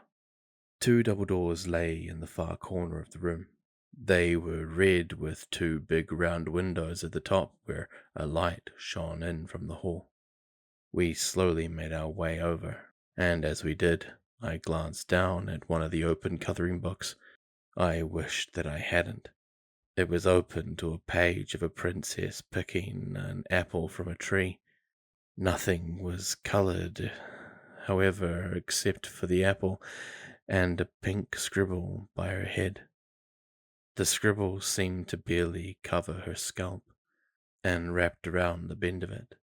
The unsettling part was the red lines that poured out from where the scribble touched, and the frown that had been harshly drawn over the princess's mouth. We reached the door, and Bear and Ethan looked out first. They turned to us and shook their heads, then gently pulled the handle. The doors opened into a hallway that buzzed with more lights, these ones fully lit. A hallway with multiple colorful closed doors headed down into 2 directions, ending in yet more doors. "Which way?" Ethan asked. Music emanated from the left side, and all was silent from the right where a sign above a door read, "Nursery." All rooms had a sign: bathroom, kitchen, nap nook, library, playroom. We had just exited the activity room. Unfortunately, none of the locations sounded like they head to a way out. "Maybe the playroom," Bear suggested. "Seems like the only way that might have some sort of exit." We all agreed and slipped into the hall. We were all on edge as we inched our way over to the playroom. Somehow being caught in the light when we knew danger was about was more terrifying than the dark. At least then we felt somewhat hidden, not exposed in an open hall. I reached the door first and slowly stood, peeking in. The room was dark, but I could see a play place waiting on the other side, its plastic tubing and slides running wildly around the room. An ocean of colourful plastic balls filled the large pit in the middle, and there were various swings and seesaws speckled around as well. However, except for a child's dream, the room appeared empty. I gave the door a light push, and it swung open effortlessly. Stepping inside, I immediately felt a sense of relief upon seeing the ceiling. There was none. It opened up into a space where black metal tubing held lights that illuminated below. It was at the same level that the catwalk had been, and it appeared to run past the back walls and out of the area entirely. A way out. We could easily climb the play structure and scale the tubing from there. I heard something wet beneath my feet as I entered the door. Squishing into the foam mat ground, I looked down to see thick, dark puddles of crimson below me. I checked the room again, and what hadn't been clear to me from the window now was. There was blood everywhere, dripping from the play structure, soaking the ball pit, and pooling on nearly every horizontal surface. My word, muttered Bear. We need to get out of here now, Daniel said. Let's go. Up the play structure. Ethan, can you climb? I asked. Yeah, I think so. We all ran forward to where a slide spiraled to the floor. I placed my hands on top of the thing to pull myself up. I had just begun climbing when we all heard it, giggling from near the door. We froze and our heads spun around to look. There was nobody there, but it was clearly coming from that direction. I fumbled for the flashlight and turned it on, shining it towards the darkness that surrounded the doorway. The beam rested on something hanging on the wall. It was a clock with a big jolly face on it, its mouth wrinkled and stretched from its overextended smile. Its eyes were cartoony, Pac-Man-shaped pupils on white balls that darted rhythmically side to side. It took me a moment to realize it wasn't just made to look alive. It was actually moving. The laughter was real. Joel, hurry, Bear commanded nervously. I obeyed, attempting to scale the slide as fast as I could. The other three followed closely, but the slope was so slick with blood that it made the round surface hard to scale. Suddenly the doors flew open, and what entered was not what I was expecting. It was a large person dressed as a bird, the kind of costume you would see on Sesame Street or the Muppets. Its feathers were a variety of colors, forming a vibrant rainbow across its pear-shaped body. Its perfect white eyes and black pupils peered at us, and its felt beak hung open as if it was surprised to see us. It suddenly raised its hands to its cheek, then began violently clapping. The four of us just sat staring, mortified, but quickly snapped out of it when the bird started to run towards us, its costume bouncing with each hop. I reached the top of the slide and began to climb up further, but below the person had already reached the decline. It reached out, grappling for Daniel's leg, but when it missed, it instantly grabbed the edges of the tunnel and began to shake. Whoever was in the suit was incredibly strong. It felt like an earthquake was shaking the structure. Ethan, Bear, and Daniel couldn't keep their balance on the slick plastic and tumbled over the edge, falling to the mats below. Bear lay face up, staring at me. She sucked the wind that had been knocked out of her lungs back in and yelled, Joel, go. Two more birds threw open the door and saw the scene unfolding. The first creature turned around and clapped at them, then pointed at my friends. They skipped over, and one bent down, scooping up both Bear and Ethan with ease. Dan stood and tried to throw a punch at the remaining one, but his fist simply connected with its massive gut, and it just looked down at him, cocking its head in confusion. It wagged its finger, then lunged forward, wrapping him in a vice grip. My brain kicked into overdrive. I didn't know what to do. Could I help them? The things were too strong. I wouldn't stand a chance, but there was no way I could leave my friends behind like that.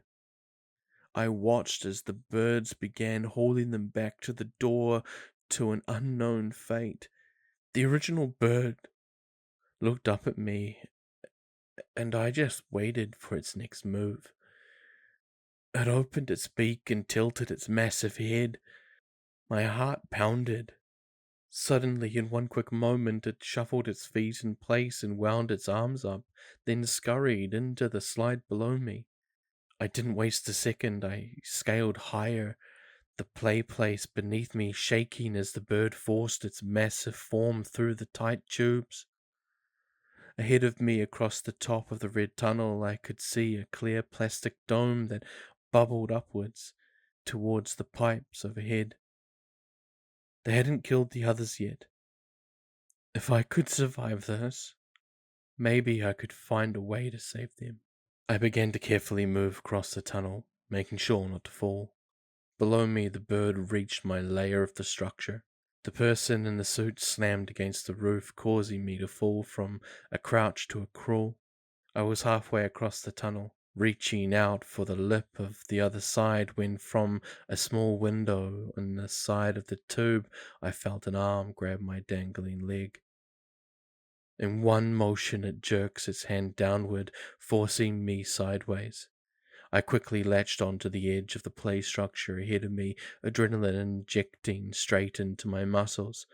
The bird from the tunnel desperately stretched its arm forward, trying to grab the back of my jacket. But I swung my body sideways as hard as I could, using the momentum to link my legs back to the tunnel, then hoist myself up. Running to the dome, I stood at the top and leaped upward, grabbing the bars overhead. As I vaulted myself, I happened to look down. Below me, the bird stared up through the bubbled window. It pounded on the plastic with both hands and violently flailed its head in anger. It was a crazed, erratic shaking that chilled me to my bone. I didn't look back after that. Instead, I began balancing across the bars until I reached the part of the support that hung over the ceiling of the rest of the room. I dropped down and drew the flashlight from my pocket, then clicked it on. The ground below me was simple dry wall and wood, and for a moment that made me jump until I remembered that I was safe. The house was indestructible. I wouldn't fall through. However, that thought left a sour taste in my mouth as my brain linked it to something else. If the house was unbreakable, why did the catwalk collapse on us? Surely it was considered part of the structure. Later, I told myself. Figure it out later. Right now, my friends need me. I began moving across the top of the strange children's playhouse until I came to another opening in the ceiling. Peering over the edge, I shone the flashlight down to find an overly cartoonish kitchen. The floor was black and white, checkered tiles with a big green table stretching the entire length of the room. Dozens of matching chairs were lined up with it, and along the walls, pristine white cabinets were affixed. A big red fridge rested next to an orange oven and a blue sink to top it off. I could see one of the smiling clocks high above the wall on the opposite side of the room and decided to move on before it noticed me. The place was too high up anyways. Dropping down would only leave me trapped in there. I needed to find a safe way in and out first. I continued on until I came to the edge of the structure. Around the edges, it looked like another catwalk had been built. I climbed over the railing and began to follow it. Eventually, it came to a fork, a bridge that crossed to an open doorway and stairs that led down. I made note of the opening, then took the stairs. I would come back for it once I found the others. My feet stepped off the metal and onto the flat concrete below. Turning back to the playhouse, the whole thing was made up of the same drywall and wood support as the ceiling. It was a strange sight considering how detailed the inside was. I began to move around the perimeter, looking for a door. It seemed that the entire playhouse had been built inside one massive room, with the large metal crossbars hanging over the whole thing. The corpses of spotlights hung loosely from them. In the empty space around me, there was a myriad of set pieces and wooden structures like the ones we had seen when we had fallen into the theatre. I had no luck finding a door until I had gone in a nearly complete circle around the building. A grey box structure had been built out from one of the walls. A glowing red sign above the door read, "On Air." I approached and pushed on the handle. Thankfully, it was unlocked. Stepping inside, the room was only as big as an apartment bedroom. There was a door immediately to the wall on my left, and next to it, an incredibly large machine. It had several screens on it and a control panel below full of glowing buttons. A dusty old computer chair waited to once again be used.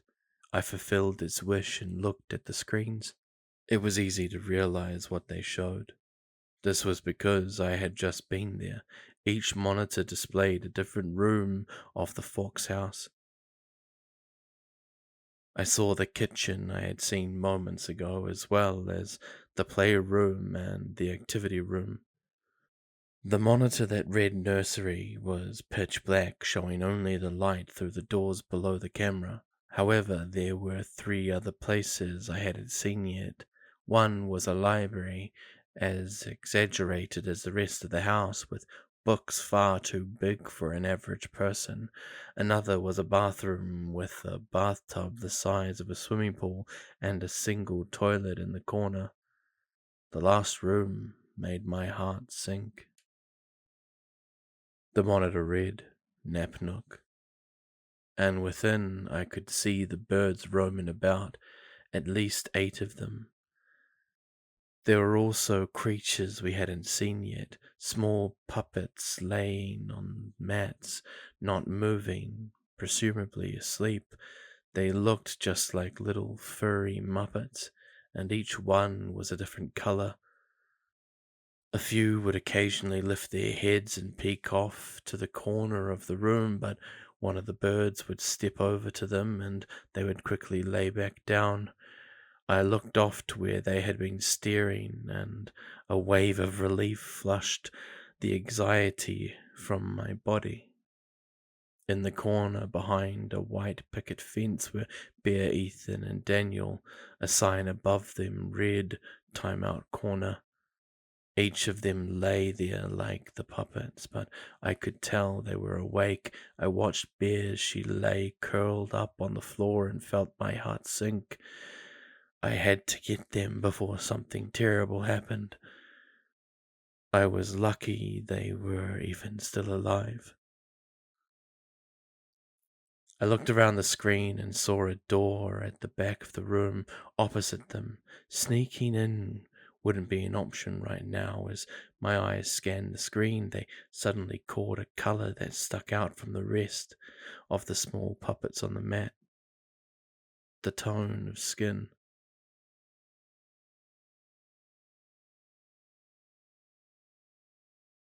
The person lay there, staring at the cage intently from the angle of the camera. I could see his face. His hair was long and he looked skinny and sick, but I immediately knew who it was. I had seen his face every day for nearly 3 years. Larry. I couldn't believe it. I was almost sure he had died.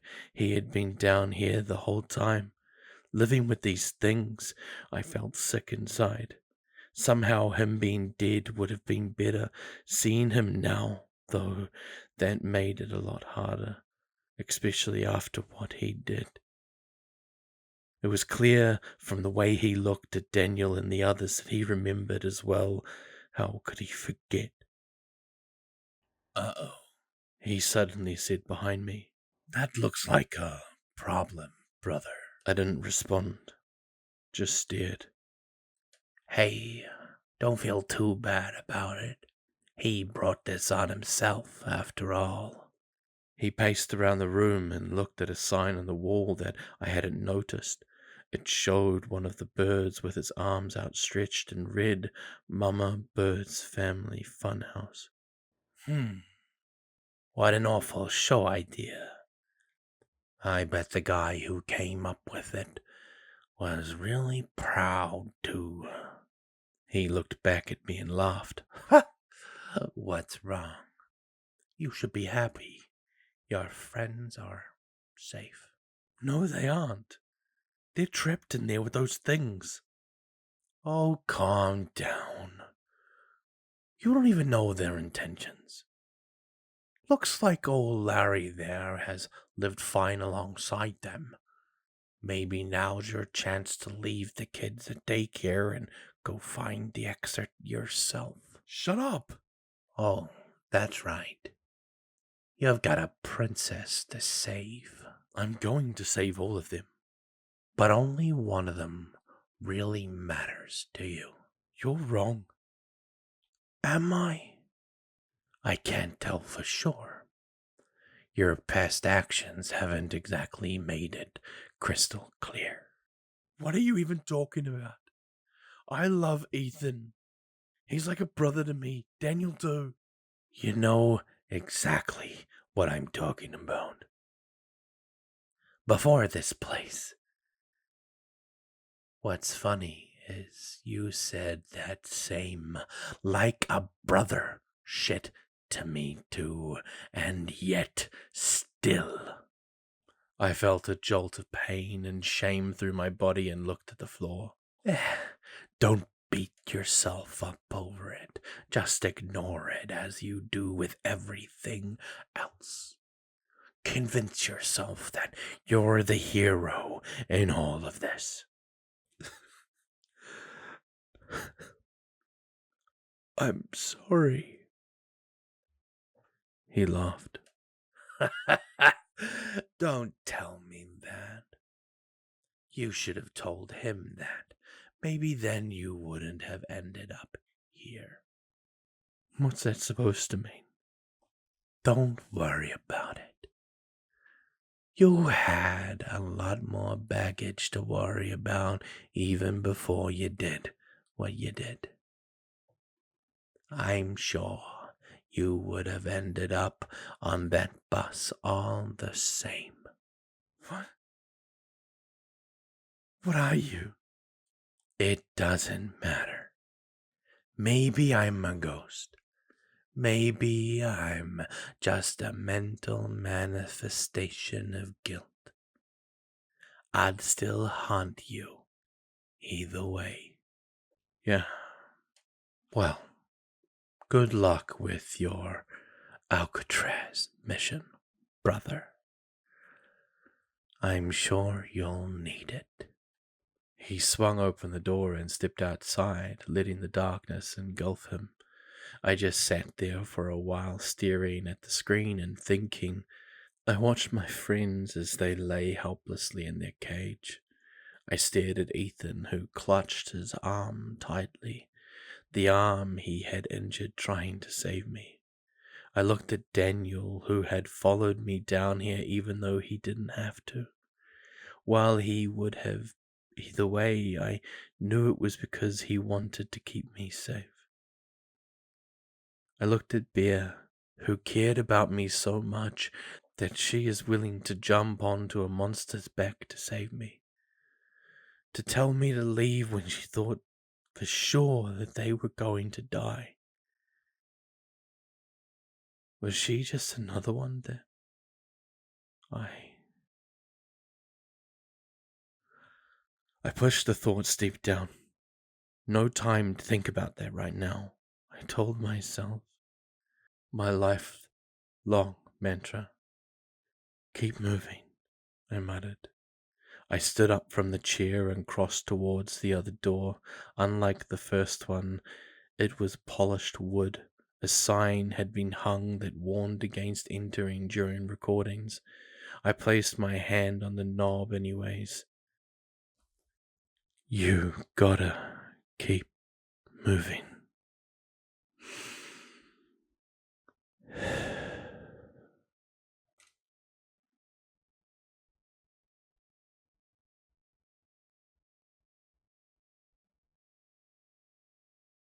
The door swung into a dark room lit by fake candles on the wall. They were large and exaggerated, the kind you would see in a cartoon castle. It took me a moment before I realized I was standing in the library I had seen moments ago on the monitors. I looked to where the camera would be, but saw nothing. It must be very well hidden, I thought. Across the room I saw a set of double doors that led back into the main hall of the playhouse. I stepped forward to make my own way over, then stopped. Being brash would get me nowhere. If I wandered around this place without a plan, I would get myself caught, and then there would be no one rescuing the others.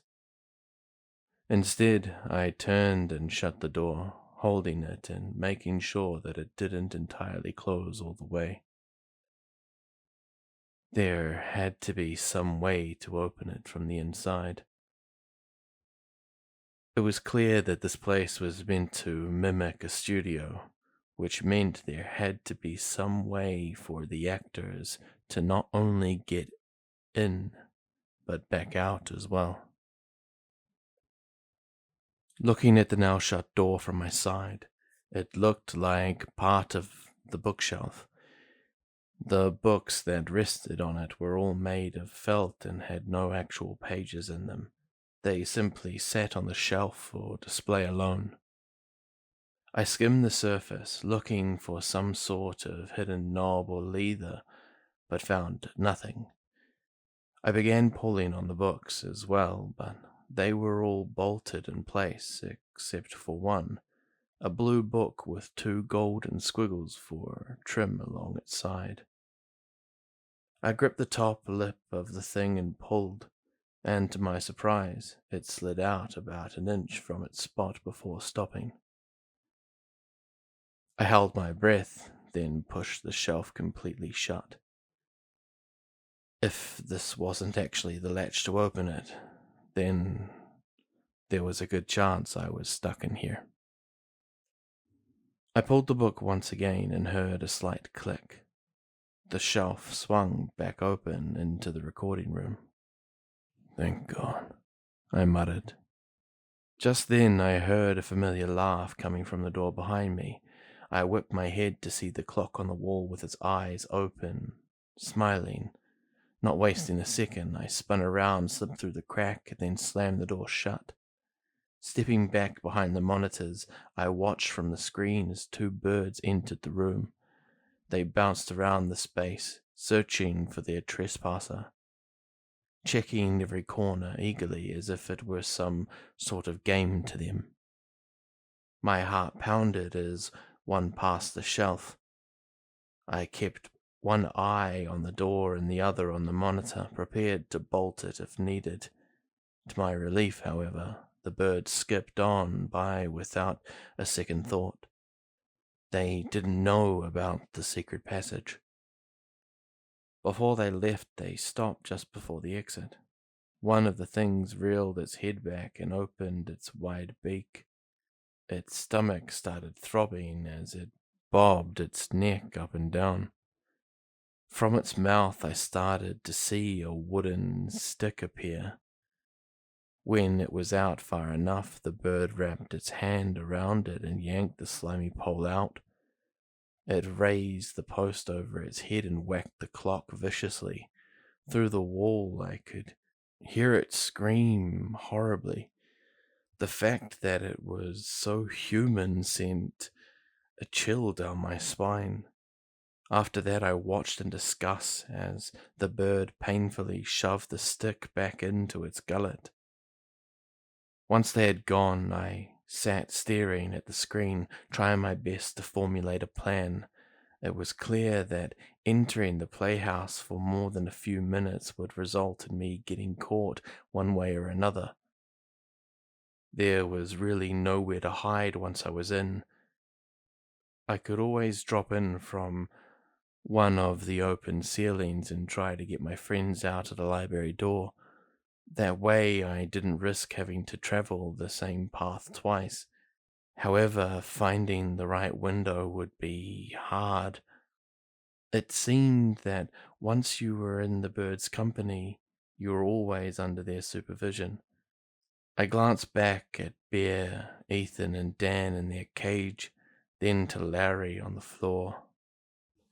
Shoot, Larry. I had almost forgotten about him amidst my frantic thoughts. He was another problem I would have to account for. If the other creatures didn't kill my friends, then he certainly would. I highly doubted that he had forgiven us for what had happened back at the house all that time ago. How had he even survived for so long down here? He seemed to be healthy despite his rough appearance, well fed and somehow bathed. The idea that he had been living with these creatures seemed ludicrous. However, it also seemed like the only possible explanation. If that were the case, that eased some stress off my shoulders. That meant I had more time to plan, to observe. Not a lot more, but at least some. I looked down at the control panel before me. It was filled with various sliders and dials that I really had no clue the purpose of. There were a few exceptions, however. For each monitor, it appeared that there was a button that corresponded to it in the panel. Clicking it would cause it to light up. From there, I learned a few things. While that room was active, the sound from it could be heard. When I turned on the nap room's audio, it was utterly silent except for the horrible breathing from the puppets and the sounds of the birds' footsteps. I flickered through the other rooms, testing them as well. However, there was really no point due to them being empty. That was at least until I got to the nursery. I clicked the button and was greeted with a horrible, raspy breath. It was breathing so stressed that the voice of whatever it came from could be heard gasping out with it. As the awful noise filled the booth, it was joined a few seconds later by the sound of a larger shifting mass in the darkness. And not long after that, a sick and disturbing squelching noise. I clicked it off after that. Whatever it was, I didn't need to know. The other thing I learned about the buttons on the panels was more critical. There was a set of joysticks on the board, and when I was tuned in to a specific monitor, I could control the camera with it. One stick pivoted while the other panned the shot. But the strange thing was that the cameras seemed to defy physics. They weren't mounted at a specific point. They could be moved freely about the room. They would halt if I got too close to a wall or if I tried to pass them through one of the creatures. But other than that, I could really take them anywhere. Immediately I set to work, going from room to room and exploring every inch of it. If I was going to stage a jailbreak, it was vital that I know my way around. After toying with the camera for a couple of hours, I eventually ended it in the nook, with the shot angled on my friends. I felt oddly creepy watching them as they had finally passed into sleep, but it was just comforting to know they were okay. "I'll get you out of there," I said softly. I panned the camera over to Bear's face and looked at her. A pang of strong emotion radiated in my chest. "I promise." After that, I leaned back in the chair and closed my eyes. If Larry had survived this long, I assumed that my companions would be safe as well. I would wait until they were up and observe how an entire day unfolded. Once I had an idea of what I was up against, I could devise a plan from there. But for now, I needed rest. The adrenaline from the day had drained any energy that I had stored away in my body. The sound of the monitor would wake me up if anything happened. It was difficult to calm myself, given the circumstances, but eventually I managed to sleep for a while. "All right, everyone. I'm going to try again," Benjamin yelled from the dining room. We all filled in from our various spots around the house to witness his next attempt. This had become a routine over the past months. Each run, when Ben got more equipment and had tinkered with it to perfection, he would summon us into the room to see if the radio he was building would finally come to life. He had already prepared us for the only outcome to be static, but we didn't care. The excitement of the moment he finally got it to work was interesting enough. Even Larry always came to watch. "All right, Ben. Jan announced when we had all gathered. Show us what you got." "With pleasure," The old man said with a grin on his face. The radio was a mangled mess of circuitry, old alarm clock pieces, and computer parts. It looked a rattle away from bursting into flames. He flicked the dial on the machine, and to our surprise, static hissed from the speakers. Ben laughed in triumph as we all ogled and applauded. Nice work, old man. Daniel said, placing a hand on his shoulder. "Benjamin McDormand, the house famous inventor." Claire joked with delight. "Well, can you change the frequency?" Andy asked with a smile. "Maybe there's something on." Ben raised his hands to calm everyone and put his hand on the dial, turning it through the frequencies. "All right. We can try it, although don't get your hopes up. It's pretty unlikely that..." Before he could even finish the sentence, the faint melody of music could be heard through the static.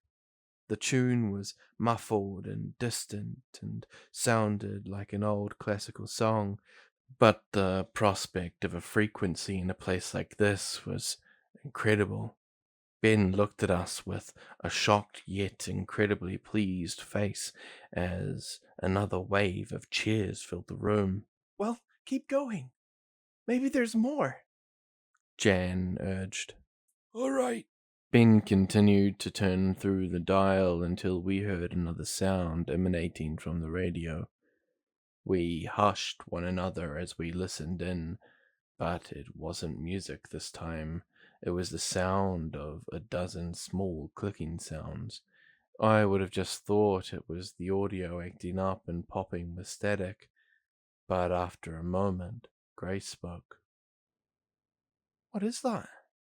"I think," Mark started. "I think it's Morse code."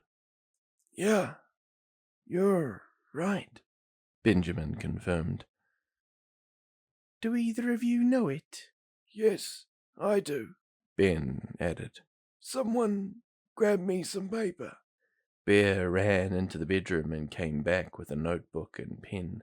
Ben then continued. There was a break a moment ago.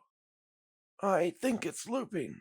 He leaned against the wall, began writing down the letters as they were sent through the transmission. We all looked on in suspense, wondering what the strange message in this strange land would say. This is better than TV, Mark joked. His smirk faded as he saw Ben's face, however. Ben, what's the matter? I don't think I translated this right. Hold on. What does it say? Benjamin didn't answer. He just began recording the letters as the transmission looped once again. Larry piped up from the back. Come on, old man. Just tell us already. Who gives a damn if it's right or not? Ben finished and looked down at the paper with pursed lips. Ben, Jan calmly asked, what's the matter? He once again didn't answer, just turned the notebook to us so we could read the message. T H E E X I T I S B E L O W Y O U. The exit is below you. We all looked on, confused. Are you messing with us? Daniel asked with an uneasy smile. Ben shook his head.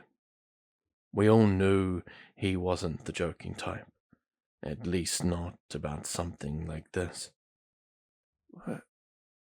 What does it mean? Jan asked.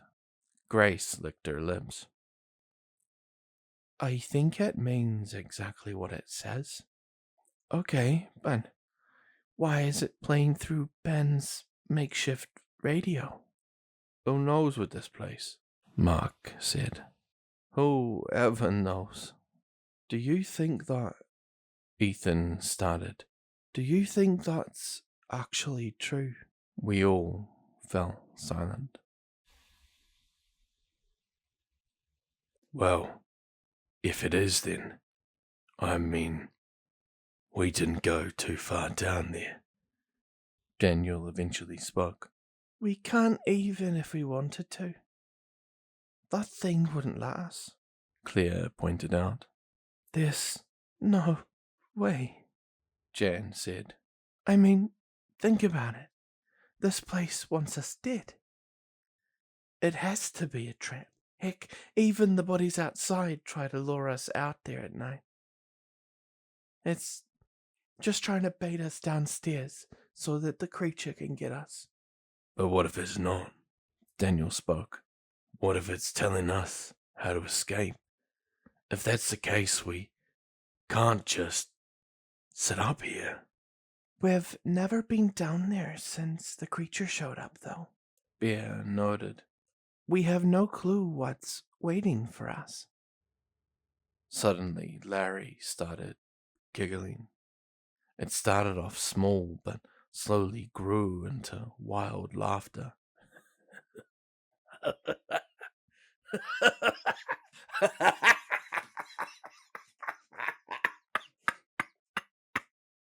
What's so funny? Dan snapped. Oh, nothing. Larry sighed as he composed himself. Just all of this bullshit. Of course the damn house isn't lying to us. It's messing with us. It knows we don't stand a chance of getting out of here alive, and it's rubbing it in.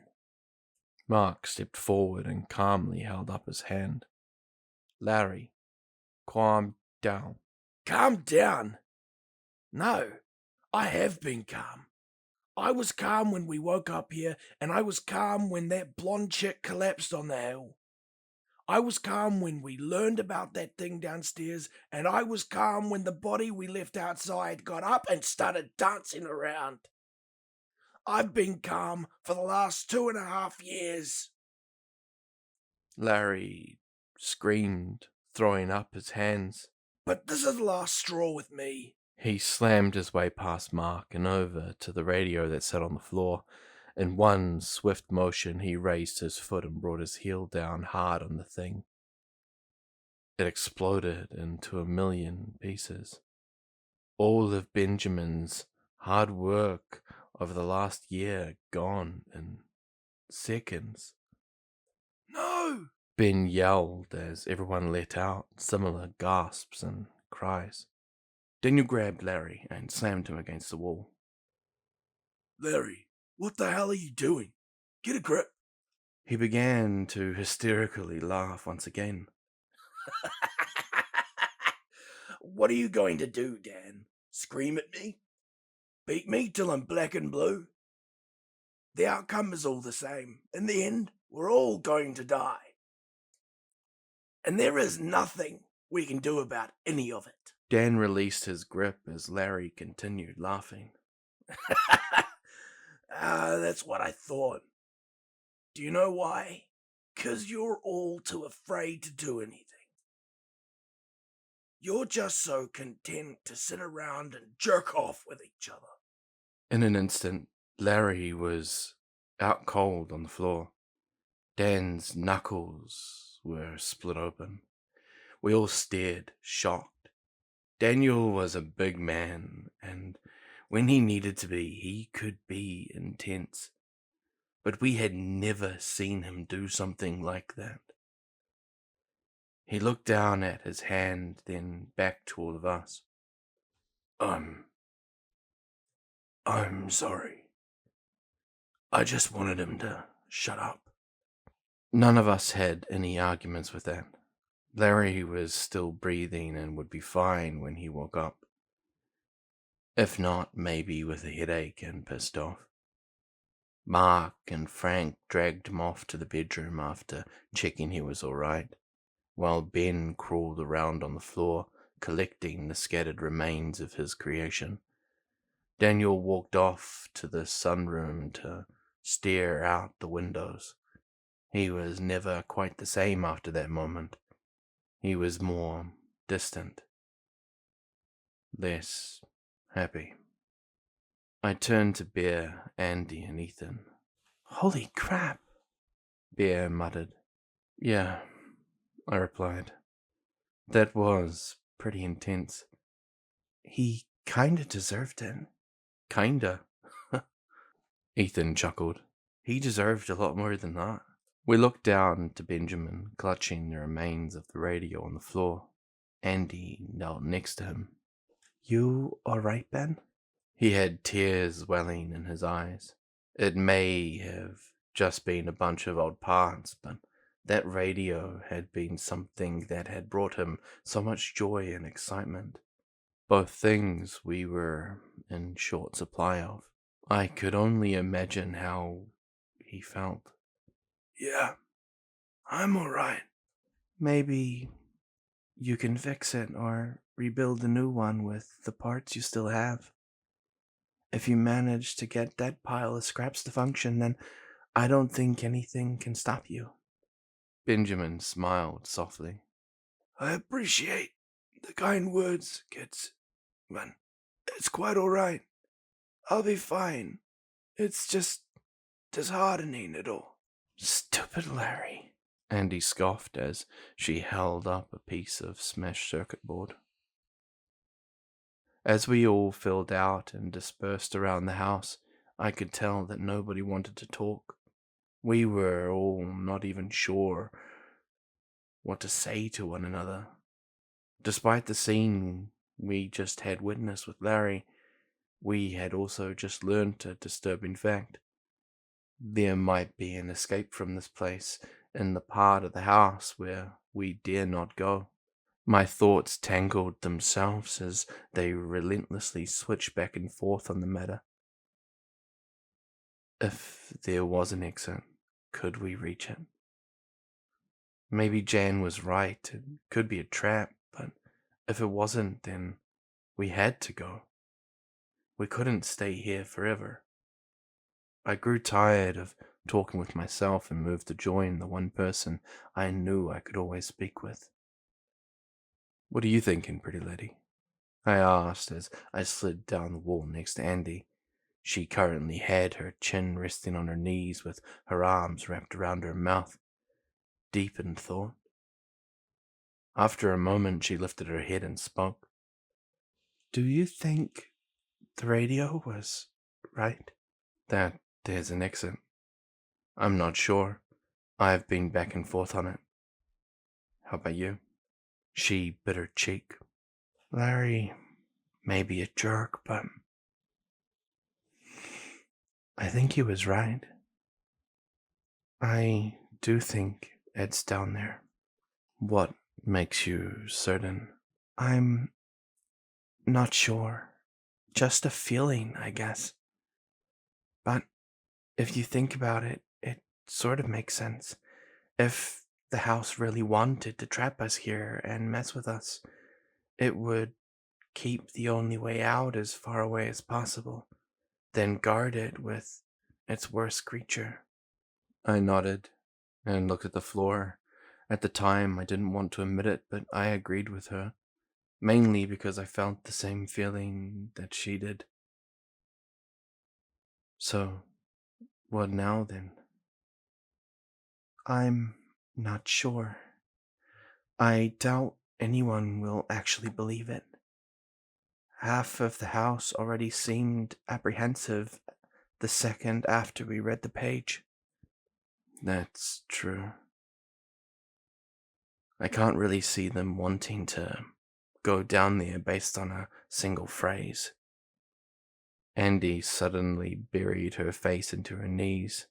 I can't, Joel. I don't think I can stay here much longer. This place is so suffocating. I'm so happy I'm here with you guys, but I don't want this life for us, she said, lifting her head again and looking into my eyes. If there's even a chance that there's a way out, then we have to go. Or at least I have to. I stared at her and swallowed. She looked so similar to her. The same dark hair and blue eyes, the faint freckles across her cheeks, even the expression Andy wore at the moment matched her face the night she... I shook the thought from my mind and focused on Andy. She was lost and tired, and meant every word she was saying. Whether it was me agreeing with her or blind passion, what I said next came out naturally. What if we go? What? She said, taken aback. What if just you and I go? We can go down and see if it's even there. That way, nobody else risks getting hurt, and we get to find out the truth. If it's there, then we can come back for everyone else. You think we could do that? Sure. I mean, when Daniel, Larry, and No Name went down there, they were walking around for a while before that thing showed up. That means there has to be a way to avoid it. If we sneak out at night, we can be back by morning. That way we don't have to deal with anyone trying to stop us. Andy thought for a while, then turned to me and smiled. Okay, that's not a bad idea. When do we go? Well, we have all the time in the world, so let's not rush into anything. We need to make sure we know exactly what we're doing when we get down there. Maybe I can pester Daniel to describe the basement for us, so we have a straight shot to the stairs that he mentioned. Okay, she nodded. You're really willing to do this, huh? Yeah, of course, I said, wrapping my arm around her. This isn't the life I wanted for you guys either, especially you. You deserve better, Andy. Andy pierced through me with her mesmerizing eyes, and my heart pounded fast in my chest. Being so close to her always made me feel so alive. Every other moment was nothing in comparison. She leaned in close and softly touched her lips to mine. An electric shock ran through my spine. "Wow," I said. "What's that for?" She smirked. "Because I really like you, Joel." I looked at her for a moment before leaning in and kissing her back, more certain this time. "I really like you too." I often look back at that moment and kick myself. I had been so naive. I had no idea how deep the house really went, and I had no idea what else could be down there. When Andy had left and didn't come back within a few days, I had just assumed the worst. But the part that haunted me the most was that it had all been my fault. I had put the idea in her head to go, and I had waited around until it was too late. If I hadn't kissed her that day, maybe things would have turned out differently. Perhaps I wouldn't have felt so strongly about her. Perhaps I wouldn't have changed my mind about the whole idea. I was so afraid that I would lose her if we went down there. I tried to change her mind, but I couldn't. In the end, she couldn't take it anymore, and she knew she had to go alone. I had become one of the people who would have tried to stop her from leaving. I didn't blame her for having to go, but I certainly blame myself for not following after her. The sound of overly cartoonish laughter jolted me awake. I instinctively looked at the screen to see the lights of the nap room had come on, and the clock on the wall was hysterically laughing. All of the puppets on the ground hopped up and began frantically shaking and dancing in place. I began to grow anxious as I watched one of the birds approach the cage. Within, Daniel hopped up and stepped between the creature and Ethan and Bear. He didn't look like he was about to fight it, but he certainly looked as if he was ready to protect it at all costs. To my surprise, and probably his as well, the bird didn't move towards him. It simply gestured for them to exit the cage. Come on. I heard Daniel mumble to Bear and Ethan through the monitor's audio. I think we'll be okay. Cautiously, the three of them stepped out of the cell, eyeing the bird as they passed. It stared down at them, and though I was watching from behind a screen, I could feel the anxiety they felt from where I was sitting. They exited the cage into the sea of puppets that all peered at them as they danced and jumped around. The three of them looked in pure fear. I prayed that they would be alright and that nothing terrible was going to happen. As I continued watching, I noticed Daniel staring off to the back of the room. There stood Larry, standing on his mat with a sinister smirk and staring right on back. From behind, the bird that had led Bear, Dan, and Ethan out gave them a nudge forward into the crowd. The puppets squealed and hollered in high-pitched voices, pointing at the newcomers. As they did, I noticed a set of tiny small teeth poking through their fabric mouths for the first time. Sharp, pointed teeth. At the head of the room by the door, a bird entered and clapped its hands. The room fell hush as if an announcement was about to be made, all except for one puppet near Bear that continued to squeal and hop. All of the other creatures and birds in the room locked eyes onto the thing, but it didn't stop its roaming about. However, once the tension in the room became palpable even through the screen, it appeared to notice. It stopped and began to cower in place. A sense of dread began to build inside me as I prepared for whatever would come next. Nothing could have prepared me, however. All of the birds in the room exchanging a glance, held up 3 fingers, nodded, then pointed to the puppets. All at once, every other furry creature in the room pounced and rushed towards it, all except for my friends and Larry. They just watched in horror as the puppets tore the other one to shreds. Purple fur ripped and teared through the air, but instead of cotton or stuffing, flesh and blood splattered beneath. The creature screamed in pain for a few moments before it was silenced with a gargle and devoured alive. Larry watched from his mat, and his grin had now turned into a full smile. Dan looked to him, and Larry raised his eyebrows with glee. My stomach churned.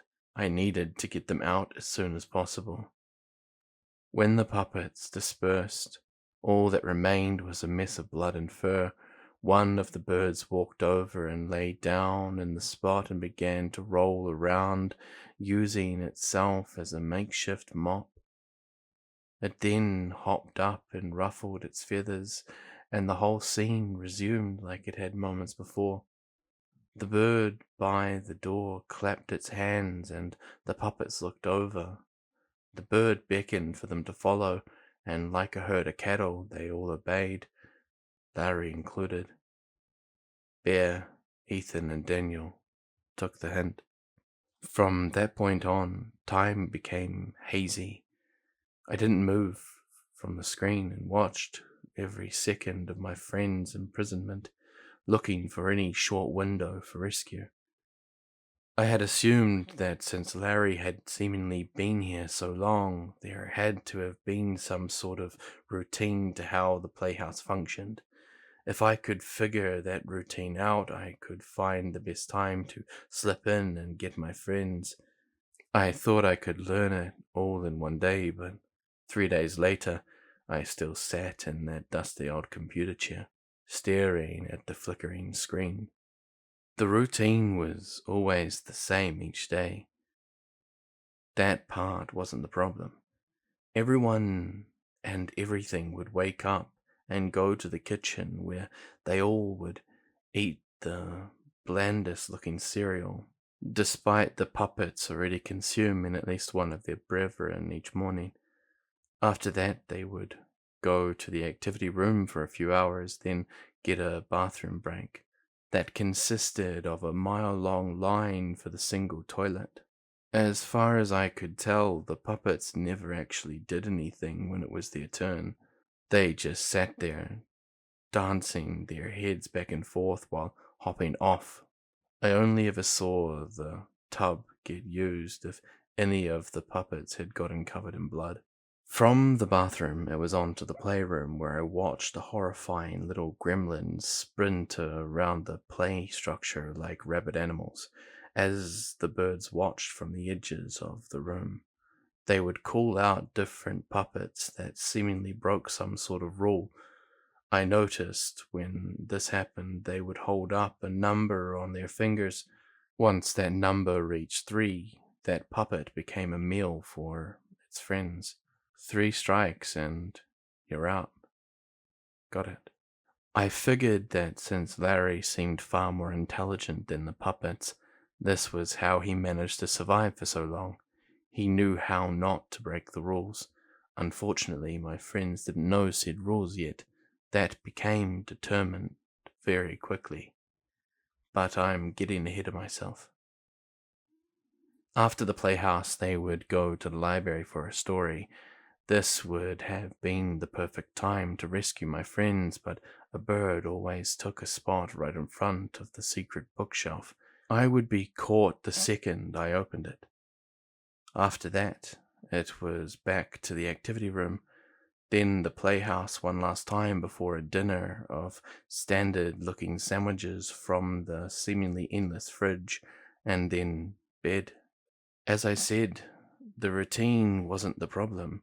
By the third day, I learned that it didn't really change, and the exceptions were minor if it did. The problem was that the birds were just too observant. Any single step out of line, and the birds caught it, adding to the tally. If any of the puppets snuck off, the birds would manage to see them with alarming speed and cram them into the timeout corner of the nap room. A strike would also be added against them. Some particularly egregious strikes, like one of the puppets biting the birds, would result in them being torn in half on the spot.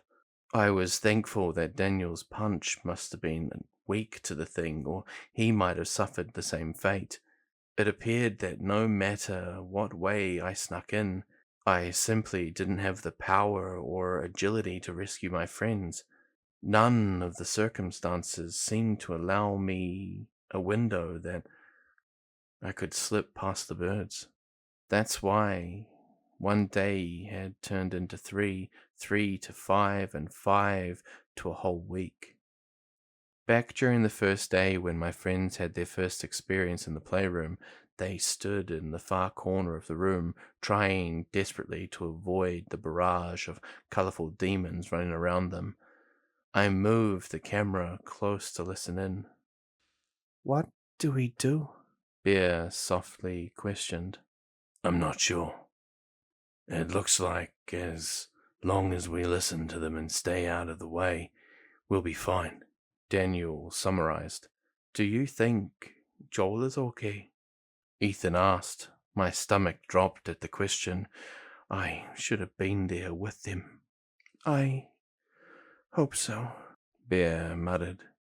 The two suddenly noticed Daniel glaring across the room, his target being a grinning Larry. I can't believe it. How is that bastard still alive? Oh God, he's coming over here. What do we say? Nothing. Let me handle it. Larry smugly crossed the room through the frenzy of furry bodies and stopped before my friends, never once letting that smile leave his face. Well, I'll be, he started.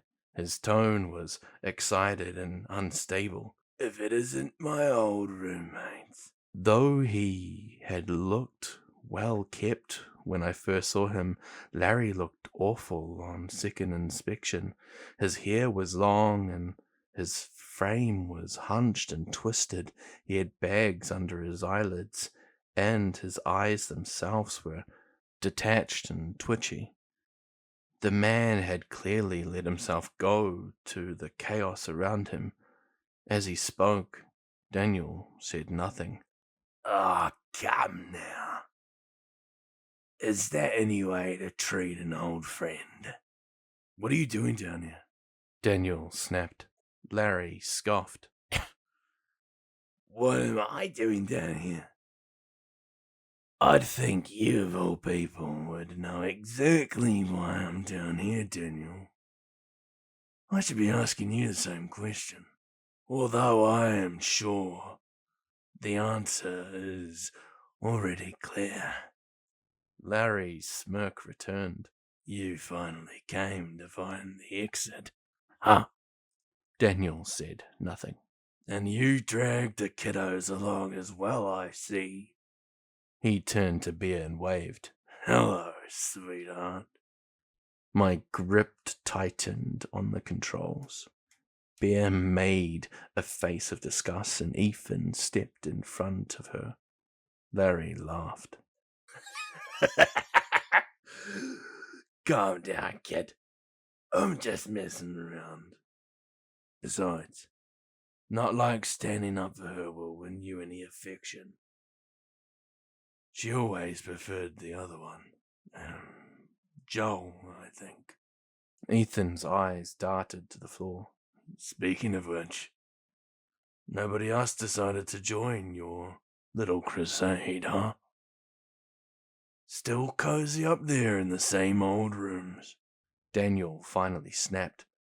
Look, just shut up. I don't give a damn about anything you have to say. Just stay out of our way, and I won't bust your face in. You know I can, Larry. I could see a hint of fear in Larry's expression, but he swallowed it down and smiled as if he knew something Dan didn't. Oh, I know you can. Why don't you, tough guy?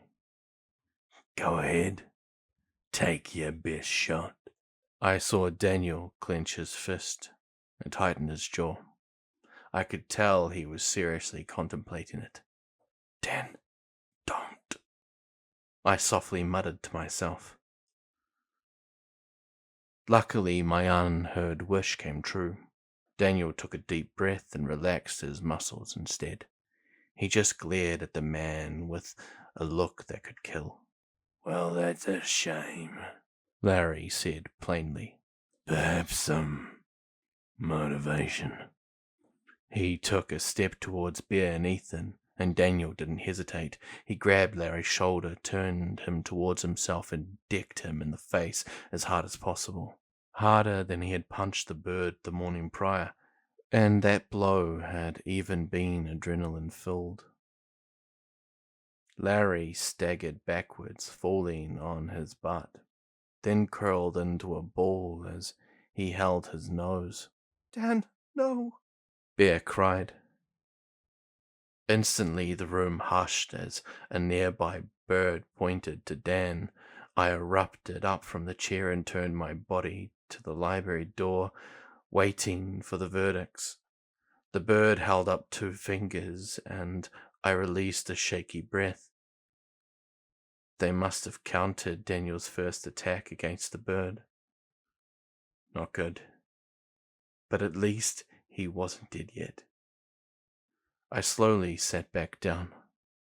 The playhouse resumed its chaos as a bird came over and scooped Larry up, then carried him to the corner of the room to a bench. As it did, Larry looked over its shoulder with a wicked smile. The man was clearly out for revenge, and by the looks of it, was still completely insane as well. Not a good combo. Daniel, what were you thinking? Bear chastised in an unsteady tone. You can't do stuff like that. You saw what happened this morning. Daniel looked intensely at the floor and bit his cheek. I wasn't gonna let him get near you kids. Besides, it was worth it. You dying isn't worth anything, Dan. Ethan told him. From now on, you stay away from him. Let us do any talking. You don't need any more attention on you. Daniel didn't say anything, but I could tell he acknowledged the demand. I buried my head into my hands in relief and leaned forward onto the panel. As I did, I noticed a board of glowing lights below me. Some were switched on, some were off. I flicked one, and suddenly the light in the kitchen came to life. I tried another next to it, and the room turned brighter. I then looked to a handful that had already been switched near the edge of the board. I turned them off, and I noticed a few lights in the playroom go out. A couple of puppets froze and looked up alongside the birds and my friends. They were spotlight controls. That gave me an idea.